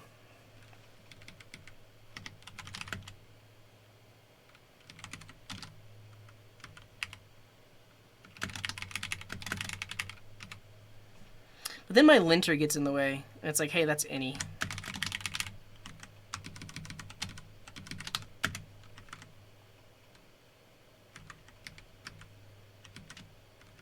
Yeah, then I'll just do this, because e.message is a thing. And then I can just do set. I like this better, because then I can do message is e.message, like this. This is better. I like this, because it's always going to be an error object. There's nothing else it could be. Yeah. You can throw tables and... Yeah, but this code is either going to get a thrown exception from fetch or a thrown exception from parsing the JSON. Both of those extend the error object. Yeah. Well, you can't specify the type here in TypeScript. You can't do that. It has to be any. Yeah, so you have to do this because JavaScript can throw anything. We can't assume that it is an error type. All right, let's write it from scratch and then tell the people what we'll do. E as unknown as error.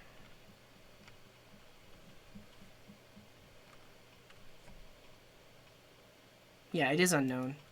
Well, can I then just do const e equals error as error? My linter implicit any.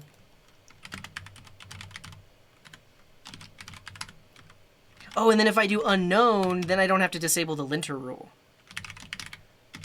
Yeah. That's better. All right, here we go. Here we go. I think I'll be able to edit this in right here, but here we go. This is the one.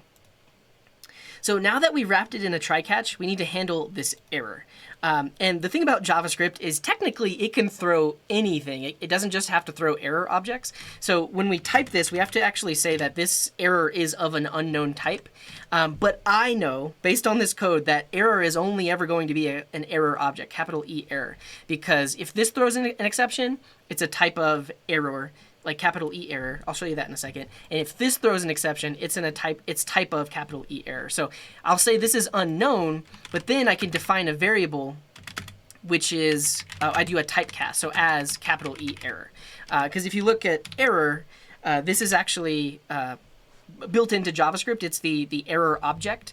And it has things like a message property and stuff like that. So now I've said, hey, TypeScript, I know what I'm doing. That actually is going to be an error. And then I can set my error object here. And I'll just specify the message to be e.message like this.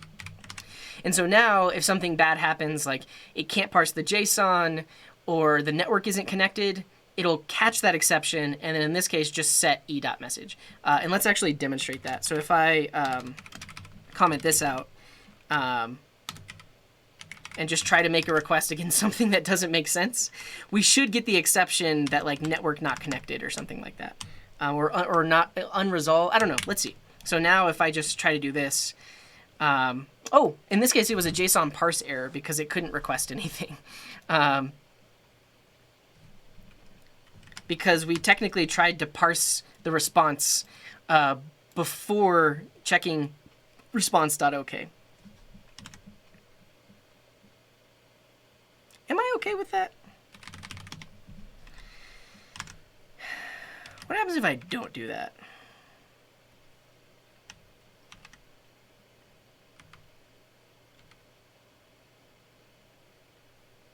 I mean, so this is another reason like why I would use something like Access, or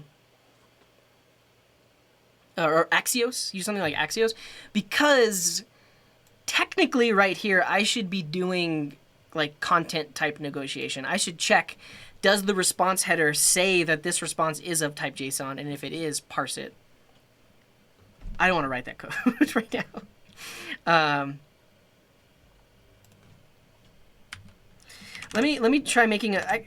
I mean, I think technically.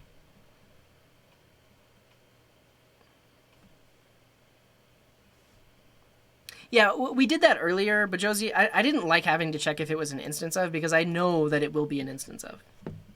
Yeah. Yeah. I appreciate that, Mr. und Mrs. Lama. I make mistakes too. Also, it's like me trying to really make sure that I understand this stuff as I'm teaching it.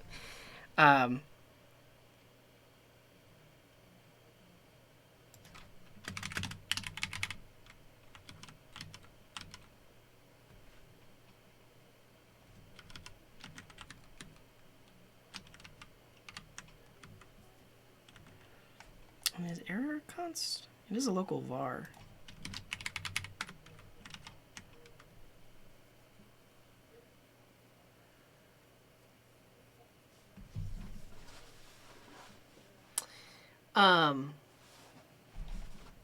Yeah, I could try catch this directly and then explicitly throw a parsing error. How do I just get like a network not connected error? Like a... Because that's, I guess that'll request against slash.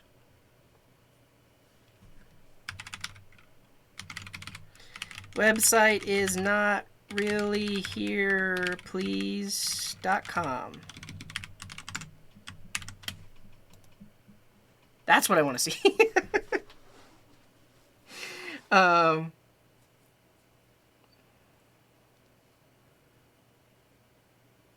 Yeah, so if you just put WAT, it's requesting it against itself, which is, in this case, the dev server is responding, and so then it's trying to JSON parse HTML. That's another good point that people are saying, is just set the dev tools to offline. Why don't I think of these things? And so now, like, yeah, this is an error if I don't specify a subreddit name at all. So, like, that's another check that I should do is, does subreddit name actually have a value? You what, mate? Yeah.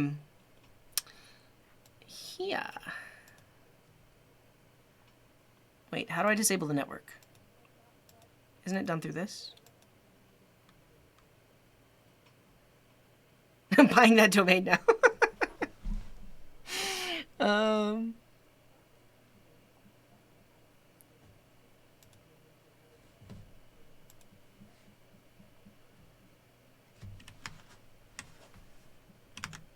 Was that an actual website, though? I don't think it was.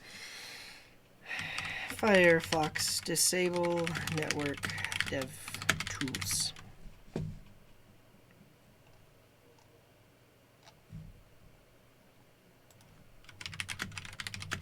Throttling offline. So I'm not using Chrome. Is that something that's in Chrome that's not in Firefox?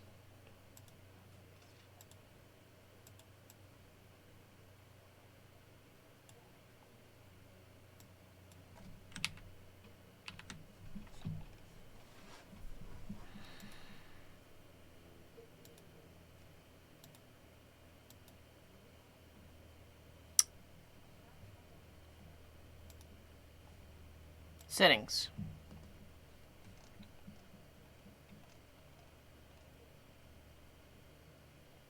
Well, it's only a Chrome thing.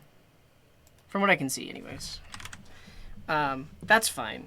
We will make a request against some really... Not like a weird website, but... like example.example, something like that. That should work. Is this just going to tell me no?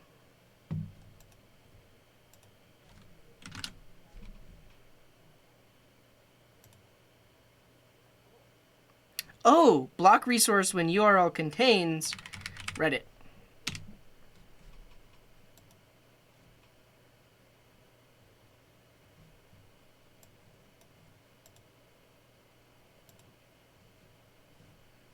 Seems fine.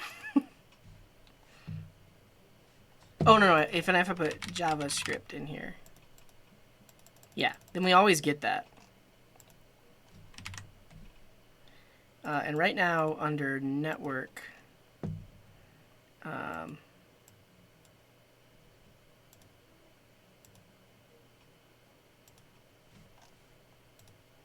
so I can make a request to JavaScript, great, but if we block the term Reddit,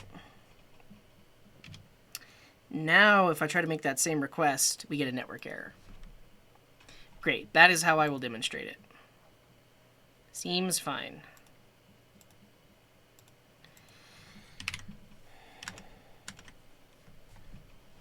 Okay.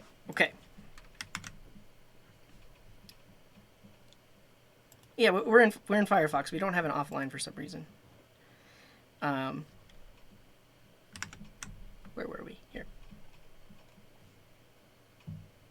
Yeah, we need. I'll mention that when we in this piece here. So now that we're setting that error, if something else goes wrong, we should be catching it.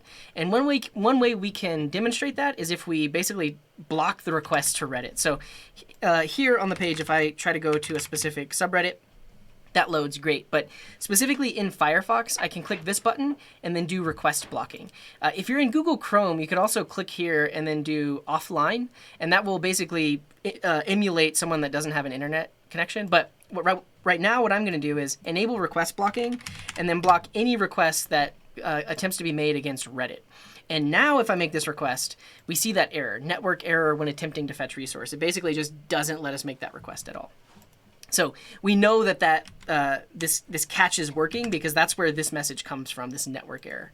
One thing you'll see, though, is we're not actually clearing out the posts when we make the request. So that's something we can fix as well. So right here at the beginning, we can set posts to be an empty array by default. So now if I request JavaScript, it fails because we have that network blocking. Let's disable that, make the request, and then now those get loaded. And then let's enable network blocking, and then now it shows the network error. So basically, this try catch right here is handling if there was a network error, if there was a parsing error, because right now we're not even checking to see did the server actually give us back JSON. In this scenario, we're assuming everything we get is JSON, so it should be fine. But if the JSON parsing fails, we'll see that in the error as well. Okay. Yeah, so I mentioned how to do it in Firefox, but I also mentioned that, like, hey, if you're in Chrome, you can do that. Seems fine. Right-click the top bar. Which top bar?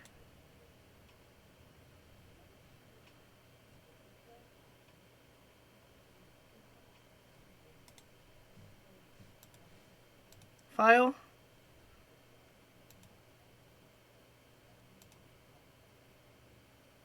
Guess that could work.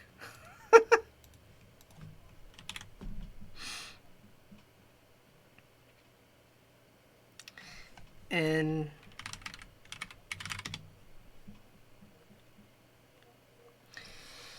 okay, I'll show that really quick. So from Bajosi, they just showed me something that I didn't know existed. So if you don't want to do the request blocking thing, you can actually go to File, Work Offline.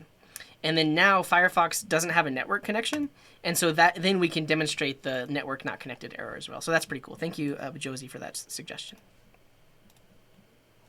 Great. Great. Where are we at? I think I had it to do. So we're calling the Reddit API. We haven't even talked about component props. We did talk about event types. I cannot believe I've been here for 3 hours and we haven't even talked about prop types.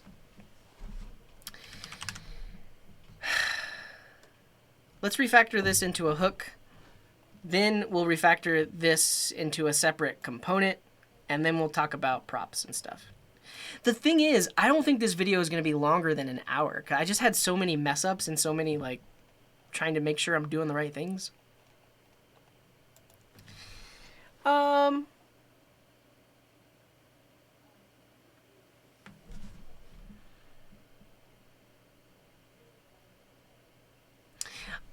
Yeah, I mean, so the reason I hesitate is, like, let's say you're a beginner and you're watching this tutorial.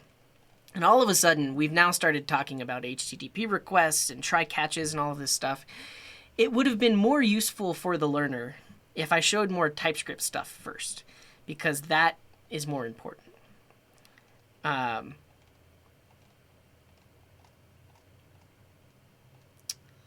thing is, I have another video to do. The thing is, I wanted to create a CRUD client with React, and that's completely separate from this app. This was just supposed to demonstrate like high-level TypeScript stuff. It's fine. It's fine. Well, I'll do right now. What I'm going to do is refactor this into a custom hook, because the thing that you'll learn there is basically a custom hook with generics, which is a bit more advanced, but still pretty cool. And then after that, we'll talk about props. Okay. So at this point, we've got a whole lot of code in this component. There's a lot of state variables. There's a big old function right here. I want to do some refactoring. I essentially want to refactor out this network request stuff so that it's reusable, and also so it doesn't like clog up this component with all of this stuff. So basically, I'm going to take this function here and all of its state variables and refactor it, extract it out into its own custom hook. Let's do that. So I'm going to create a custom hook called useFetch. And it'll look just like this. Basically, I need all of my state variables. So I need loading, error, and posts. All of those get moved into this custom hook. And then whatever I want to make available to the component consuming this hook, I return inside of an object. So here I'm going to return loading, error, and instead of posts, I'm going to call this data. And in this case, data, like that.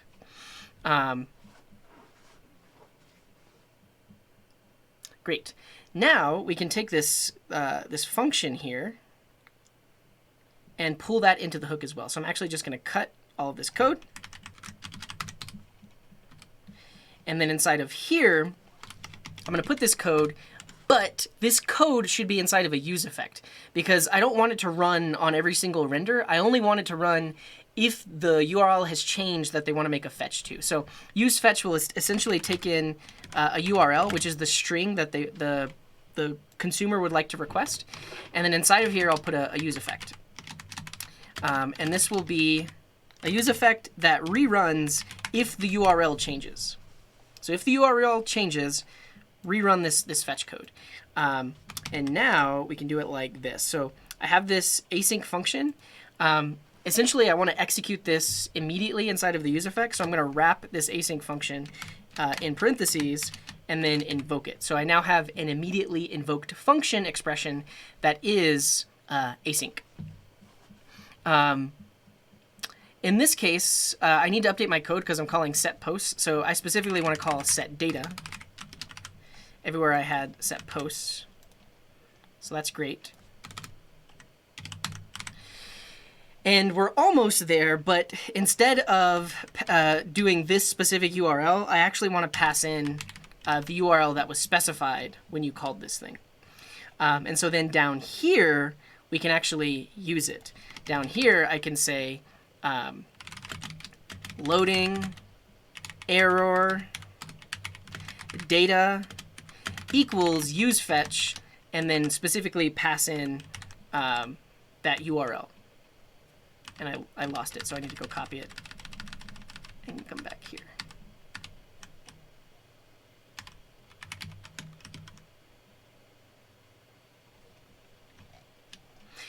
We're going to make it generic next.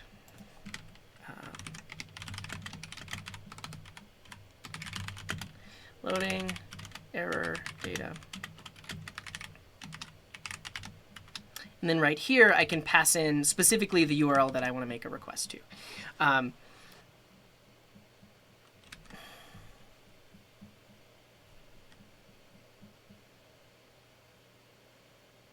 guess now I need to wrap this in a use effect because it needs access to subreddit. And then when subreddit changes, it needs to redo that.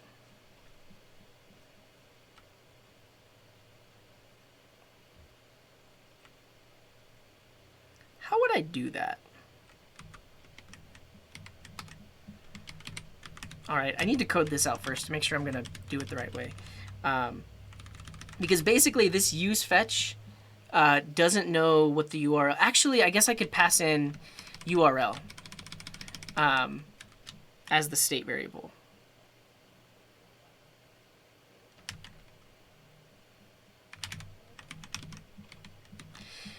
And then we can have a computed to like, we could call this subreddit URL. That'll be fun to pull out computed properties. Use computed, which in turn does that, and it's dependent on subreddit. And then we'll call this subreddit URL. All right, why is this complaining?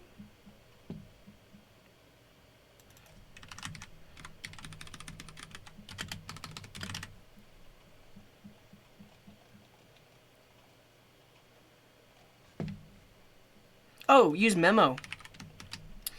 Yeah, that's what I wanted. It's not called, it's a computed property. That's all it is. Okay, so now if subreddit changes, the subreddit URL changes, which gets passed into this hook, which in turn would do the thing. So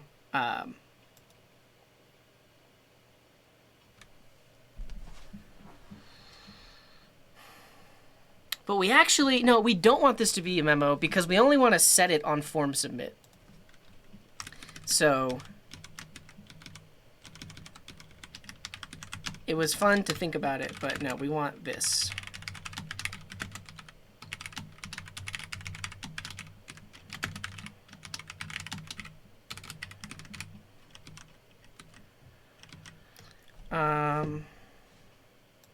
And then right here, we would say set subreddit URL to be that with the current subreddit. So when you submit, it sets it, which then fires off the fetch. But then we would also need to make sure, like, if URL is undefined, don't even try to make this request here.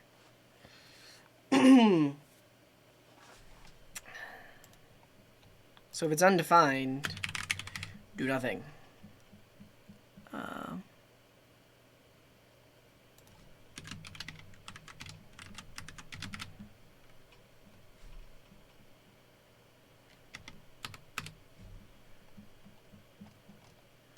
Cool. Let's see if this works. It should, but we also want to make it generic. Let's see what errors we're getting in the console. Post is not defined. Yeah, that makes sense. Because now it's no longer posts, it's just data.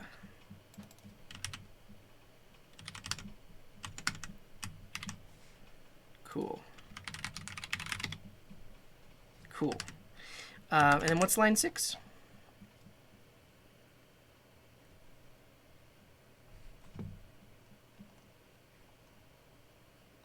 Yeah. What do you mean American 2050?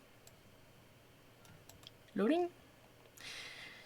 Cool. I'm basically going to rewrite all of this and teach through it because I was just making sure that I could figure it out. So now that we have that, now we can take this in as a generic. So we can say what we want our API response to be.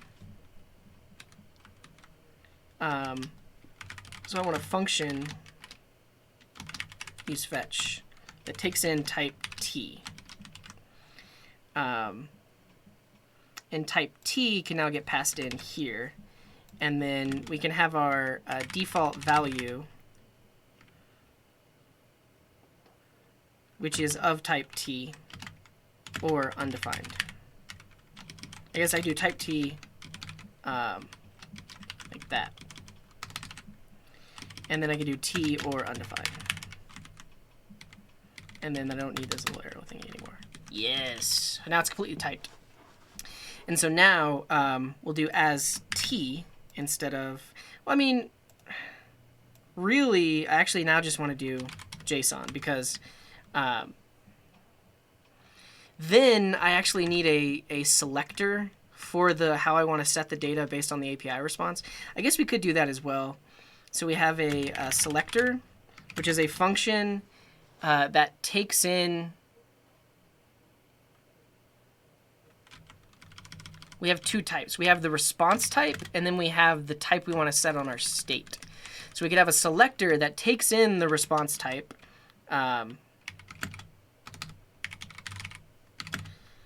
And returns type T. Always getting complicated. Because now we can do a default value here for set data. And then here we could do selector with JSON, which in turn will grab that specific value that we want. And then now when we use it, yeah, not confusing at all. Now when we use it, the response type is root, and child array is the type we're going to set on our data. And then we pass in a selector, which gets the root and returns root.data.children, like this.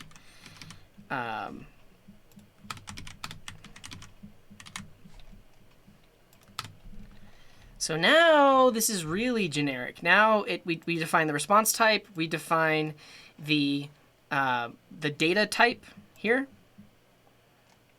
And so when we get a response back, we're pulling out children, which in turn sets it to that and allows us to do this. But now that data can be undefined, we want to say data and that.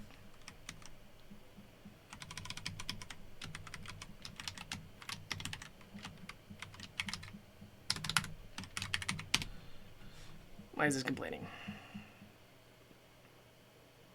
Prefer using an optional chain expression.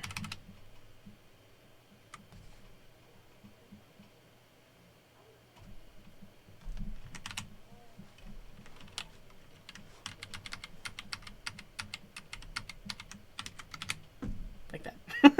Yeah, you got it, American 2050. Yeah, and for those of you that are confused right now, I'm about to undo all of this code and explain it from scratch. Though, this is really complicated. I don't think a beginner should be doing this. Like, use a library that has this, right? Right?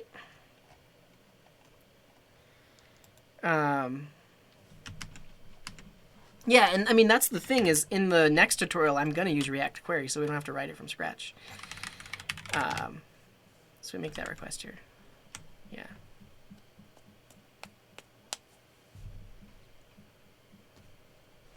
You know what we could do is, like, okay, I'm going to get this working, especially for everybody that's been watching so far and is interested in what I'm doing here. I might scrap this idea as its own standalone video and do the API client as a standalone video.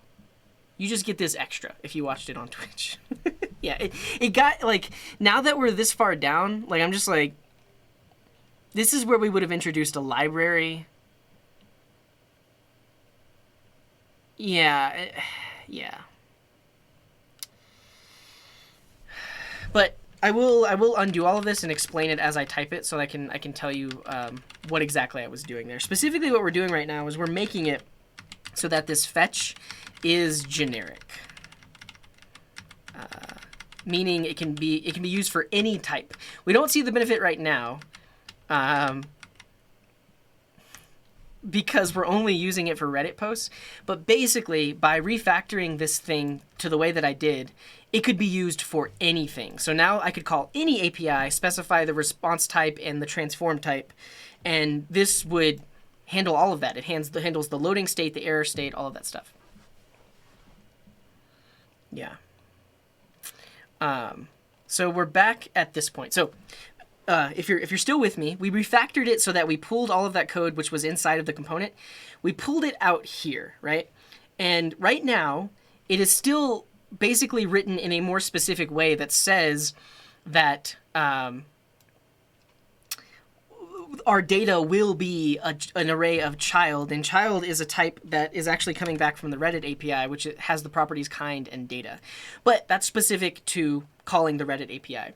We could make this generic by not specifying the type directly, but instead specifying the kinds of types that we're going to take in.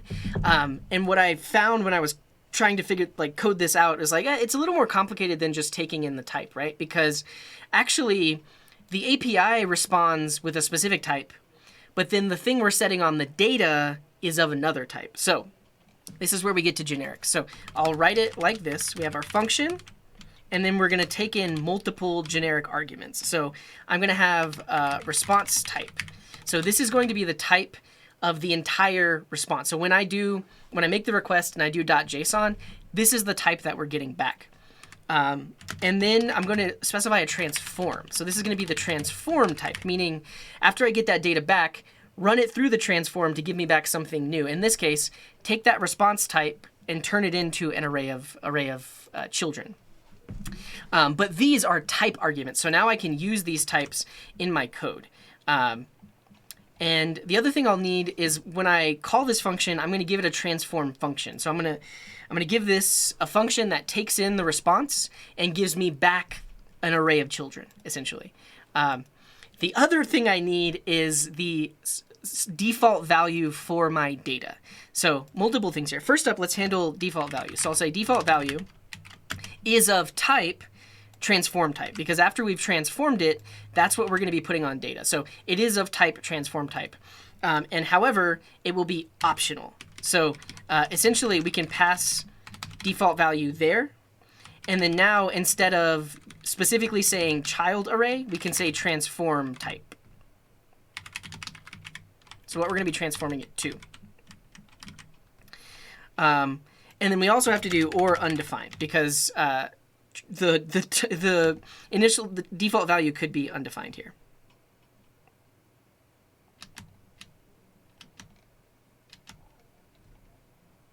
And I'm getting syntax errors because I left the fat arrow on there. If I do that, it should be happy. Cool, it's happy. Now, the other thing I need is a transformer. So a robot in disguise. I'm writing a function that takes the response from the API and transforms it into this type that I'm specifying. So that is going to look like this. It's a function that takes in the response, which is of type response type, and in turn returns a transform type, like this. So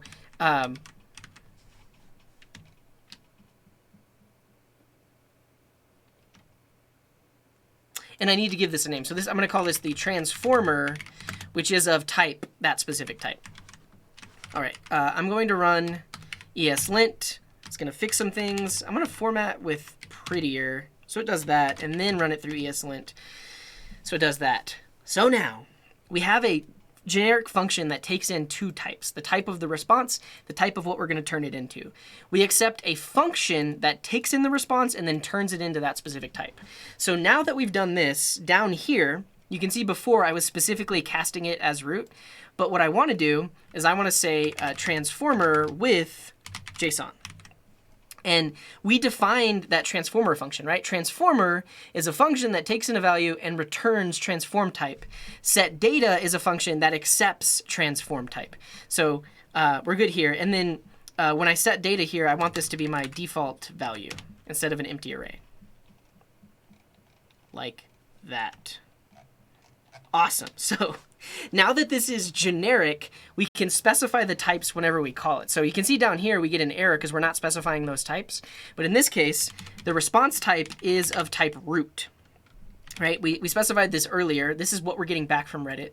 And then the transform type is child array, because we want to take that response we got back from the server and just specifically pick off that array of children. So we'll do child array. And then we have to specify that transform function. How do we do it? So it takes in the root object and then just does root.data.children, because children is an array of child, like that.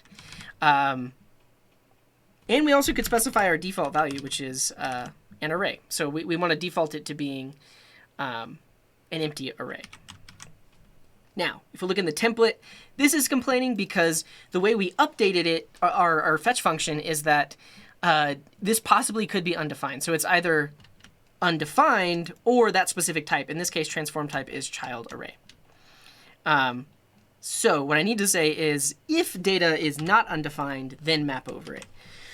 All right, if I've done it correctly, we should be able to make our request here. So if I do JavaScript go, we get the data back. Awesome. And if I do something like this, we get a not found error.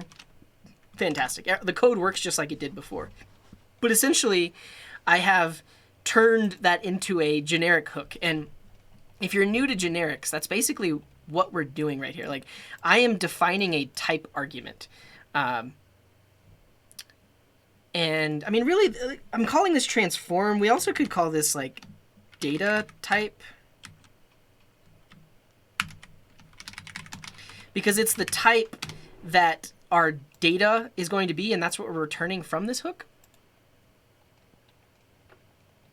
So yeah. Let me answer any questions you might have about this. And then I think I'm done for today because there's no way I could just start another app and finish it. I mean, the next app I build is going to take me like 3 hours to do it. Oh, actually, but I won't completely go though. I will show you how to extract this out into a component, and then I'll show you about TypeScript and prop types.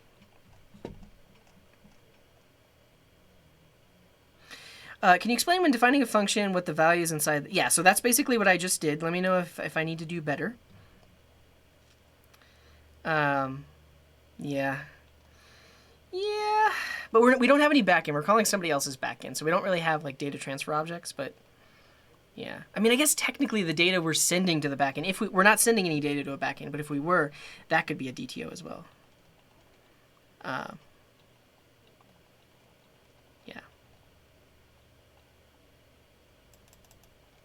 Yeah, so it specifically is generic. So if you missed our introduction to TypeScript, DTO stands for data transfer object.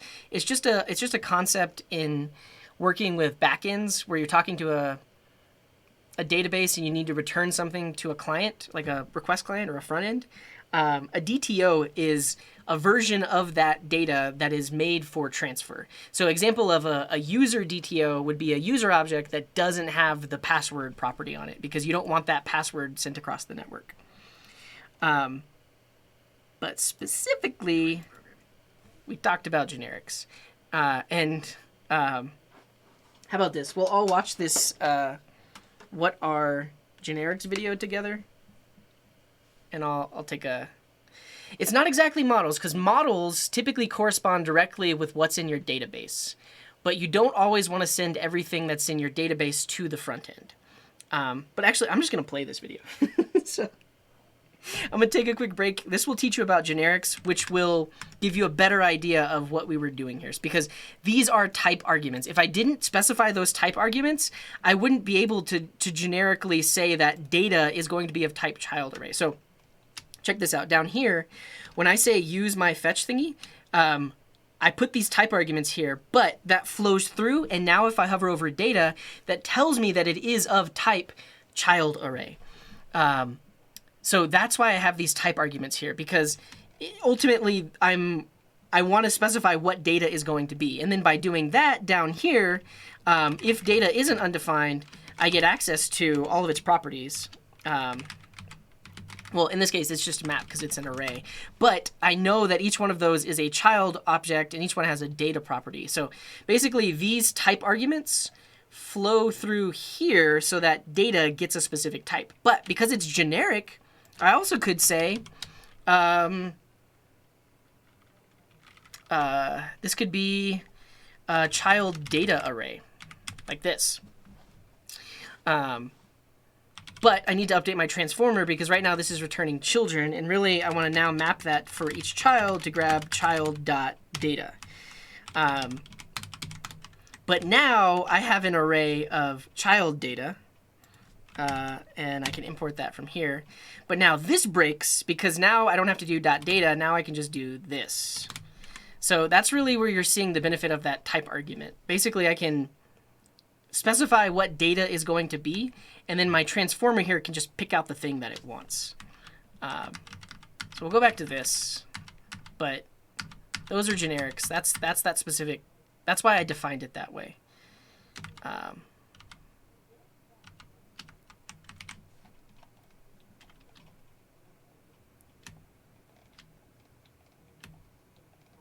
Yeah. See you later, TypeScript Tea Time. Thank you for the tips and such. When sending data, we do not define the type in JavaScript, but the data type we received in TypeScript was not the same as the data type we transmitted, and it needs to receive whatever data type we transmit, so it is used. Yeah, that specifically is DTO, but that's a separate concept. Somebody was asking about DTOs. This is not DTOs. It's a separate concept. Basically, these two different types come from the fact that when we make a request to the Reddit API, so when I make a request here, oh, no worries, Justice. I am just going to clarify for you because this got really confusing really quick. So when I make the request here, we get the data back, and it looks like this, right? It's an object. It has two properties. Ultimately, the thing that I want to use in my template and the thing I want to have on state is this piece, children, which is why I have those two different types. So this type is the response type. And then the data type is what I want to get out of that response to put on my, to use in my React component. In this case, it's children. But in order to tell it how to do that, I also have to specify a function which extracts that out. And that's what this little function does. It says, hey, grab that response, pull off the children property. How can you describe an object with multiple methods which are accessed via a string key, like format functions? Do you have an example, Timon? I don't know what you mean by that. But I am going to play you this. I mean, basically, you saw that really complex generics example. I'm going to play you this video, which is a little more basic, maybe a little bit easier to understand.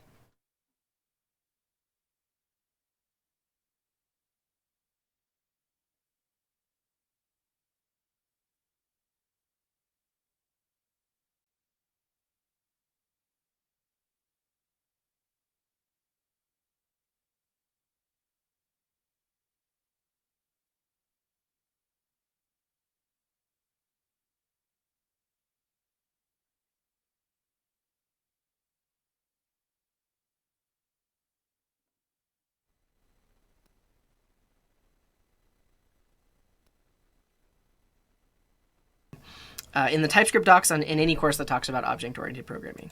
All right, next up we're going to talk about generics. And this is, I would say, more advanced usage of TypeScript. I would say if you're just writing basic React apps, you probably don't have to deal with generics that much, and the same thing for Express. But every now and then, you might want to do something that involves generics. And also, when you use code that behind the scenes is using generics, you'll know how to identify it here as well.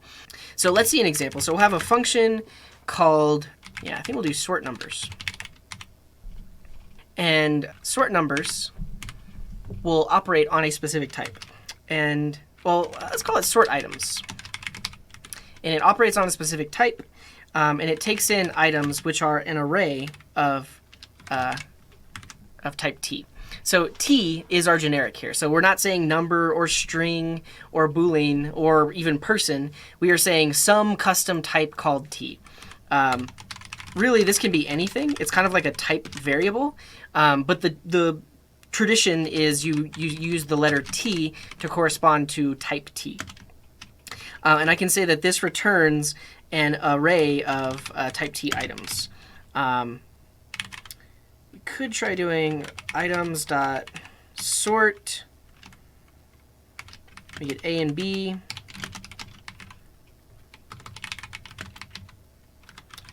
Yeah, and then really I probably would just take in a sort function here, or a compare function. And then I can define the compare function as well, which is a function that takes in A, which is of type T, and B, which is of type T, and ultimately returns a number. This is getting really complicated. It's probably too complicated of an example, but let's talk through it and then show how we would use this. So This code looks, yeah. Ryan says my brain just melted. I'll show you how we actually use this thing.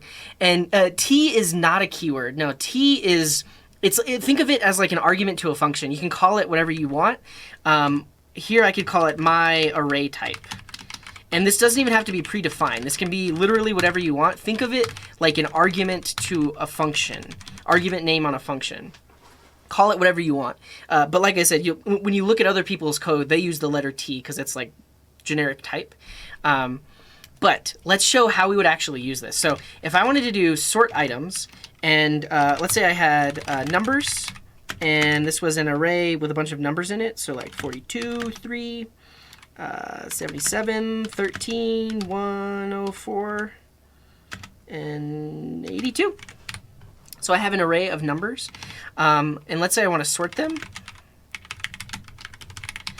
I could do sort items, and then I have to tell it what the type inside is going to be. So if I say sort items of numbers, now, because I've specified what that type is, the items argument needs to be an array of that type. So it needs to be, not numbers, number. It needs to be an array of that number. So now I've typed it so you can see, okay, this accepts an array of type number and then a comparison function, and it will return an array of number. But I could pass in any type here. So right, if I do a string, now it's a function that accepts an array of string and a comparison function that takes in A and B. So these are generics. And in this case, I'll do it with type number. I can pass in numbers, and then I need my comparison function, which will just do A minus B, like that. And then now sorted numbers should be the sorted version of that, because behind the scenes I'm calling sort and passing in my comparison function.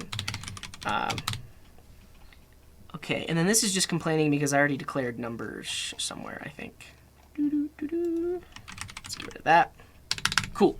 So again, to reiterate what just happened there, I basically call my function.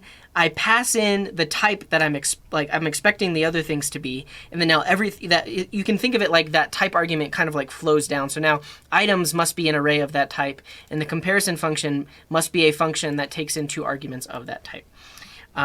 Yeah, and so in a second when we show the React example, we'll show how they're using that behind the scenes. And what's up, Trash Dev? Welcome in. Yeah, we're teaching TypeScript to all the newbies, and we just talked about generics, and that's all I'm going to say about generics. It'll be easier to see when you're using libraries that use generics behind the scenes. But to show here, like this is now like a general purpose sort items function, because now I can do something like, let's say we have an array of names. We got CJ, we got Trash Dev, we got Ryan Roga, we got Loco 86, and let's say I want to sort these names. Now I can do sorted names is sort items. In this case, our type argument is string, and then we pass in names, and then we pass in a custom comparison function. So we get the A string and the B string, and we want to do A dot locale compare with B, like that. And then now we can log the sorted names, like that. Let's run the code.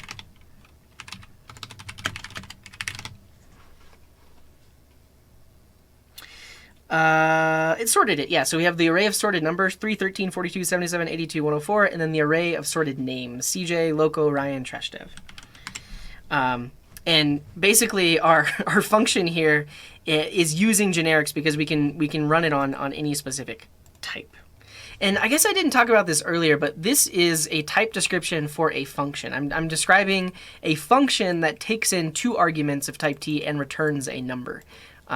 I don't know if I guess I did have an example of the method earlier where I just described its type. I'm sure the answer is yes, but can you use that pipe modifier on generics? All right. I have heard quite a few people be like, yes, that description of generics helped me learn about generics. So that's why I played it for you. But I said it in that video, and I still agree. Like, the TypeScript docs are fantastic. So you should be using this, And they have an entire section on generics, which is great as well. Audio should be synced now as well. Cool.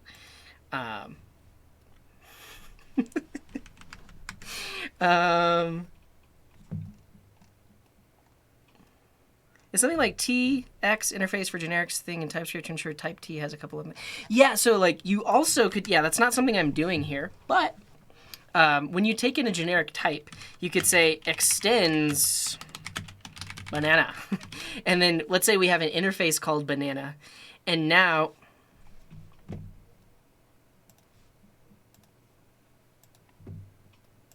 No, it's in sync. You're crazy. You're crazy. It should be in sync. But now what this says is, so if banana was an interface, I mean, let's just make it one. Banana. It has a color, which is yellow. Use type instead of interface. No way that's in TypeScript ESLint. I hate it. I hate it. Ew. Okay, but regardless, let's say I have some other interface or some other type. In your generics, you can do this, and now when you pass in response type, it must adhere to this interface as well. And now we should be getting a type error down here that says, hey, root does not satisfy the banana constraint. So that's possible as well. And like, so these up here are, is type better than interface? I don't know. I guess I'm learning all of the preferences in the TypeScript world. But like you all saw, like this is a type argument. Like really, I could call this T, and then we could also call this S. The code is going to work in the same way. It's a little bit less readable than before. But basically, those are two type arguments, T and S, that I'm specifying as root and child array. Yeah, and that's another thing you could do. So a union T and banana. I guess I could specify it. Wait, how do I do a union type there?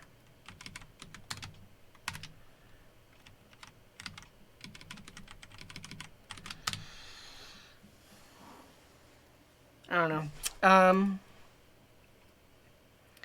Yeah, I don't want TypeScript to scare the heck out of you, which is why this was a bad example to dive into. like I need to start from scratch and make it less daunting.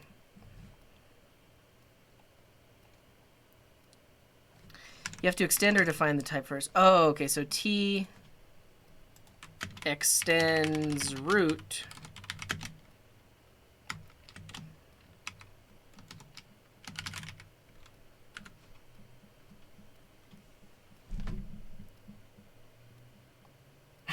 What's up, Oscar? Your problem was using TypeScript in the first place.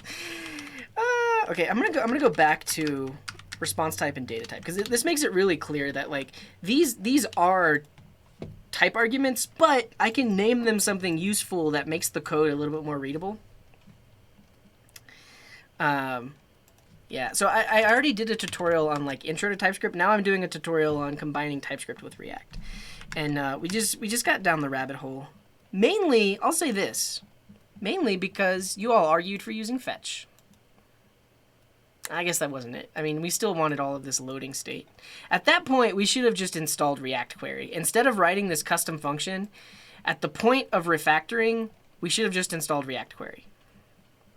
And maybe that's how I'll save this video. I'm going to save this video by installing React Query. Yeah. And I'm not going to start again. But let me see Timon's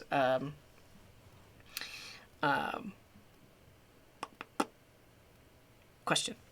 I have an object which contains functions which are later accessed via format functions bracket key.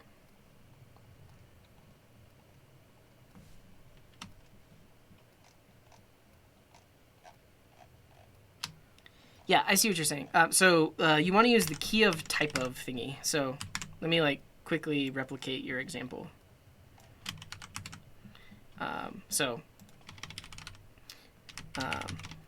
We have, I mean, my linter really doesn't like your code, but we have format functions, and then what you're saying is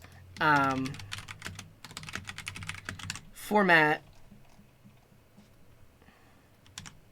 we'll say parts. So parts is going to be an array of like D and then YYY, like that. And we want to map the token into, what are these called? Format functions.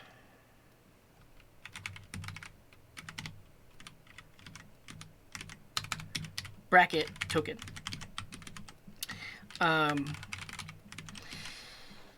So this is where you get the type error, because it's like that specific error is what you can't do this, but you should be able to do token as key of format functions.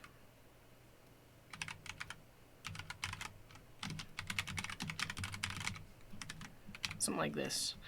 Do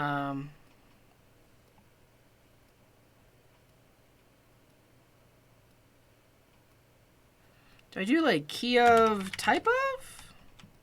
Key of type of.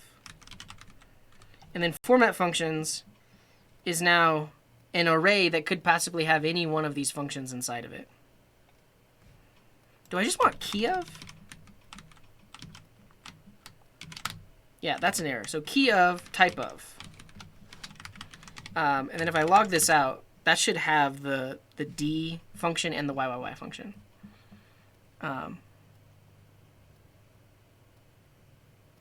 Oh, I'm just redeclaring it.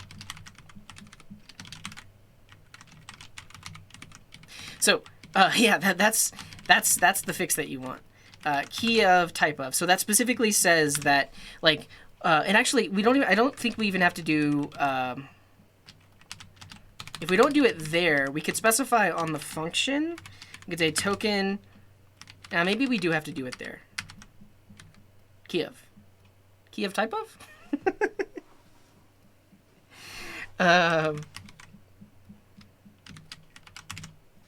I'll add this as a...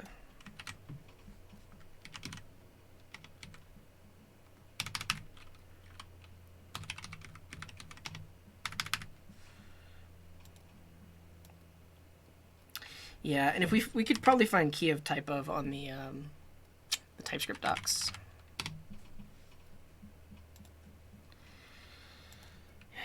Key of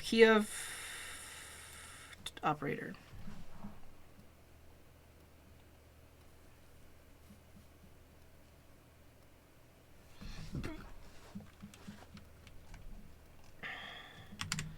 Is there a better way to do this though? Because I could say type formatters is key of format functions.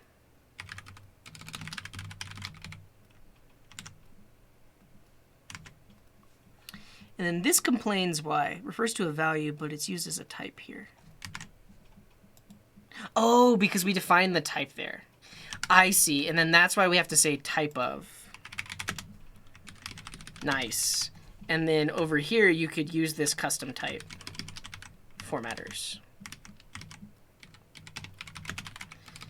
This creates a type of all the properties.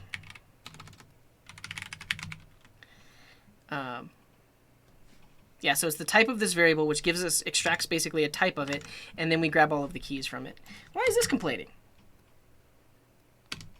Oh, you gotta capitalize your comments. This linter is like out of this world. But the other cool thing about that is now you could have a function, do thing, that takes in a formatter, which is of type formatters. But check this out. Okay, cool. So we define the function, but now when you say do thing, you're gonna get type completion. So you literally, so you have to pass in a string, but now it's like, oh, string D, like that. So that's basically how you can just take a plain old object and create a type out of its properties. Yeah. Okay, let's get rid of all this code. And I'll pass this here. Cool. All right.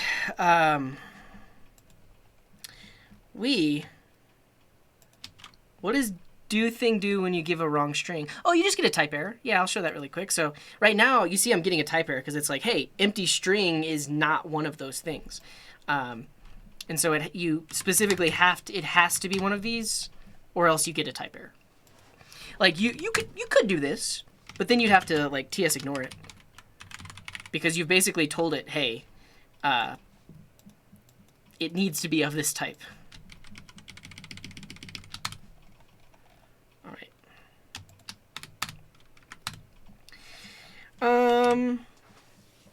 So that was fun. We refactored this function. Here's what I'm going to do now. I'm going to take a step back. I'm going to go back to the part of the video where I was like, let's refactor this.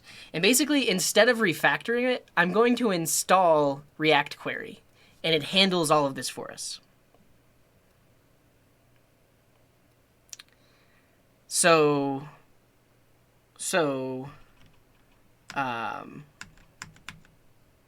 me put this on a branch. Examples with React app custom use fetch. So I will push this code up so you can see it, but I'm also going to create a version of it that I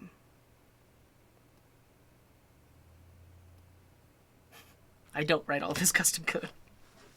I'm fried. Okay.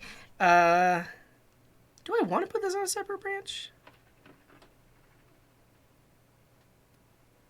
I guess I do.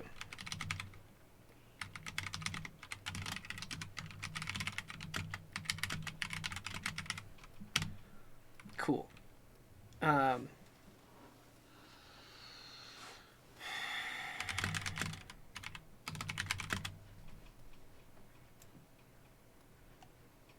Exclamation mark theme will get you my VS Code theme. Okay, so that's on GitHub now. You can see this really weird code that I wrote. Now we are going to. Wait, how am I going to handle this? Now this is a Git issue because if I oh,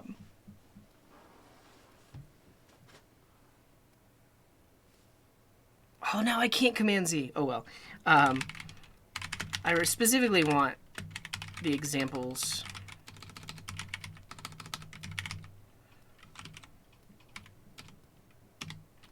branch. And then I'll merge this branch in.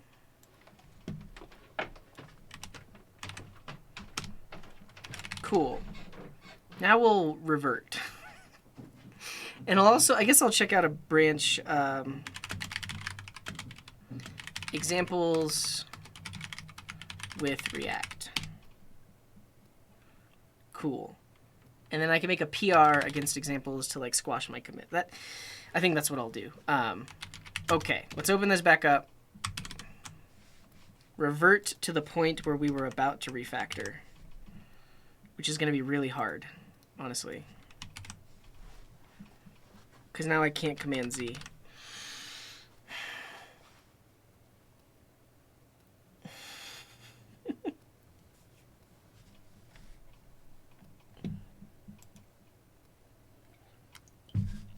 Yeah. But we're just going to go back to the point. I'll do it manually. I'm basically just going to revert all of this code to what it was before. I'm pretty sure I can do it. We have some 100 devs in here? Yeah, shout out to Learn with Leon.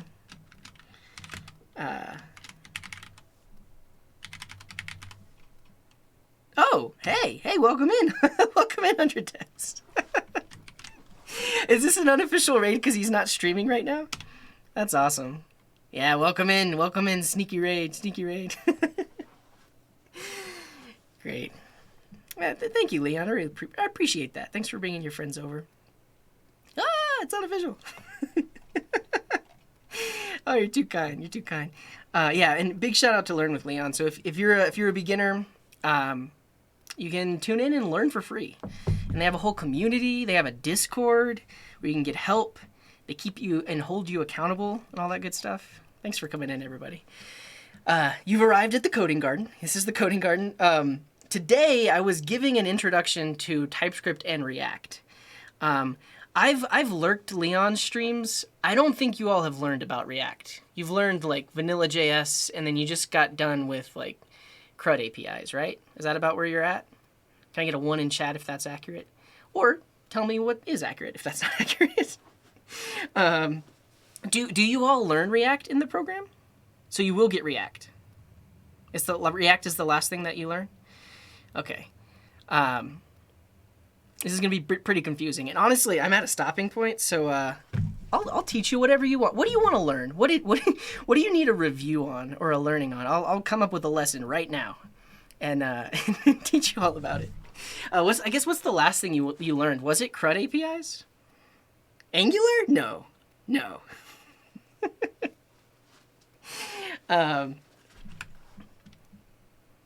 You learned CRUD?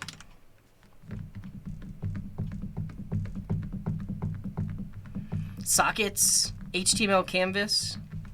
Is there any place I can look at the 100 Devs curriculum? Like, what's next? What comes after CRUD apps? Yeah, so this is the first video I'm doing on Intro to TypeScript with React. Oh, you know what would be really fun? I got you. So I've done a conference talk before where I created like a little framework from scratch. So I could do that, and we can talk about MVC, Model View Controller, like on the front end. Does that sound interesting? Like basically we would create something that looks kind of like React, but we would create it from scratch. Does that sound fun? Yeah? Let's do it. We'll do it. So you all are, you're near the end. So you're like right here? Oh no, this is just what is upcoming, but is there more? All right, let's do it. Yeah, and I was over here like so I'm basically like building out the tutorial here live on Twitch that I will later go back and edit. By the way, I have a YouTube channel, by the way, so you can check that out. It just got really convoluted, which is why I'm gonna step out from this, because we got really in the weeds with like generic types, and I was just saying like this got way too complicated. So revert back and use query or React query. Cool, but I'll close out of that for now, and then. Yeah, I'll give you guys a little lesson on like vanilla JS. I guess we also could talk about like what is application state. That's a pretty fun topic.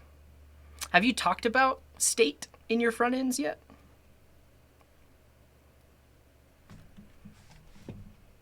Oh, I see. Yeah, you could see what the last cohort did. Let's see.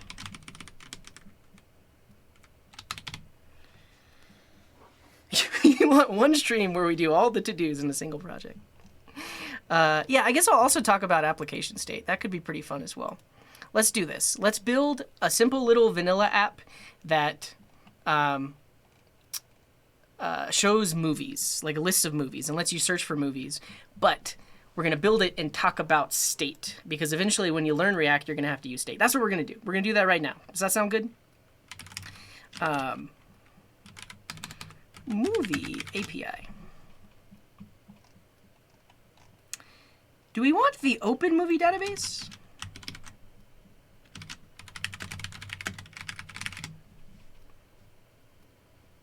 OMDB API. Oh no, this is an older one. There's a newer one. The Movie DB.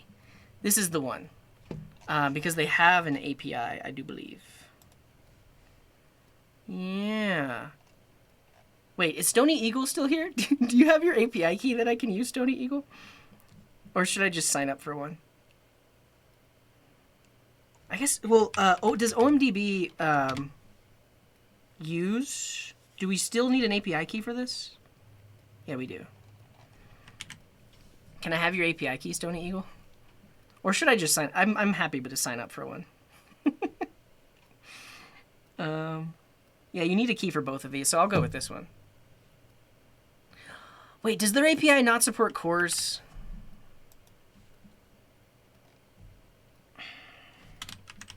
Because that's a whole nother issue.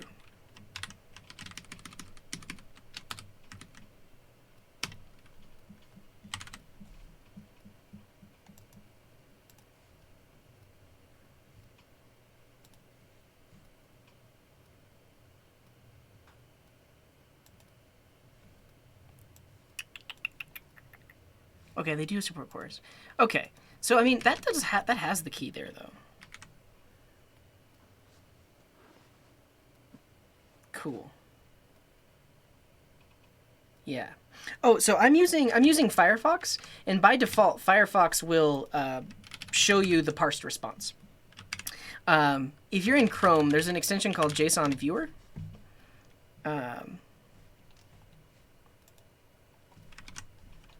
And it will do the same thing. This one. Yeah, I've used this one in the past. So you install it, and then any API you make a request to will show it nice and formatted. Why Firefox instead of Chrome? It gets into like, I'll give you the quick version. Firefox is managed by the Mozilla Foundation. Mozilla Foundation is a non-profit organization, and that's a great thing. They're not for profit. They're very privacy conscious, and the browser has a lot of things built in, like they actually build in tracker blocking to the browser itself, and they have a lot of like privacy oriented extensions and features as well. So that's why I want to use Firefox, and I support the Mozilla Foundation. Chrome is from a large corporation, a for-profit corporation, that is already tracking me in a many number of other ways. So like I use Gmail, I'm using an Android phone. They already know all about me. I would rather that they not know my browsing habits as well. So that's why I don't use Chrome. I mean, technically you could use Chromium, but at the end of the day, like, why not support a nonprofit organization? And that's another reason, like, same reason why I use Firefox over Brave. Brave is a for-profit corporation. And then also, like, if you look into Brave,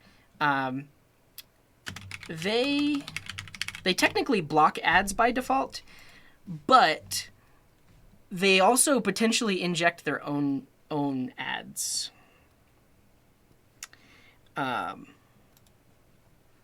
Is it like bad? I don't know where to find it on their site, but basically they block ads, but then they have various people that they partner with, and they might show ads from those partners. Like, that's just the way that they do things.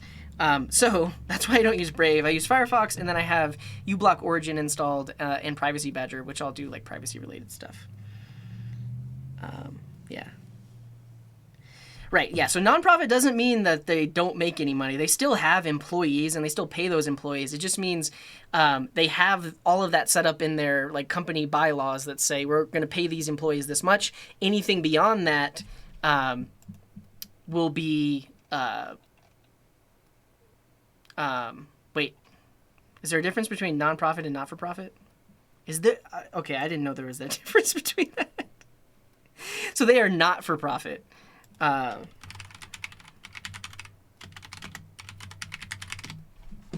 don't know.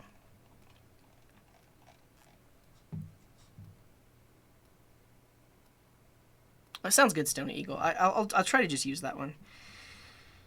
Now, see, now I digress. Now I'm looking into this, like, why?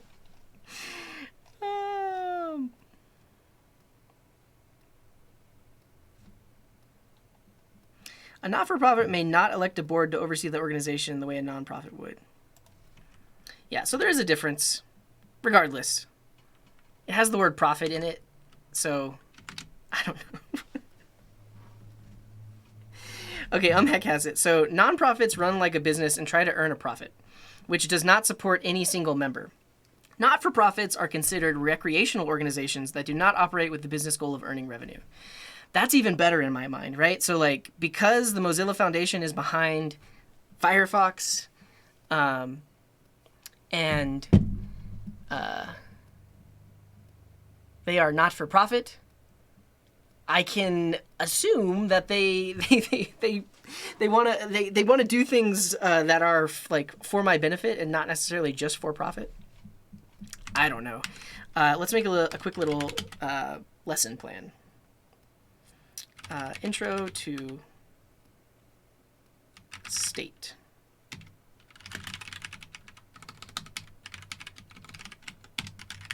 Here we go. How do they make money then? So they still technically can allocate like salaries and different things like that. I don't know. We're not it's too much of a rabbit hole. I would say just watch. I'll post all of this code up on GitHub so you can take a look at it there. But yeah, this isn't really a code along. This is more of like soak it all in, and then maybe after watching me, you can take what you learned and try to build your own thing. Okay, so here is our plan. Like, what is state? We will then set up a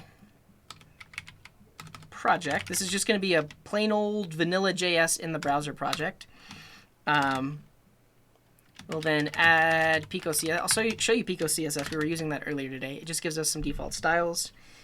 And then we'll make a search for a movie.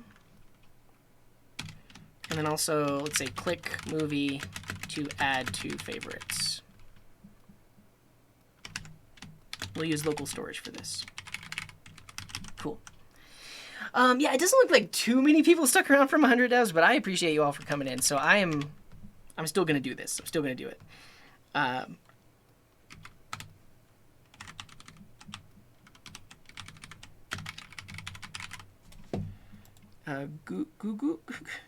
Google Teller? What is this? What is this? Audible feedback on just how much your browser feeds into Google. Make a little bit of noise anytime your computer sends a packet to a tracker or a Google service, which includes Google Cloud users. That's kind of hilarious because less than a year ago, I got super paranoid and I installed a firewall on my network, and there's so many devices on my network. Like there's the Google Time server. Even that counts. That even counts when some various thing, like let's say a device connected to your network, like it's an IoT device or something like that, it might use Google's Time server. So technically, it's still reaching out to Google. I know, like you can't get rid of Google. Like you can't get rid of it. And then let me copy this.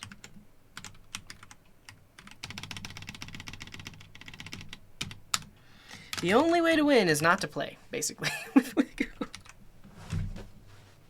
All right, let's do this lesson on application state, because it'll be fun. We're gonna build a little movie app, and I can make this a YouTube video too. That's gonna be for the thumbnail. And actually, I think there's probably is a Wikipedia page on application state. We can see in computing state or program state.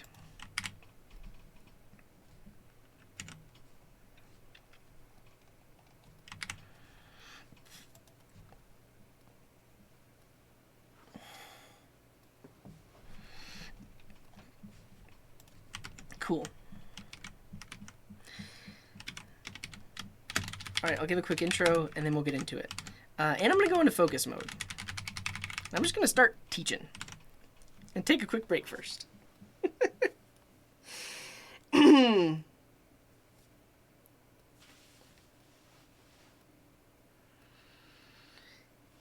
Yeah, a quick aside. So if you're using Firefox and let's say you want YouTube to autoplay,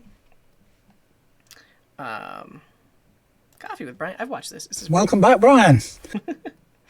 But you'll see when this page loads, it can't autoplay because, and that's another interesting thing about Google Chrome is like, they can actually make YouTube they can have custom rules based on the website. So when you load YouTube, it has autoplay inside of Chrome because they own that. But here in Firefox, if you click here, you can say allow this specific website to autoplay, but I have it disabled. I don't like when websites just instantly playing stuff, even if even if it is a audio-based website. Okay. Hello friends, welcome to Coding Garden. In this video, we're going to talk about application state. And specifically, we're going to talk about how application state works in front-end frameworks or in single-page applications. So if you're just getting started with React, or just getting started with Vue, or just getting started with one of these front-end frameworks, you're going to be dealing with state. It's called various things, but you're usually going to be dealing with state. So the point of this tutorial is to explain it all. We're actually going to write some stuff with vanilla JavaScript, but we're going to write it in a way in that we take into account the actual application state. So with that said, let's talk about what is application state. If you look on Wikipedia for state, which is under computer science, I'll read you this definition here. So in information technology and computer science, a system is described as stateful if it is designed to remember preceding events or user interaction. So that's a key point right there. It is designed to remember preceding events or user interaction. So when you're building a website or a web page with, let's say, React, it needs to keep track of all the things that happen on that web page. So when the user types into an input box, that is part of the application state because the UI is changing based on user input. When a user clicks a button and changes something else on the page, that affects application state. And so this says the remembered information is called the state of the system. So this is a general computer science concept, but it is used specifically in single-page application frameworks like React and Vue and Angular and Svelte and Solid.js and many, many others, but it all works in a very similar way. So that's what application state is. It is the things changing in the UI as the user uses the app, right? So let's just take an example of like google.com. So let's say I go to google.com and I start typing right here. So I want to search for hello world. Because I am a user and I am interacting with this page, behind the scenes, if they've written this with like React or Angular, this would be in the application state. The fact that I typed hello world, right? And I'm on a VPN, so I have to tell it that I'm not a robot. But when the page loads, there are things on this page that are specific to what I, the user, did, right? So each one of these search results is specific to the fact that I typed in hello world. So hello world is part of the application state, but also the actual results associated with that are the application state as well.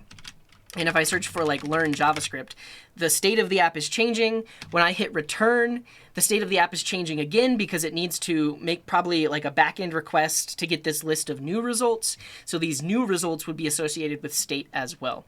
It's essentially how we keep track of all the things that are changing in our UI. And when you're working in one of those front-end frameworks, they typically have a very specific way of doing that. And that is opposed to, excuse me, and that is opposed to basically keeping the state of your application in the DOM itself. And I'll show an example of that once we set up the project. So let's go ahead and set up a project.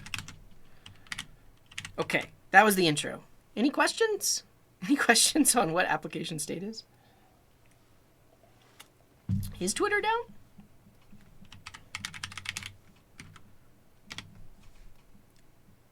Works for me.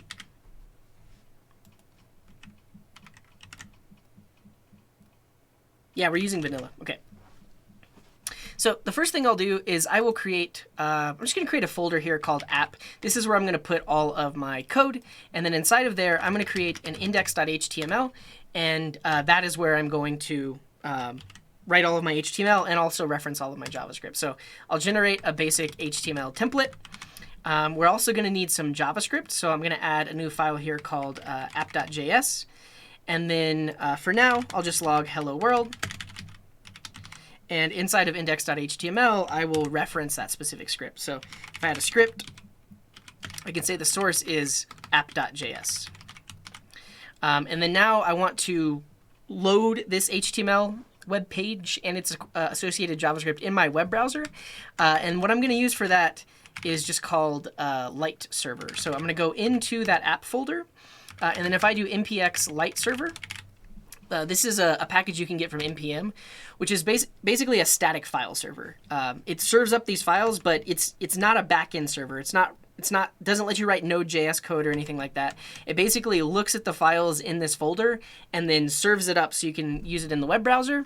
And then also it'll automatically refresh the page if any of your files change. So that's good to go. And if we open up the DevTools, we should see Hello World. There it is. So we have our basic app here. The first thing I'll do is add some CSS. So we could write all of the CSS ourselves. I don't want to do that.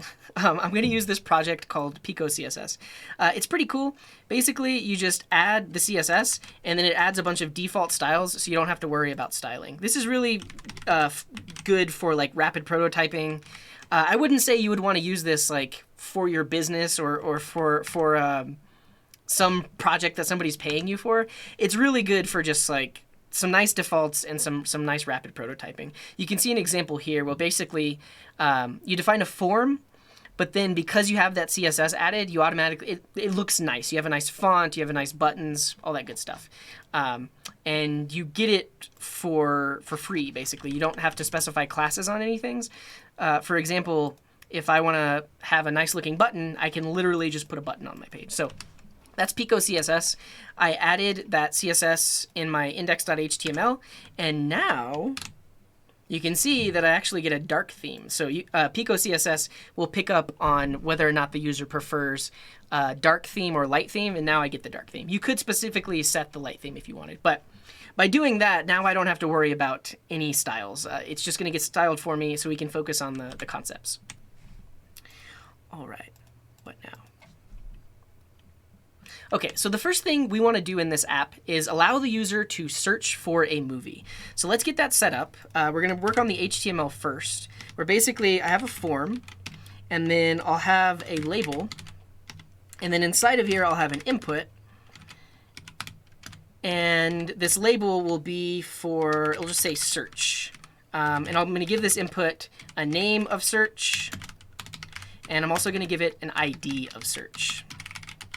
And then on the label, I can say it is for the element that has the ID search, like this. So this will allow the user to enter in their search term, and I'll add a placeholder too that says enter a movie title. And then we'll also add a button. So I'll have a button here that says go. So when I click it, we should search and get those search results. And so this is what we get by default. It's a nice little form. And so now I can say, let's say I want to search for Fight Club. And then when I click go, we would actually make the API request to search for that. One quick thing I'm going to do is I'm going to wrap all of this in a main tag like this.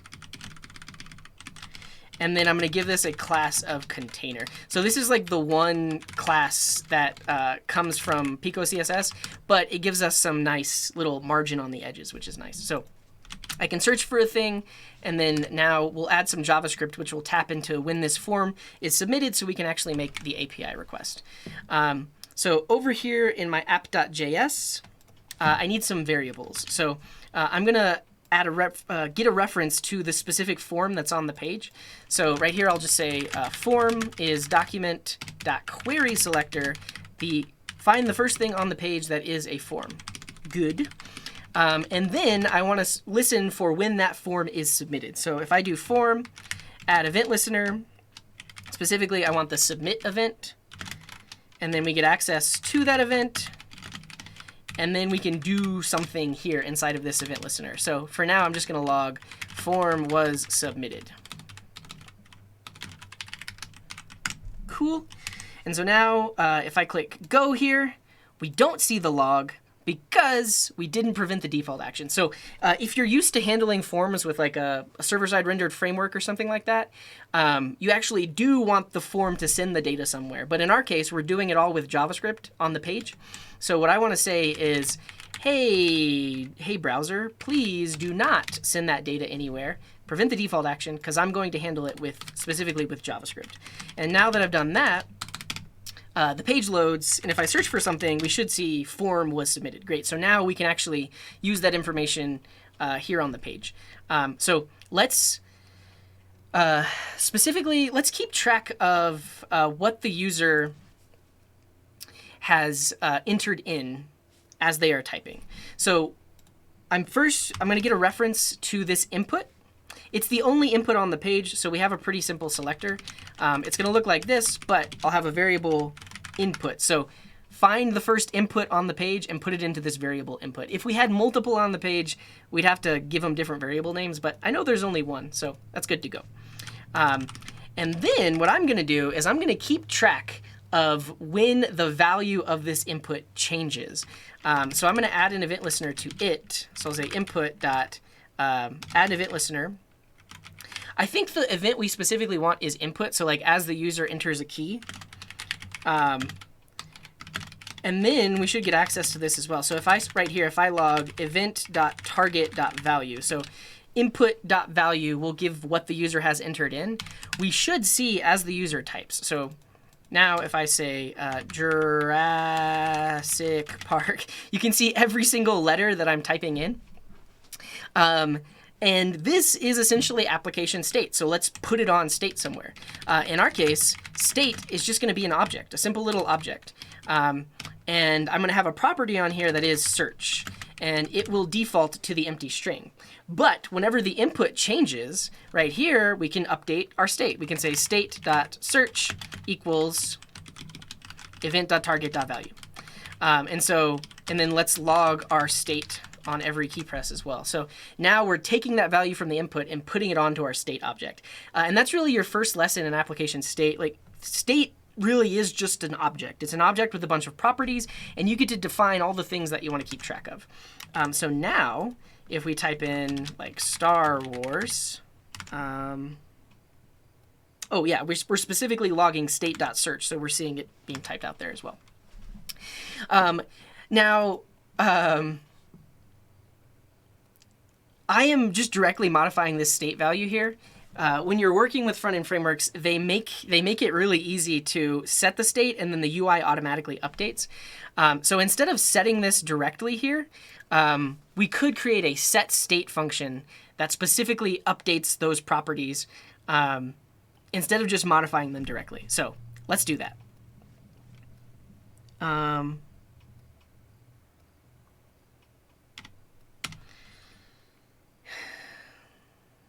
Yeah, and I guess technically, all right, I'm taking a break. I'm not in teaching mode anymore. I'm figuring out what I'm going to teach next.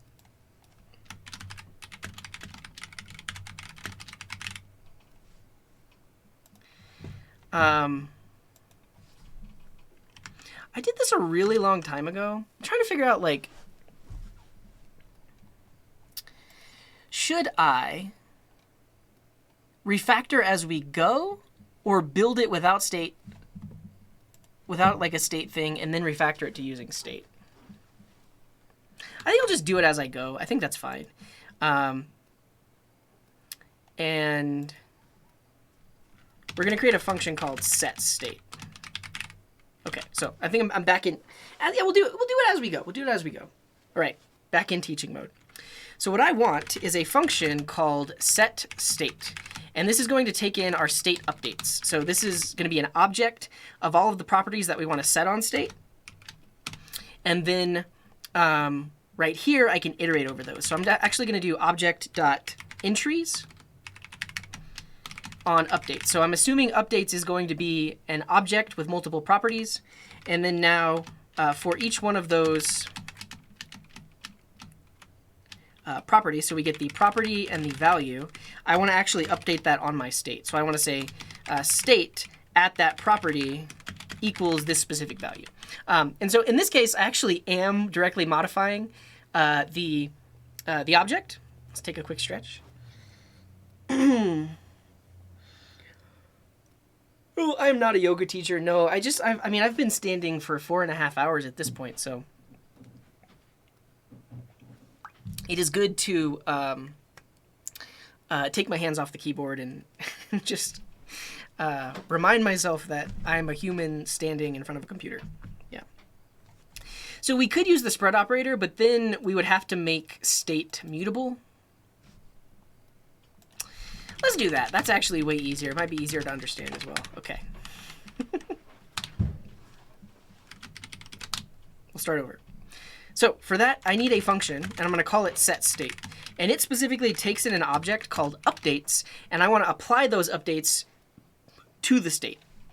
Now, right now, state is const. I can't overwrite it, but let's actually make it a let variable, which would allow me to overwrite it. So here I can say state is equal to all of the current values of state. So if you're new to this syntax, this is the spread operator. It basically takes all of the properties on this object and then puts them onto this new object that I'm creating. But I can take all of the previous properties and then all of the new properties. And now I have a new state variable that has all of the latest stuff on it. And now, instead of directly setting the value on search, instead I can say set state, pass in an object that has a search property that is event.target.value, like this. And then now, if we just log the entire state object, we can see that we're updating that object with the latest search value. So if we go back to the browser, and then we search for like Fight Club, you can see in the logs here that on every state update, we're basically creating a new object that has that search property on it. So this is your first view of what application state is. We're basically keeping track of what the user is doing in the UI, but we're keeping track of it in JavaScript land. Like, technically, there is state on the page. Like, it's literally set as the value of this input, but that's just in the DOM, the document object model. Instead of having state just on the page, we now have like a separate place in our app where all of that state can live. And it makes it easier for our other bits of code that want to access or modify state because they don't have to like reach into the DOM to grab the value. All of the value is in one spot. Okay. So now, when the form is submitted, I actually want to use that search value that's on state to make an API request. So let's do just that.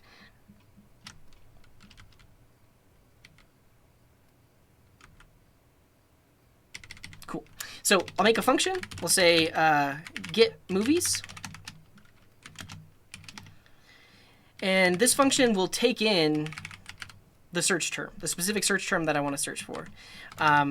And we'll make this an async function because then I can do this with fetch. So I'll say response is fetch with some specific URL. So we are going to be making requests to the moviedb.org. And I have a URL that's ready to go that will let me search against that.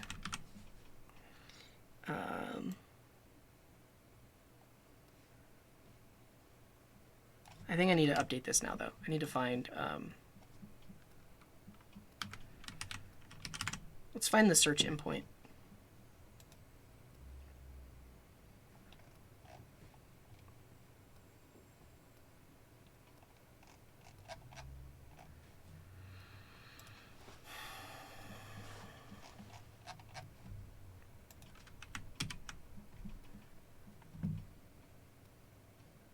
Popular?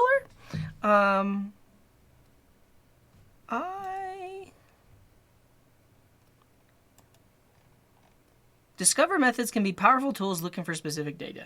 Discover movie. I want like a search term. Where's the actual? Oh, here it is. I was like, where's the API documentation? Here we go. Search. Search is a thing. And then this lets you search a specific company? What? Can I search for movies?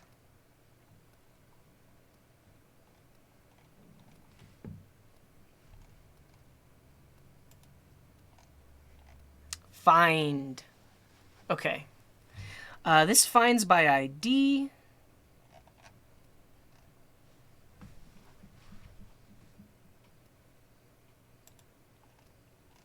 Oh, I see. We should get search movies. That's what we want. Okay, yeah, search movies. And then we see search/movie, and then we get a query. Okay, so this should be good. So I can make the request against API, the moviedb.org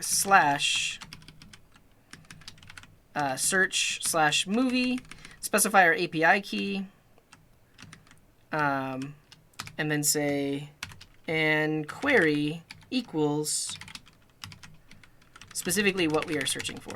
And so in their API docs, they say query, pass the text you want to search.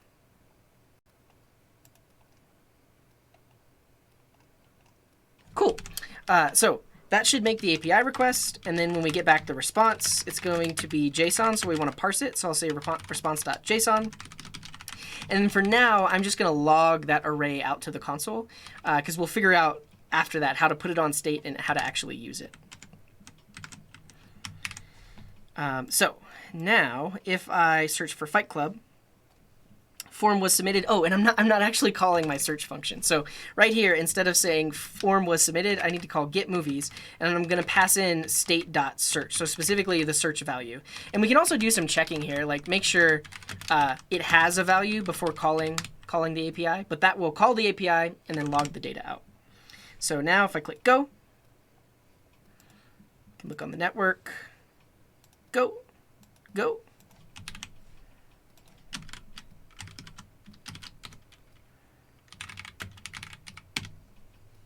There we go.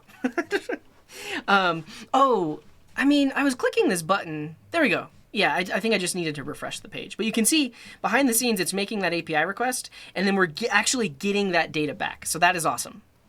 It is a paginated API. We technically could handle paging. I'm not going to do that. I just want to show these movies on the page. So we can see that we have a results array, and then each result is a movie. So it has a genre, it has a title, a path to the poster, and then the release date. So we'll just make a super simple page. Like we'll just have all of the movies as cards with their poster title, their title, and the year that it was released. So let's first figure out the HTML we want for these movies. So what I want is like a div that's going to have all of these movies inside of it. And then we can specify an article. So with Pico CSS, an article gives you a card. But inside of a card, we could have the header, which is just going to be like Star Wars. And then inside the body, we could have an image where the source is equal to that specific image, poster path. I'll need to look up how do we create the URL using that, but we'll do that in a second. And then I'll also have a footer with the release date, which just, we'll have it like this. Like that. All right, let's look at the MovieDB docs on how to create images. Thank you, Stony Eagle. Base URL. This is what I want. So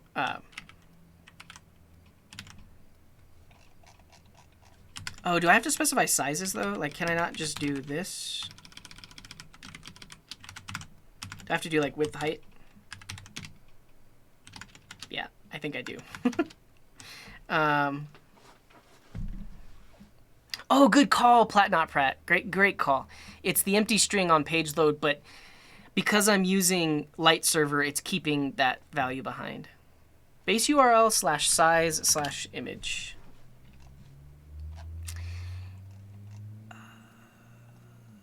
I want to show that in the docs though. Images.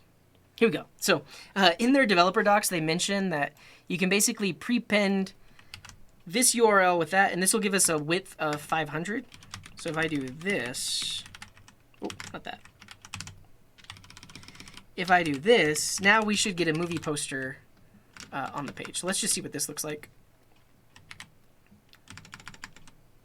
Hey, that's definitely a Star Wars. So this looks all right. I want to add some custom styles because I do want to have basically multiple columns here. And for now, I will just copy and paste these because this will basically simulate if I get multiple back from my API. I want these to be side by side, And we'll do like 3, let's say 3 per row. So I just need some custom styles for that. I'm going to add a styles.css, and in here we'll have let's call it results class. This will just be display flex, and then the flex direction will be column. No, it needs to be row, which is the default, so we'll do that. And then we'll tell it to wrap. Flex, wrap, wrap. Great. And then I'll create a class for like movie card and give it a width of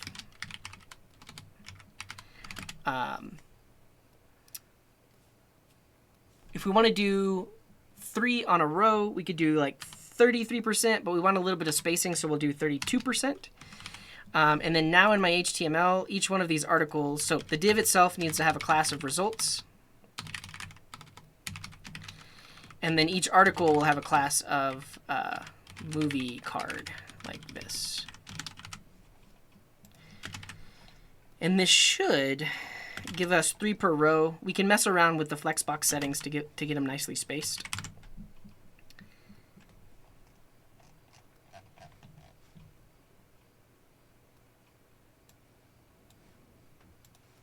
Let's see.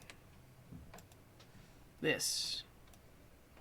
Oh, I need to add the CSS to the page. So I created the style sheet, but I haven't actually added it. Let me link to it. So I'll just call this styles.css like that. And then, yeah, that's what I want to see. So now we're basically seeing like 3 movies per row, which is fine. And then I want them to have like any space that's left over. I want to show that. So I think I can do justify content space between. Space around. We'll do space around. Yeah. So now they're nice and evenly spaced, just like that. So that's what I want to see. So now that I've figured out what I want my HTML to look like, now I can actually write the code that takes those search results that we got back and then puts it onto state, which will then update the UI. So right here, let's just copy our example, which is going to be this. And then we will get rid of all of this because these are inserted dynamically by JavaScript. So great, that has that. And now we want to handle this. So we got back that JSON data. Let's just take a look at it one more time. So if we search for Fight Club,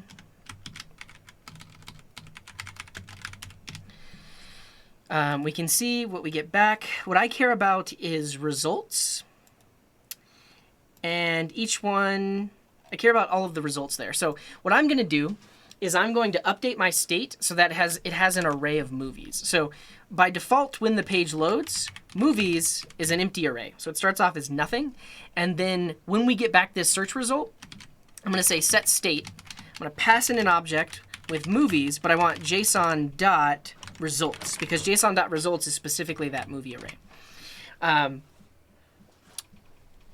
And now we can create a render function. So essentially, after I set this state, I want to show these movies on the page, and we're going to handle that in a thing called render. So I'm going to create a function called, I'll say like render search results.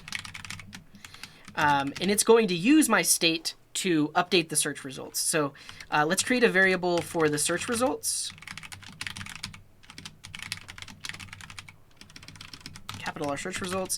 And I'm going to do document.querySelector, the element with class results.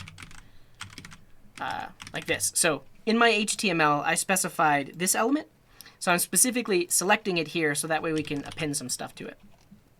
And I'm just going to do this. I'm going to say search results.innerHTML is going to be equal to some HTML that I generate. Let's take a quick stretch. Whew.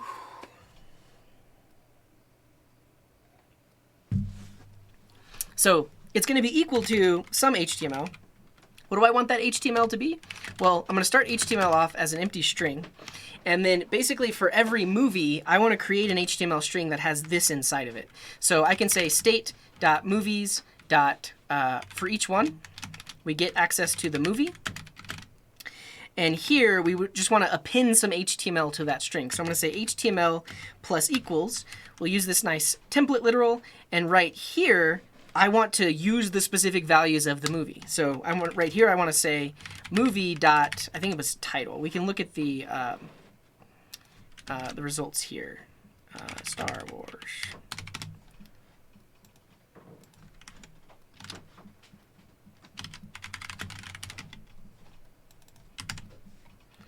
I mean, we could do a pin child, but we're going to make it look like JSX.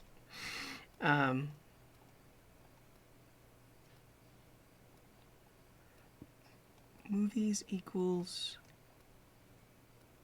Oh, I stopped logging it. And you might be right, Acid Spark. So I forgot what all of the properties are. I'm going to go back to logging the response. So if I do like Star Wars... This, yeah, so Acid Spark was right. We get a property called results. That's what I want there. And then what I wanted to see were the individual properties. So we get access to title, which is what we want. So title is going to go right there. The poster URL is going to go right here. So this will be movie.poster. Poster path is what I want. And you can see that it starts with the /, so I can leave this / off. Great, so that goes there. And then footer, we're setting to the release date. So right here, I can say movie.release date, like that.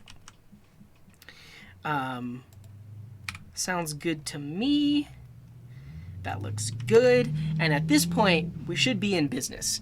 Except we're not calling render search results, so I'll show where we call that. But essentially, the user submits the form, we make the request, we set our state, and then somehow we want this to call our render function, which basically creates a big HTML string based on all of the results we got back, and then just sets that on that specific search results element. Basically, the place that we want to call this is any time our state changes. So really, we could do that right here, right? So set the state, render the search results. So if the state changes, we might actually need to re-render those search results. So now anytime I set the state, I'll call this function, which will then automatically update the UI. So at this point, I think we have an app. So if I search for Star Wars and click go, look at that. We've got original Star Wars Summer Vacation, Star Wars The Last Jedi, all this stuff. And essentially, we put the data on the state. We know that the state changed, so now we call this function, and then this function just builds up a big HTML string to set onto the page. And it should be able to overwrite it too. So like if I search for Fight Club, we get our Fight Club results. We could update our rendering though, because I guess sometimes they don't specify if a movie has a poster, so we could do like a not found poster. What are some other movies? Elvis. We were talking about Elvis earlier. So that's pretty cool. But the main takeaway here is the fact that we're keeping track of everything in state, right? So we have this object. It's keeping track of everything that happens in the UI. So later on, we can write code that is dependent on that state. Like basically what we've done is we have created a function that takes in our application state and spits out what the actual HTML should be. Like technically one of the render things that I could do here is set the value on the input, because technically every time we type into the input, we're setting the state, and then I would actually want to put that on the input value as well. But I'm not gonna do that.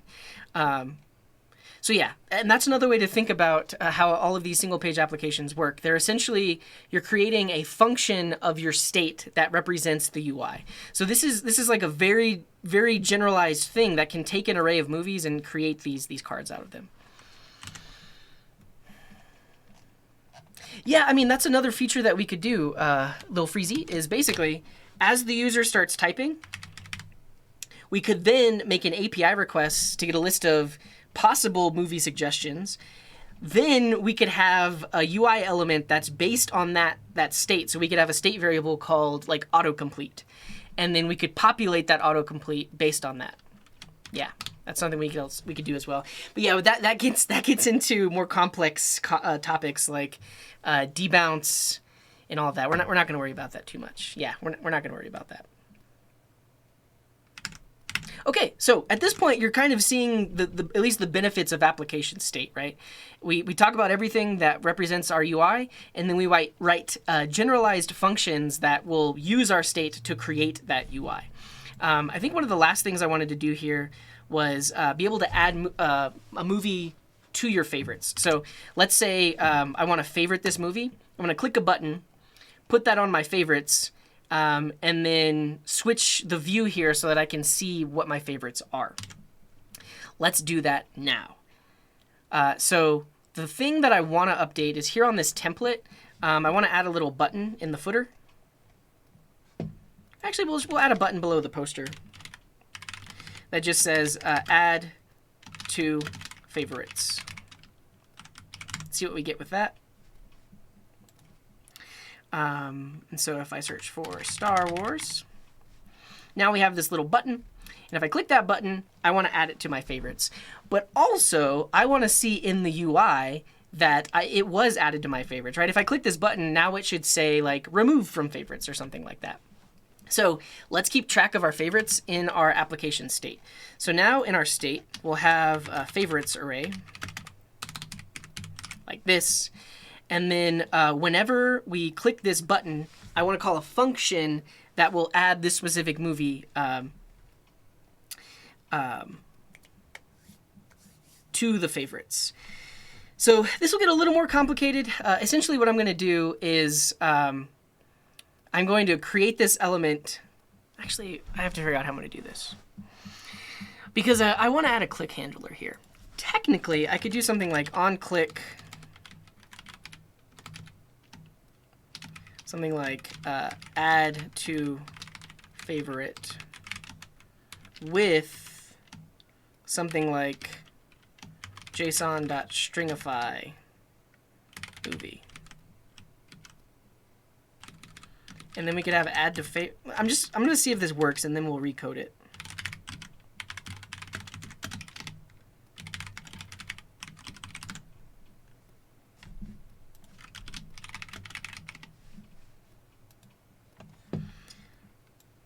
Missing parenthesis after argument list. We can actually see what got set here. So for each of the results, we get a movie card, and we get a button that says on click. Yeah, that's the issue. So we have double quotes instead of single quotes. So actually, if we wrap this in single quotes, this would work.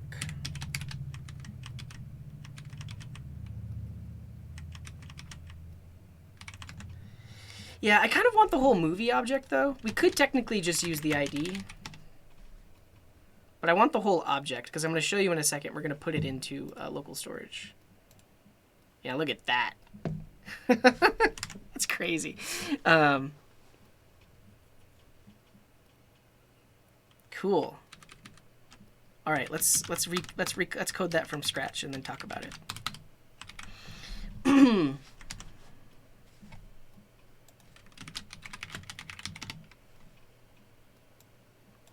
Okay, so what I want now is a button on each of these where I can click it and add it to the favorites. So right here below the poster, I'm going to add a button. I'll just say add to favorites, like this. And if we save that, refresh the page, search for Star Wars, we can see that we're now getting this nice little button. But when I click that, I want it to add to my favorites, but also the UI should reflect that something is in my favorites. So after I click this, then technically it should say remove from favorites, not add to favorites. So let's get that going. So basically on this button, I want to handle when it is clicked. So when you click the button, let's call a function called add to favorites. And we want to pass this entire movie object into it. We have it here, but basically when I render this into the DOM, I need to turn it into something that can actually be parsed as the movie that gets passed to this function. Because if I were to just do this, it would actually be object because it would toString it. So what I want is I want to call json.stringify. We pass in the movie, and now when this renders on the page, if we look at the actual DOM, this button has a function add to favorites that accepts that entire movie object, but now it's expecting that add to favorites is a function that exists. So I'm actually just going to define that down here. So I have a function add to favorites. We take in a movie, and now we want to put this into our favorites. So over here on our state, our initial state, we make sure that we have favorites, which is it starts off as an empty array. And then when we want to add a movie to favorites, we need to call set state. So I can say set state. We'll pass in this. We want our favorites, and we specifically want to like push the movie in there, right? But in this case, we need to take all of the previous values that are in favorites and put them at the beginning of this array. So here we can use the spread operator again. So spread state.favorites into this array, and then append this movie to the end of that array. So this specifically will call set state. If you remember, when we call set state, that's now going to rerun the render. So this is going to re-render, but now we can handle if something is actually in our favorites or not. So instead of always showing this add to favorites button, we can show another button that says something like remove from favorites, remove from favorites, like this. And in this case, instead of passing in the whole movie, we'll pass in movie.id, because then we can search for the thing with that ID. And instead of calling add to favorites, we'll call remove from favorites, like this. I just want to confirm that the movie has an ID property. Give me a second.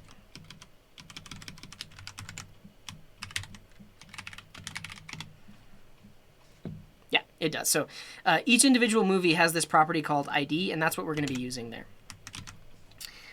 So right here, we call remove from favorites. We pass in specifically that ID. And now we need a function remove from favorites that takes in the ID and does something similar, but instead of putting it into the array, we want to create an array that doesn't have that favorite inside of it. So what I could do is this. We could say favorites filter. We have each movie, and we want where movie.id does not equal the ID that I passed in there. And it is important that I'm using single equals instead of triple equals, because I don't know if this is going to be a number or a string. I want JavaScript to convert it for me. But what that will do is that'll create a new array where that favorites is no longer in there. And so now we want to decide which button do we render. Do we render the button that says add to favorites, or do we render the button that says remove from favorites? And for that, we can just use a little ternary. So right here, we can say, I want a JavaScript expression, and I can say if state.favorites.find, we get each movie, we'll say movie.id, or call this our favorite movie. If that movie ID is equal to movie.id, then that means it's in our favorites. So we're basically searching favorites for this specific movie. And if it is in our favorites, then we want to render this button like that. But if it's not, then we want to render this button like that. So we've essentially, on every render, we check to see if it's in the array. So yeah, you could use some. There's a few other like array methods we could use here. Basically, we just need to figure out, is this already in the favorites array? And this is one way to do it. I'm okay with that. And so if it is in the favorites, then I need to swap these. We need to remove from favorites. Yeah, it's reversed. So if it's in the favorites array, show the button that says remove from favorites. But if it's not in the favorites array, show the add to favorites button. And then let me see really quick on Pico CSS. There's other things we can do with buttons. Yeah, I want contrast. I'm going to make the remove button have the class contrast, just so it looks different than all the other buttons. All right, so at this point, we should be able to add and remove from the favorites. The only thing we're going to see in the UI is the button change. But hopefully we've done it right. Let's see if we can get it on the first try. So let's search for Star Wars. And then now if I click add to favorites, we get a remove from favorites. So I can pick and choose. Boom, boom, boom, boom. And then when I click it, it should remove it. And then now the button changes as well, right? And if you remember, that's because that render function is running over and over and over again. So basically, when we add to favorites, we're updating state, and then we're rerunning this render function. We're basically rebuilding all of that HTML again. And then when we remove it from favorites, we set the state, and then we rebuild all of that HTML again. I mean, you can see for this simple app, even though I'm completely regenerating all of that HTML every time, it seems to work fine. It seems to work fine. I will say that in the real world, this is where something like a virtual DOM comes into play, because instead of replacing all of the HTML, a virtual DOM implementation will only update the things that actually need to change. So if we look in the element inspector, we should be able to see that literally all of this is getting replaced every time something changes. Yeah, so you can see that whole thing flashes. Could be an issue with this specific one. Uncaught syntax error. String literal contains an unescaped line break.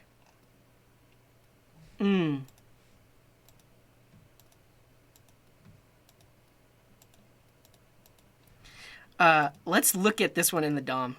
I think what happens is, so like when I passed in this add to favorites, yeah, okay. There's an apostrophe. There's an apostrophe in this movie. Or in the description, fin apostrophe s, and then that breaks the rest of my code.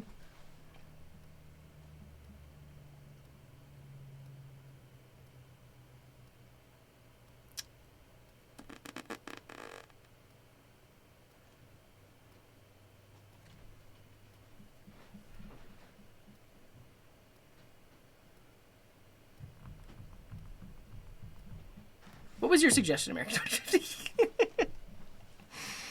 How come you are re-rendering and there's no flickering? Because the browser is smart enough to not flicker. So the issue is if we just use the movie ID, then I don't really have a good way of like putting these movies into local storage. I guess technically if I just use the movie ID, I can search it and then pull it. That's what I'll do. Okay. Yeah, I think that's what I'll do. So basically, pass the ID in, and then when I put it on state, search the results to get that specific movie. This is just HTML and vanilla JavaScript. Basically, we're running through how a front-end framework might work in this scenario. Okay, so we've run into an issue, and specifically because we were putting the JSON of the movie directly into the HTML, this JSON has an apostrophe in it, and then we get some really weird results. Like, you can see that it's adding all these extra attributes. Basically, the way we can fix that is we'll do the same thing that we did for remove, in that we only pass in the ID. Because if we only pass in the ID, then we won't run into like any weird parsing errors, because it's just the ID. But then what we need to do now is when we add to favorites, we have that ID. We should find the movie first. So I can say movie is state.results or state.movies.find. We want to find the movie where movie.id is equal to ID. So whenever we add it to the favorites, first find it from the results and then put it here. And that way we're not putting a bunch of extra stuff into our HTML. It's just the ID itself. So this should do it. So now if I search for Star Wars, now we can add that one to the favorites and remove it from favorites. Awesome. Right now we can't see the favorites. They're in memory. They're on like in memory on the page, but we don't actually have a place where we can look at those.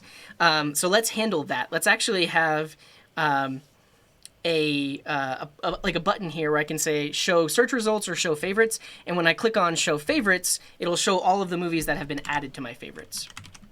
So we're going to handle that by putting a nice little button right here. This will say show results.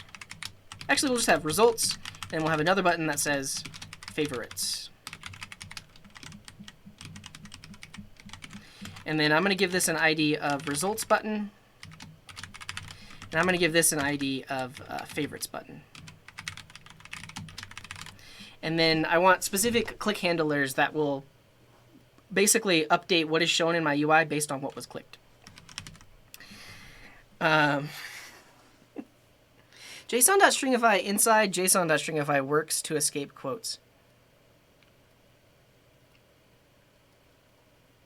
So I can do a stringified stringify? That's cool. I do like this way better though, because they were not embedding a bunch of JSON in the HTML. Okay, so I have these two buttons. Let's add some click events to figure out what to do when we click them.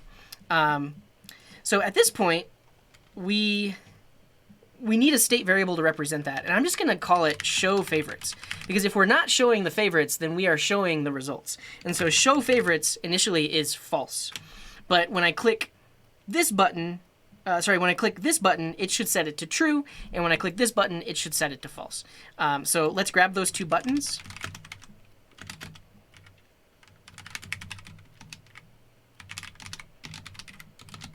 So I'm going to grab the element with ID results button, and then we do the same thing for favorites button.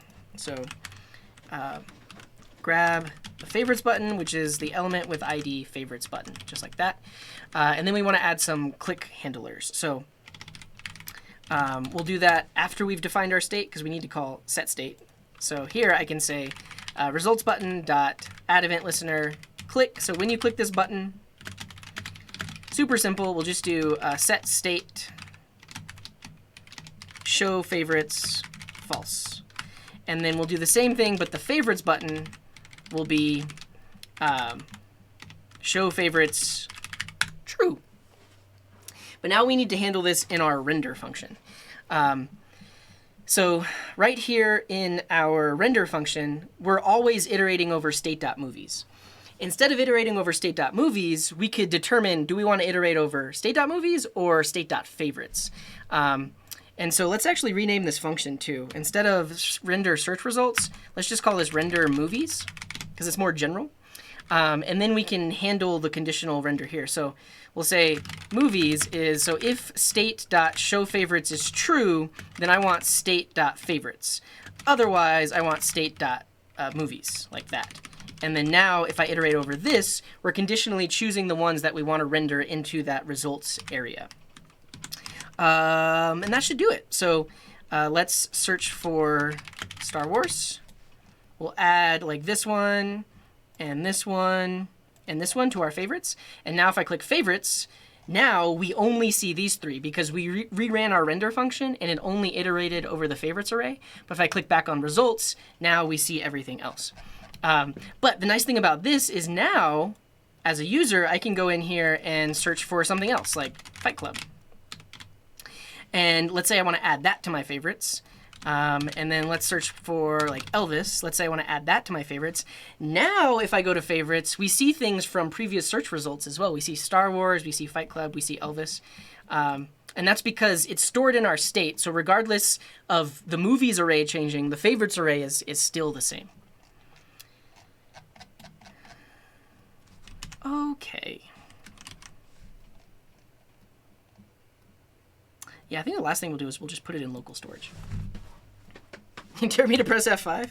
Yeah, so now, is F5 refresh? And when you remove, I guess I didn't test that. Let's test that again. So if I do Star Wars, let's add one from Star Wars, Fight Club, and then that, and then Office Space, add that.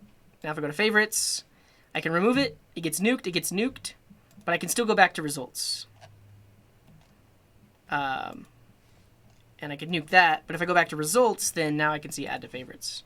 I can just do this all day long. Results, cool. The extension is called paste JSON as code, is what it's called. Okay, let me go back to the original favorites.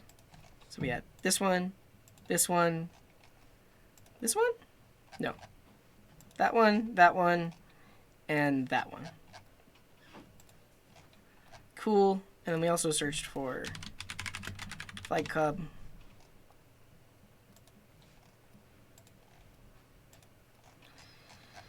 Why am I doing this? I don't even know why I did. I'm just blindly clicking the favorite button. I don't know. So at this point, our app is using application state. Like we've basically structured it so that everything that the user does, we're keeping track of in this object. And then we have kind of like this general purpose render function that takes the state in and decides what to show the user based on that state and anytime the state changes. The next thing we're going to do doesn't really have anything to do with application state, but we're going to make it so that our favorites actually stick around. So right now, if I refresh the page, all of our favorites disappear because they're just stored in memory. And if I want to save them to the browser, we can use local storage. And that should be pretty simple. So anytime the page loads, we can check to see, does local storage have our favorites? And if it does, we're going to JSON.parse those. Like that. But if it doesn't, then we'll just set it to an empty array. Now, anytime we add a favorite to the page, so in this case, anytime we add or remove, so add to favorites or remove from favorites, we can update local storage. Though technically, we could just do this in our set state function. Basically, anytime we call set state, we could say render movies, and then I can also say local storage. I mean, honestly, why not just save the whole thing to local storage? Let's do this. So actually, let me just say that all over again, because so what I'm going to do is I'm going to take this entire state object and put it into local storage. And basically, I can say right here, if state, so if local storage has a property called state, then I want to use that. So I can say json.parse local storage.state. But if it doesn't have that, then we have our initial value. And so basically, the first time this page loads, we are going to get that initial value. And then anytime we update the state, I can just do local storage.state is json.stringify state. So every single time there's a state update, I'm just overwriting the value in local storage. But now, when the page loads, all of that state gets sticks around. Probably what we also want to do is when the page loads, we need to render out our movies. So I can add an event listener here. So I'll say document.add event listener DOM content loaded. And so when the DOM content loads, I also want to render the movie. So when the page loads, render the movies. Okay, so we're starting with a completely blank slate. We have no favorites, we have no results. But if I search for Star Wars, we can now add that to favorites, add that to favorites. And then if we look in local storage,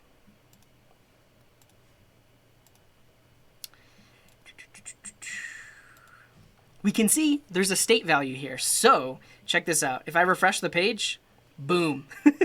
It has those existing search results, and it has those existing favorites because when the page loads, it loads that entire object in. So because our UI is based on that because our UI is based on that state, we just call the render movies function when the page loads, and it instantly, because we already loaded our state from local storage, it's good to go.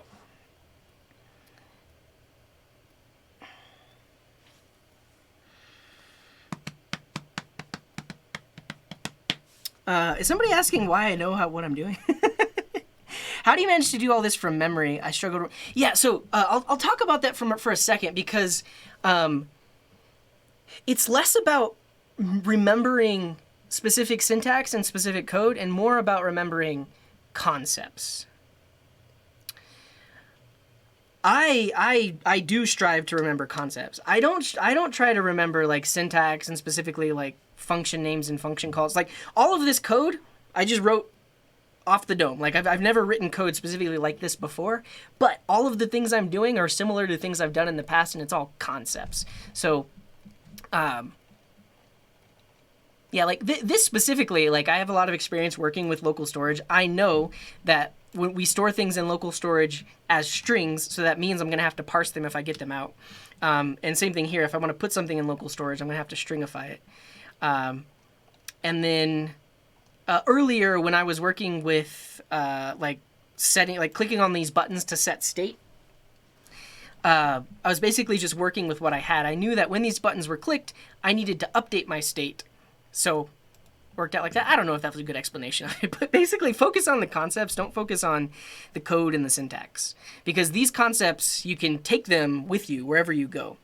The syntax changes, libraries change, the concepts don't change as often anyways. When will rendering the whole DOM become a problem? Where virtual DOM, for example, becomes a better option. It really happens if you're dealing with more stuff. And then the other thing I'm not showing, because this is a harder problem to solve, is you can see that my search input is not inside of my render function. Because if my search input was inside of my render function, every time it would run, it would actually replace it, and the input would actually lose focus. So then you run into more problems you need to solve, like I need to keep track of which elements were focused, so that way when I re-render, I refocus them. Right now, re-rendering this whole area here is like, this is so easy for the web browser. It's just a bunch of HTML elements, no problem. I can replace that all day. But like I said, if you tried to put this into the render function, you'd have to start to handle like input focus and stuff like that. Yeah, and that's the other thing is you don't have to call set item and get item. Though if you're using TypeScript, you do, because TypeScript's like, hey, that's not a property. So you actually do have to say local storage.get item state, like that. Yeah.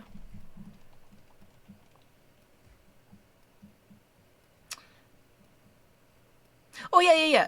And I just explained it. Basically, this API has always been a thing, but the higher level, the methods on local storage are like a TypeScript friendly way of doing it. If you look up on MDN, they still show you with the methods as well, but basically you can treat local storage like an object, where the values have to be strings though. Yeah, and I guess they don't show this in any of their examples, but it's always been a thing you could do.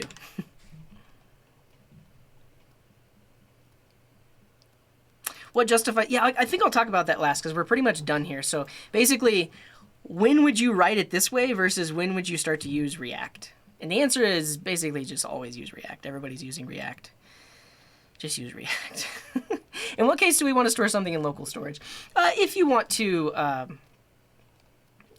keep the user state locally, because right now we're not saving the user's favorites to an API or anything like that. Like if I open up, so right now, this page has its state, it's good to go. But if I open this up in a private tab, there's no state, because these two browser instances are separate. They don't share local storage.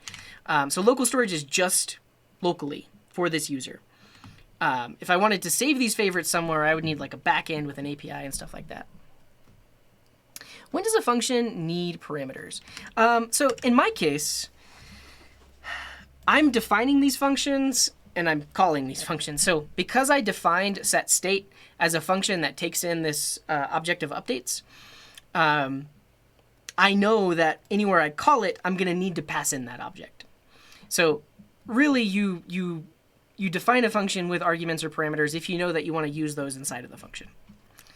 But JavaScript allows you to call functions without arguments, even if they do accept arguments. But like technically, I should be doing some error handling here. Like if you didn't pass me the updates, throw an error.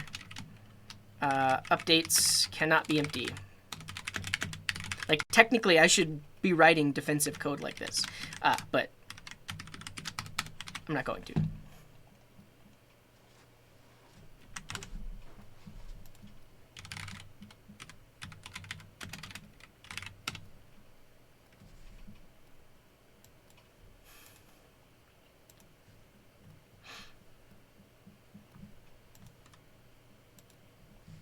foo, bar.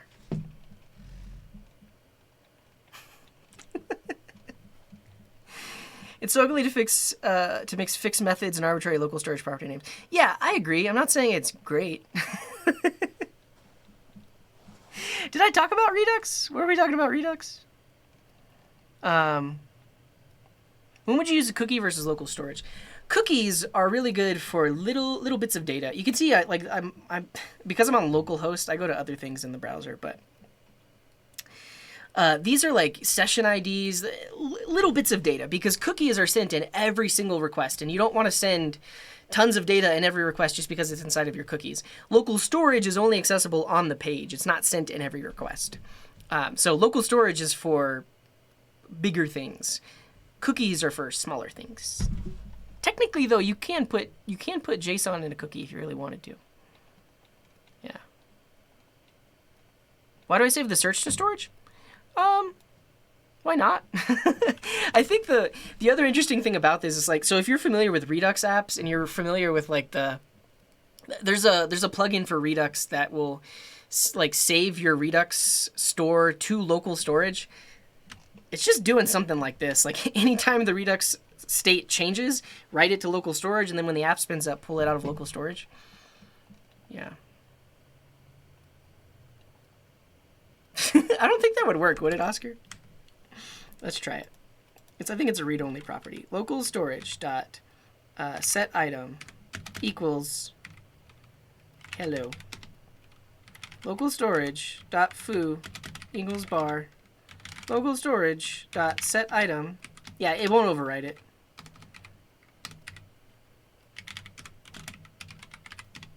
Yeah, basically, they intercept that setter and it's like, hey, you don't want to do that.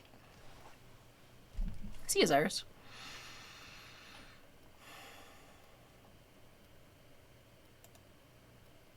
That could be fun. Is QuickType just the, Oh.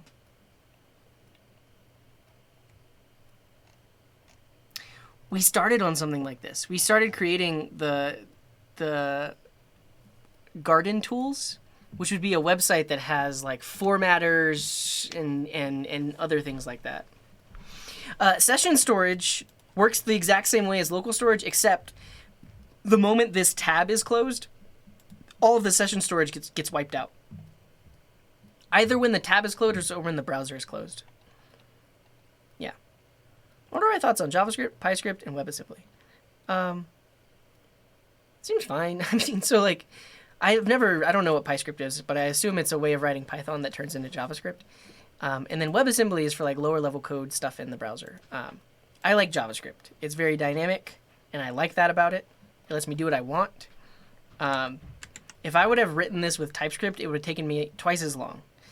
Obviously, my code would have been more type safe, but it still would have been taken me twice as long for the demo.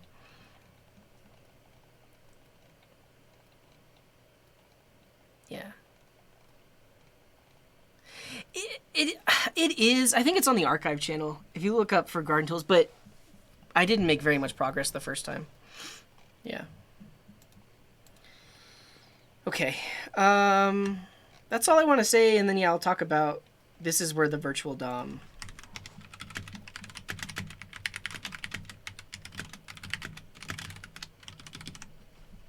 Cool.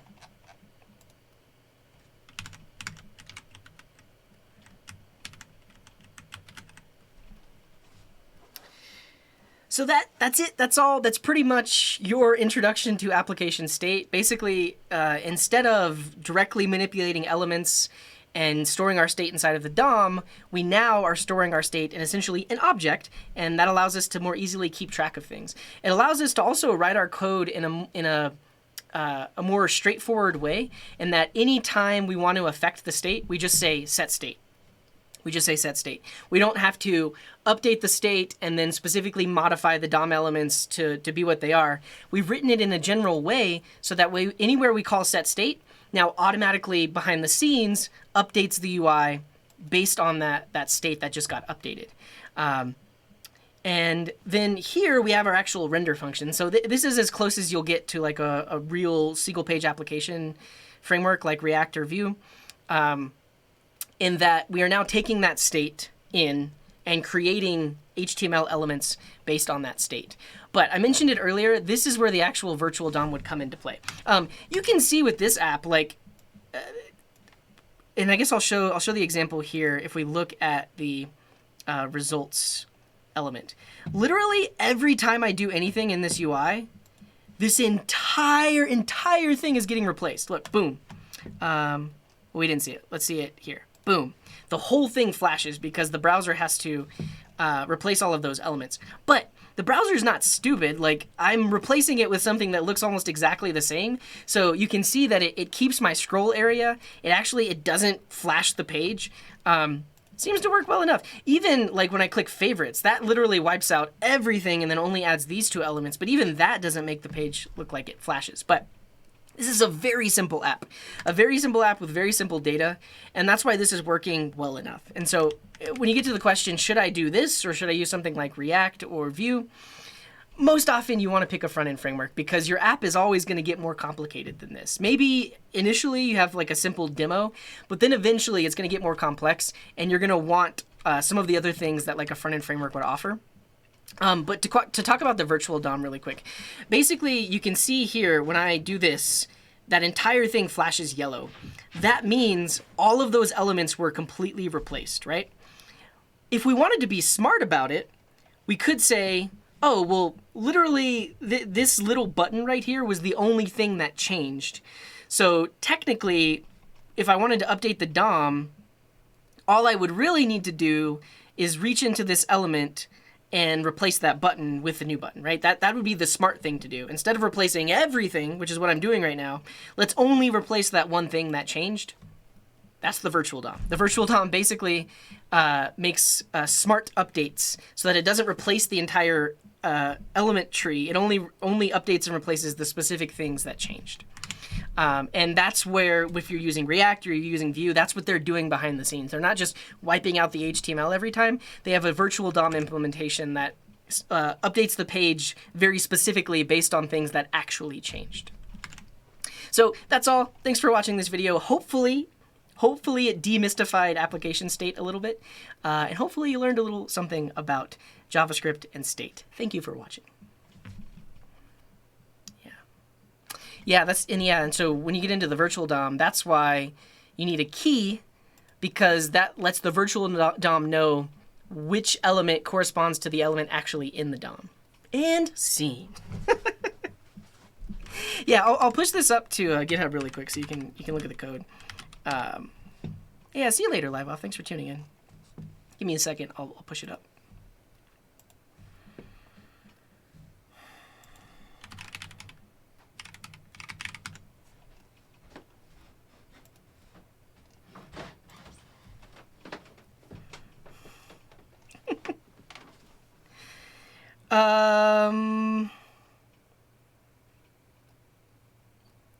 I guess I won't commit that to the code. I'll add a little piece that says you should use an API key.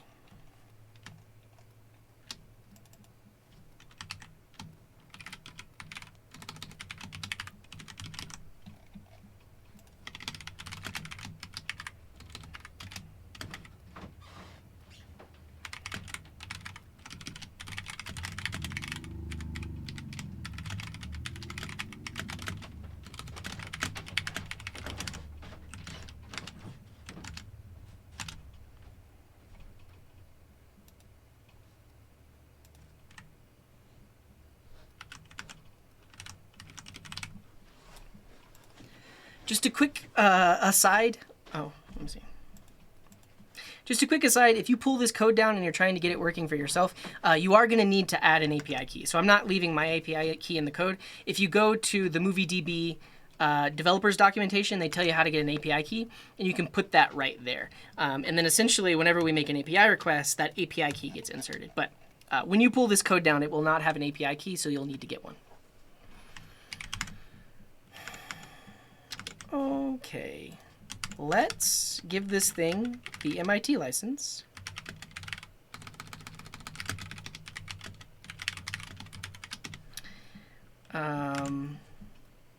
let's remove this from the README.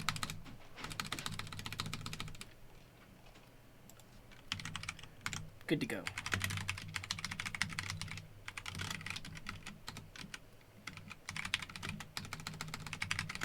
Ta-ta, ta-da.